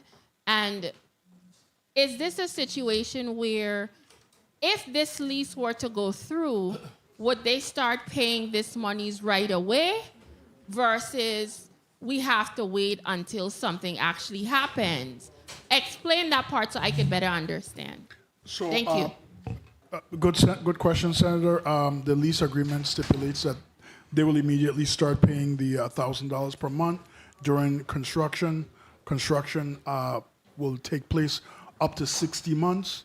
It may be shorter if at some point if they construct it before 60 months, they start paying $120,000 per year for the property. Okay. Thank you. The appraisal part, You have an appraisal part? you didn't actually answer what I asked. Senator, the property for the most part is undeveloped and or impaired. You can arrive at the value of the property by just doing what an appraiser usually does, is taking the last 3 transactions of sale of undeveloped land, and you'll get in a ballpark in terms of what the value is. And as far as the number derived, that was derived from studies from similar deals. I understand what the senator is saying about the appraisal. That's a question that I've always had. Yes. Something of this magnitude. Yes. It seemed like it would just be easy to just get an appraisal, so we'll be clear on what the value is when we're doing our calculations as to, what we're going to be charging, etc. But anyway, I've asked that question before. Ask and answer. Thank you very much, Senator Francis Heiliger. My one question, I think we've exhausted all of my colleagues' line of questioning today, but I wanted to ask Mr. Nestud one question, and it was regarding the, I think you call it a RevPAR study. You cite the 2014 RevPAR study to argue that a standalone hotel is feasible without residential development. But that study is now over a decade old, with the Water Island Development Company's opening statement arguing that the luxury hotel market has changed substantially since 2014. Why should a 2014 feasibility study still control the economics of a 2026 project? Just to get your perspective on it. That's a great question, and I can't tell you why the 2014 RevPAR study was submitted by Blue Water as their financial feasibility study. So they must think it's still applicable. That's not my decision, that was their decision. Thank you. Mr. President, if I may, the RevPAR study was conducted by the Department of Property and Procurement and the Government of the Virgin Islands. Just so it was not submitted by the developer. That was our research. That's our body of information that we conducted. It's not an appraisal, but it gives you guidance in terms of where what's feasible, what's not feasible. It gives you numbers, and if so. Okay. Thank you very much, Mr. Richards. Colleagues, we are going to adjourn our committee of the whole meeting and rise back into session to take a vote on this matter. Yes. Before we conclude, I'll give both sides an opportunity to just put one person from each side, to put your 1 minute wrap up on the record. Beginning with Mr. Richards. Good afternoon. I'd just like to say thank you, Mr. President, and to members Before you go, I just wanted to get the differentiation or clarification between Hurricane Hole and Flamingo Bay. It's the same difference. So it's the same area there. Hurricane Hole is like a nickname. Okay. Because I want to believe there's a Hurricane Hole here in St. Thomas as well, on the east end as well. Okay. So basically the same thing. Okay. So number one, I just wanted to say thank you to everybody respectfully. And number two, I just wanted to apologize to Senator Gittins for speaking over him or not answering succinctly. And just say thank you. I appreciate the process. I respect the process. I look forward to continue working with this body and deliberating with this body. Thank you. Thank you very much. Mr. Nestrud? Thank you. Let me wrap up with just mentioning a couple things that I think kind of got muddled in the question and answer. Remember, you have 1 minute. One is the submerged lands. The submerged lands cannot be leased by DPP. We all agree to that. They're water. But this lease says getting a lease for the submerged lands is a condition precedent. So before the developer has to do anything, they have to get a submerged lands permit, and they have to get the development plan for the submerged lands approved. So even though it's not in the lease, it's a precondition. Before they have to turn the first blade of dirt, they have to get all those permits for submerged lands. So this timeline that we're developing, we have to get all the submerged lands plans approved on the front end before we start anything else. So you're talking about a 5-year construction window. Let's back up to how long is it going to take to get the submerged lands approved. Another pre-approval condition is getting the Department of Interior approval. How long is that going to take? Because we don't have to turn a single blade of dirt until the Department of Interior has approved this. It's been 12 years now. So we've got a 5-year construction period. Let's add on these other precondition requirements before we start talking about a reasonable time frame. Second, restriction of access to our property. You had a nice picture of the firehouse. The proposed plan will turn that into condominiums.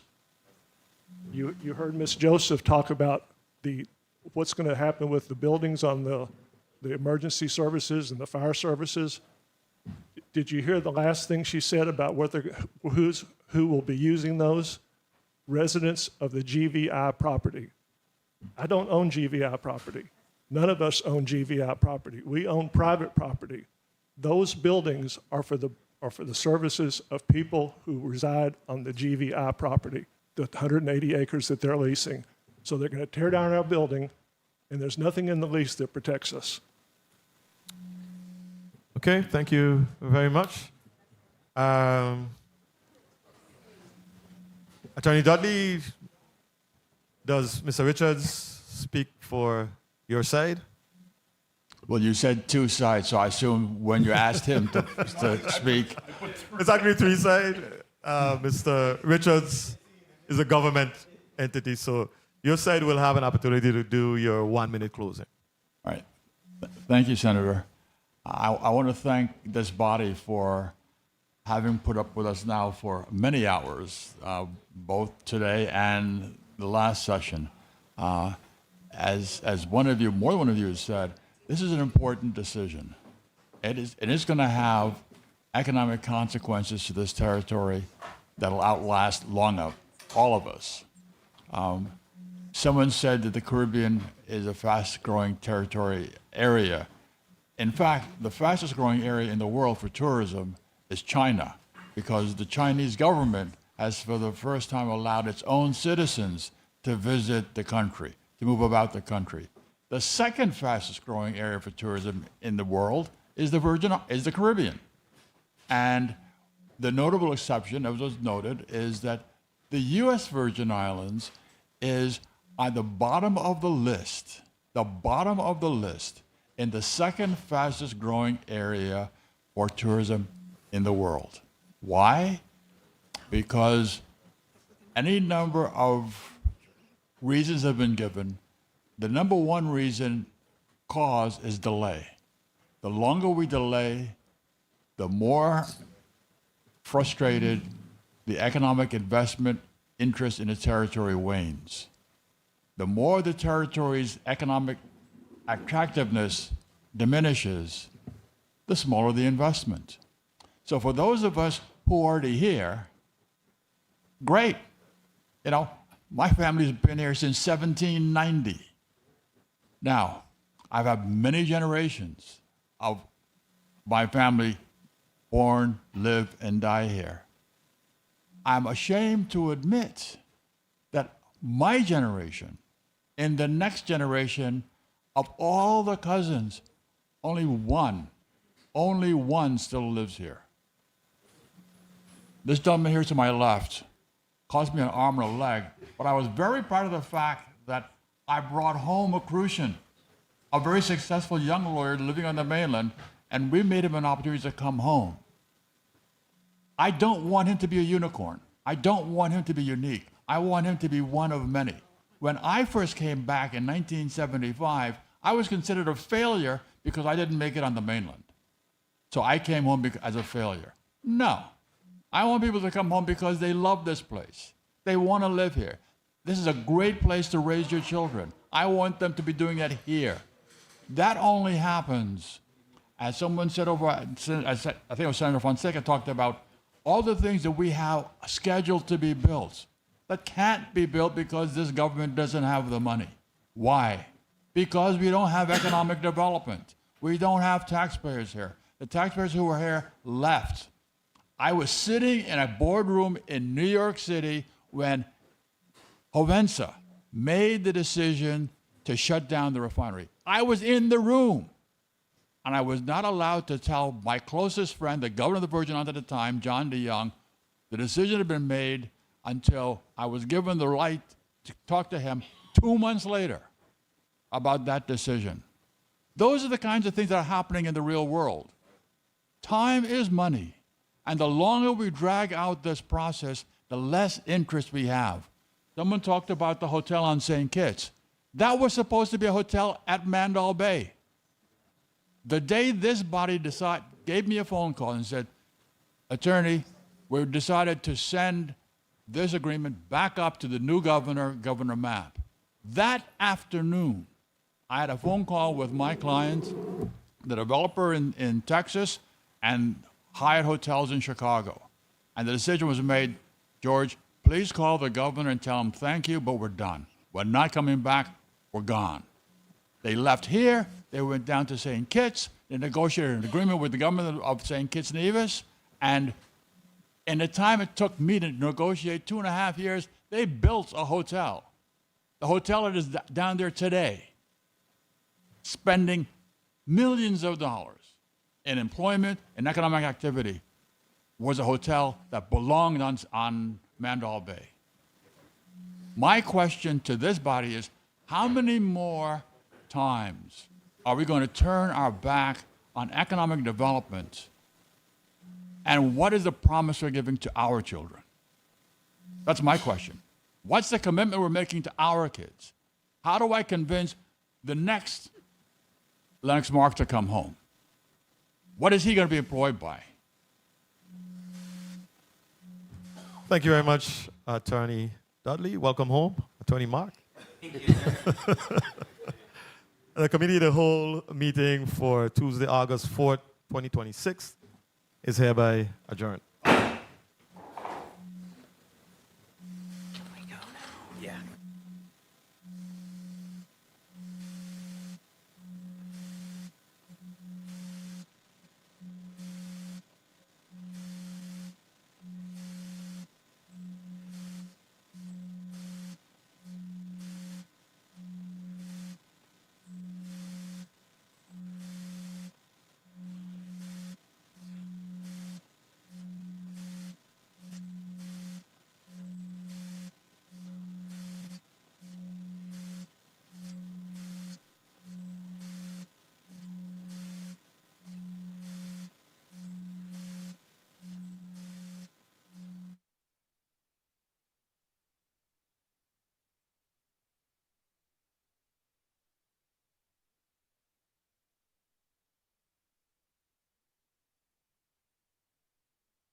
Good afternoon once again, colleagues. Good afternoon to listening audience. Session is back on the record.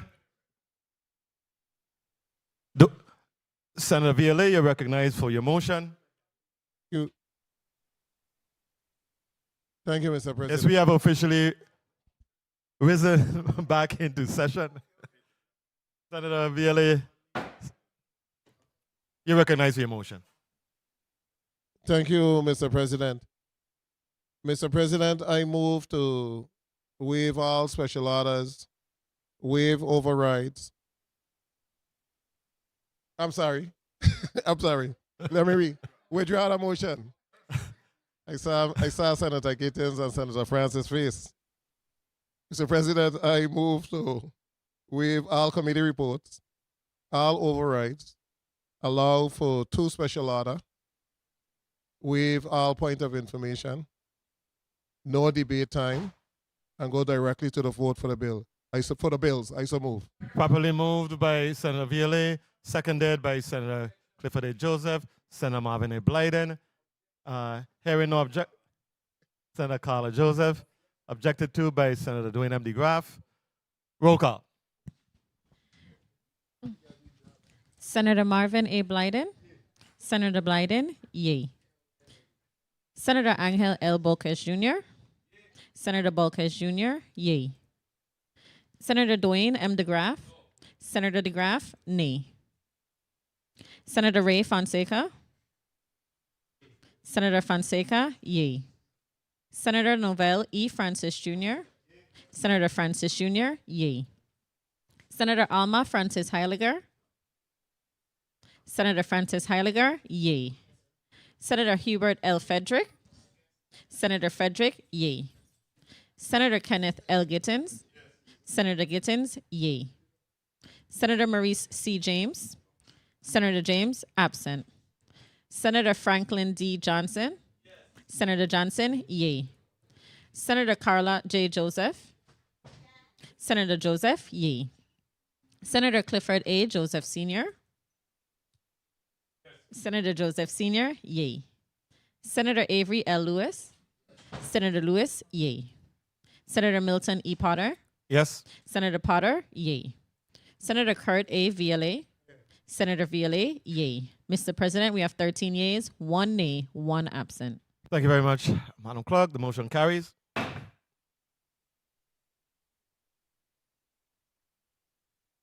Senator Gittins, you're recognized for your motion.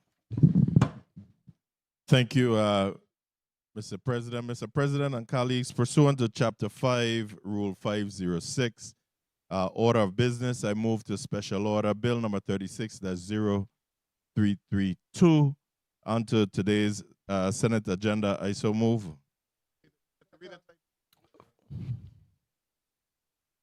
You read the title. Read the title, I Senator. I withdraw. Motion is withdrawn. Motion. You're recognized for your motion, Senator Gittins. Thank you, Mr. President and colleagues. Again, pursuant to Chapter 5, Rule 506, Order of Business, I move to Special Order Bill number 36-0332, an act creating a temporary law enforcement integration initiative to increase police manpower, enhance public safety operations, and reduce violent crime throughout the Virgin Islands. Onto today's Senate agenda, I so move. Properly moved by Senator Kenneth Gittins, seconded by Senator Ray Fonseca, Senator Clifford Joseph, Senator Novelli Francis, Senator Carla J. Joseph. Okay. You objected? Objected to by Senator Carla J. Joseph. Roll call. Senator Marvin A. Blyden. Senator Blyden, yay. Senator Angel L. Bolkes Jr. Senator Bolkes Jr., yay. Senator Dwayne M. DeGraff. Senator DeGraff, yay. Senator Ray Fonseca. Senator Fonseca, yay. Senator Novell E. Francis Jr. Senator Francis Jr., yay. Senator Alma Francis Heiliger. Senator Francis Heiliger, yay. Senator Hubert L. Frederick. Senator Frederick, yay. Senator Kenneth L. Gittins. Senator Gittins, yay. Senator Maurice C. James. Senator James, absent. Senator Franklin D. Johnson. Senator Johnson, yay. Senator Carla J. Joseph. Senator Joseph, nay. Senator Clifford A. Joseph Sr. Senator Joseph Sr., yay. Senator Avery L. Lewis. Senator Lewis, yay. Senator Milton E. Potter. Yes. Senator Potter, yay. Senator Kurt A. Viale. Senator Viale, yay. Mr. President, we have 13 yeas, 1 nay, 1 absent. Thank you very much, Madam Clerk. Colleagues, the motion carries. Senator Novelli Francis Jr., you're recognized for your motion. Thank you very much, Mr. President. I rise to offer BR number 26-1254 for it to be given a bill number. It's an act appropriating $2,917,519 to the University of the Virgin Islands for general operating expenses, and that this should be added to today's agenda as the last item. I so move. Properly moved by Senator Novelli Francis Jr., seconded by Senator Ray Fonseca, Senator Marvin A. Blyden, Senator Avery Lewis, Senator Carla J. Joseph, Senator Hubert L. Frederick, Senator Alma Francis Heiliger. Having no objections, so ordered.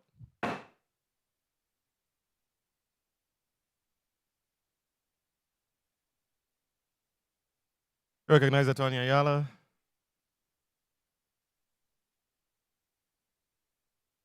Number 36-0343. Okay. Please note that this measure carries bill number 36-0343.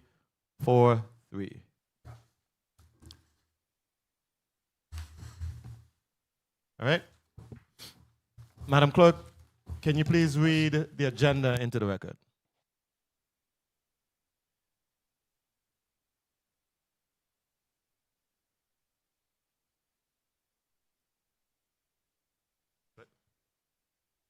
Okay. We will move into a 2-minute recess.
Good afternoon once again. Session is back on the record.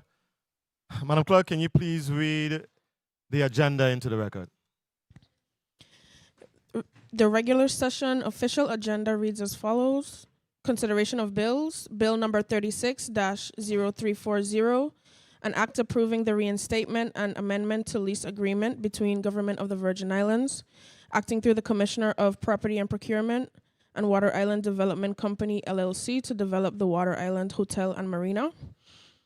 Bill number 36-0332, an act creating a temporary law enforcement integration initiative to increase police manpower, enhance public safety operations, and reduce violent crime throughout the Virgin Islands. Bill number 36-0343, an act appropriating $2,917,519 to the University of the Virgin Islands for general operating expenses. That concludes the reading, Mr. President. Thank you very much, Madam Clerk. Madam Clerk, can you please call up the first item? Bill number 36-0340, an act approving the reinstatement and amendment to lease agreement between Government of the Virgin Islands, acting through the Commissioner of Property and Procurement, and Water Island Development Company, LLC, to develop the Water Island Hotel and Marina. Roll call, please. Senator Marvin A. Blyden. Senator Blyden, yea. Senator Angel L. Bolkes Jr. Senator Bolkes Jr., yea. Senator Dwayne M. DeGraff. Senator DeGraff, yea. Senator Ray Fonseca. Senator Fonseca. Senator Fonseca, nay. Senator Novell E. Francis Jr. Senator Francis Jr., yea. Senator Alma Francis Heiliger. Senator Francis Heiliger, nay. Senator Hubert L. Frederick. Senator Frederick, yea. Senator Kenneth L. Gittins. Senator Gittins, absent. Senator Maurice C. James.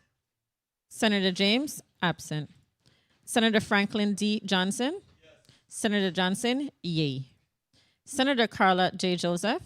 Senator Joseph, yea. Senator Clifford A. Joseph Sr. Senator Joseph Sr., yea. Senator Avery L. Lewis. Senator Lewis, yea. Senator Milton E. Potter. Yes. Senator Potter, yea. Senator Kurt A. Viale. Senator Viale, yea. Mr. President, 11 yeas, 2 nays, 2 absent. Please record Senator Gittins' vote as no. Senator Gittins, nay. Mr. President, 11 yeas, 3 nays, 1 absent. Thank you very much. Colleagues, Bill number 36-0340, an act approving the reinstatement and amendment to lease agreement between Government of the Virgin Islands, acting through the Commissioner of Property and Procurement, and Water Island Development Company, LLC, to develop the Water Island Hotel and Marina, has been favorably voted upon by this body and will be forwarded to the Governor for further consideration and action. Please call up the second item, Madam Clerk. Bill number 36-0332, an act creating a temporary law enforcement integration initiative to increase police manpower, enhance public safety operations, and reduce violent crime throughout the Virgin Islands. Roll call, please. Senator Marvin A. Blyden. Senator Blyden, yea. Senator Angel L. Bolkes Jr. Senator Bolkes Jr., yea. Senator Dwayne M. DeGraff. Senator DeGraff, yea. Senator Ray Fonseca. Senator Fonseca, yea. Senator Novell E. Francis Jr. Senator Francis Jr., yea. Senator Alma Francis Heiliger. Senator Francis Heiliger, yea. Senator Hubert L. Frederick. Senator Frederick, yea. Senator Kenneth L. Gittins. Senator Gittins, yea. Senator Maurice C. James. Senator James, absent. Senator Franklin D. Johnson. Senator Johnson, yea. Senator Carla J. Joseph. Senator Joseph, yea. Senator Clifford A. Joseph Sr. Senator Joseph Sr., yay. Senator Avery L. Lewis. Senator Lewis, yay. Senator Milton E. Potter. Yes. Senator Potter, yay. Senator Kurt A. VLA. Senator VLA, yay. Mr. President, 14 yeas, 1 absent. Thank you very much, Madam Clerk. Colleagues, Bill number 36-0332, an act creating a temporary law enforcement integration initiative to increase police manpower, enhance public safety operations, and reduce violent crime throughout the Virgin Islands has been favorably voted upon by this body and will be forwarded to the governor for further consideration and action. Please call up the next item, Madam Clerk. Bill number 36-0343, an act appropriating $2,917,519 to the University of the Virgin Islands for general operating expenses. Roll call, please. Senator Marvin A. Blyden. Senator Blyden, yay. Senator Angel L. Bolkes Jr. Senator Bolkes Jr., yay. Senator Dwayne M. DeGraff. Senator DeGraff, yay. Senator Ray Fonseca. Senator Fonseca, yay. Senator Novell E. Francis Jr. Senator Francis Jr., yay. Senator Alma Francis Heiliger. Senator Francis Heiliger, yay. Senator Hubert L. Frederick. Senator Frederick, yay. Senator Kenneth L. Gittins. Senator Gittins, yay. Senator Maurice C. James. Senator James, absent. Senator Franklin D. Johnson. Senator Johnson, yay. Senator Carla J. Joseph. Senator Joseph, yay. Senator Clifford A. Joseph Sr. Senator Joseph Sr. Senator Joseph Sr., yay. Senator Avery L. Lewis. Senator Lewis. Yay. Senator Milton E. Potter. Yes. Senator Potter, yay. Senator Kurt A. VLA.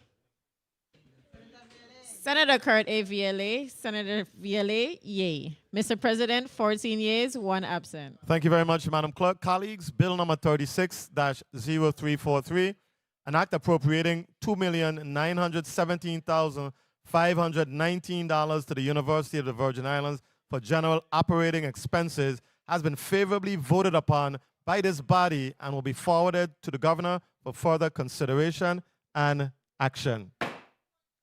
Senator Carla J. Joseph, you're recognized for your point of personal privilege. Thank you. Thank you so much. Colleagues, thank you so much, Mr. President, for recognizing me. I voted for Bill number 36-0332, even though I objected for it to be on the agenda, because I want us to take this bill very seriously.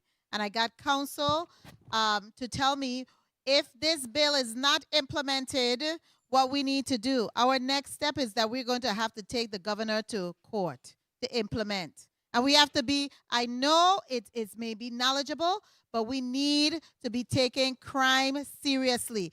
And so I'm going to be on that trajectory to push that. Thank you so much, Mr. President. Thank you very much, Madam Carla J. Joseph. A session for August 4th, 2026 is hereby adjourned. Thank you, colleagues.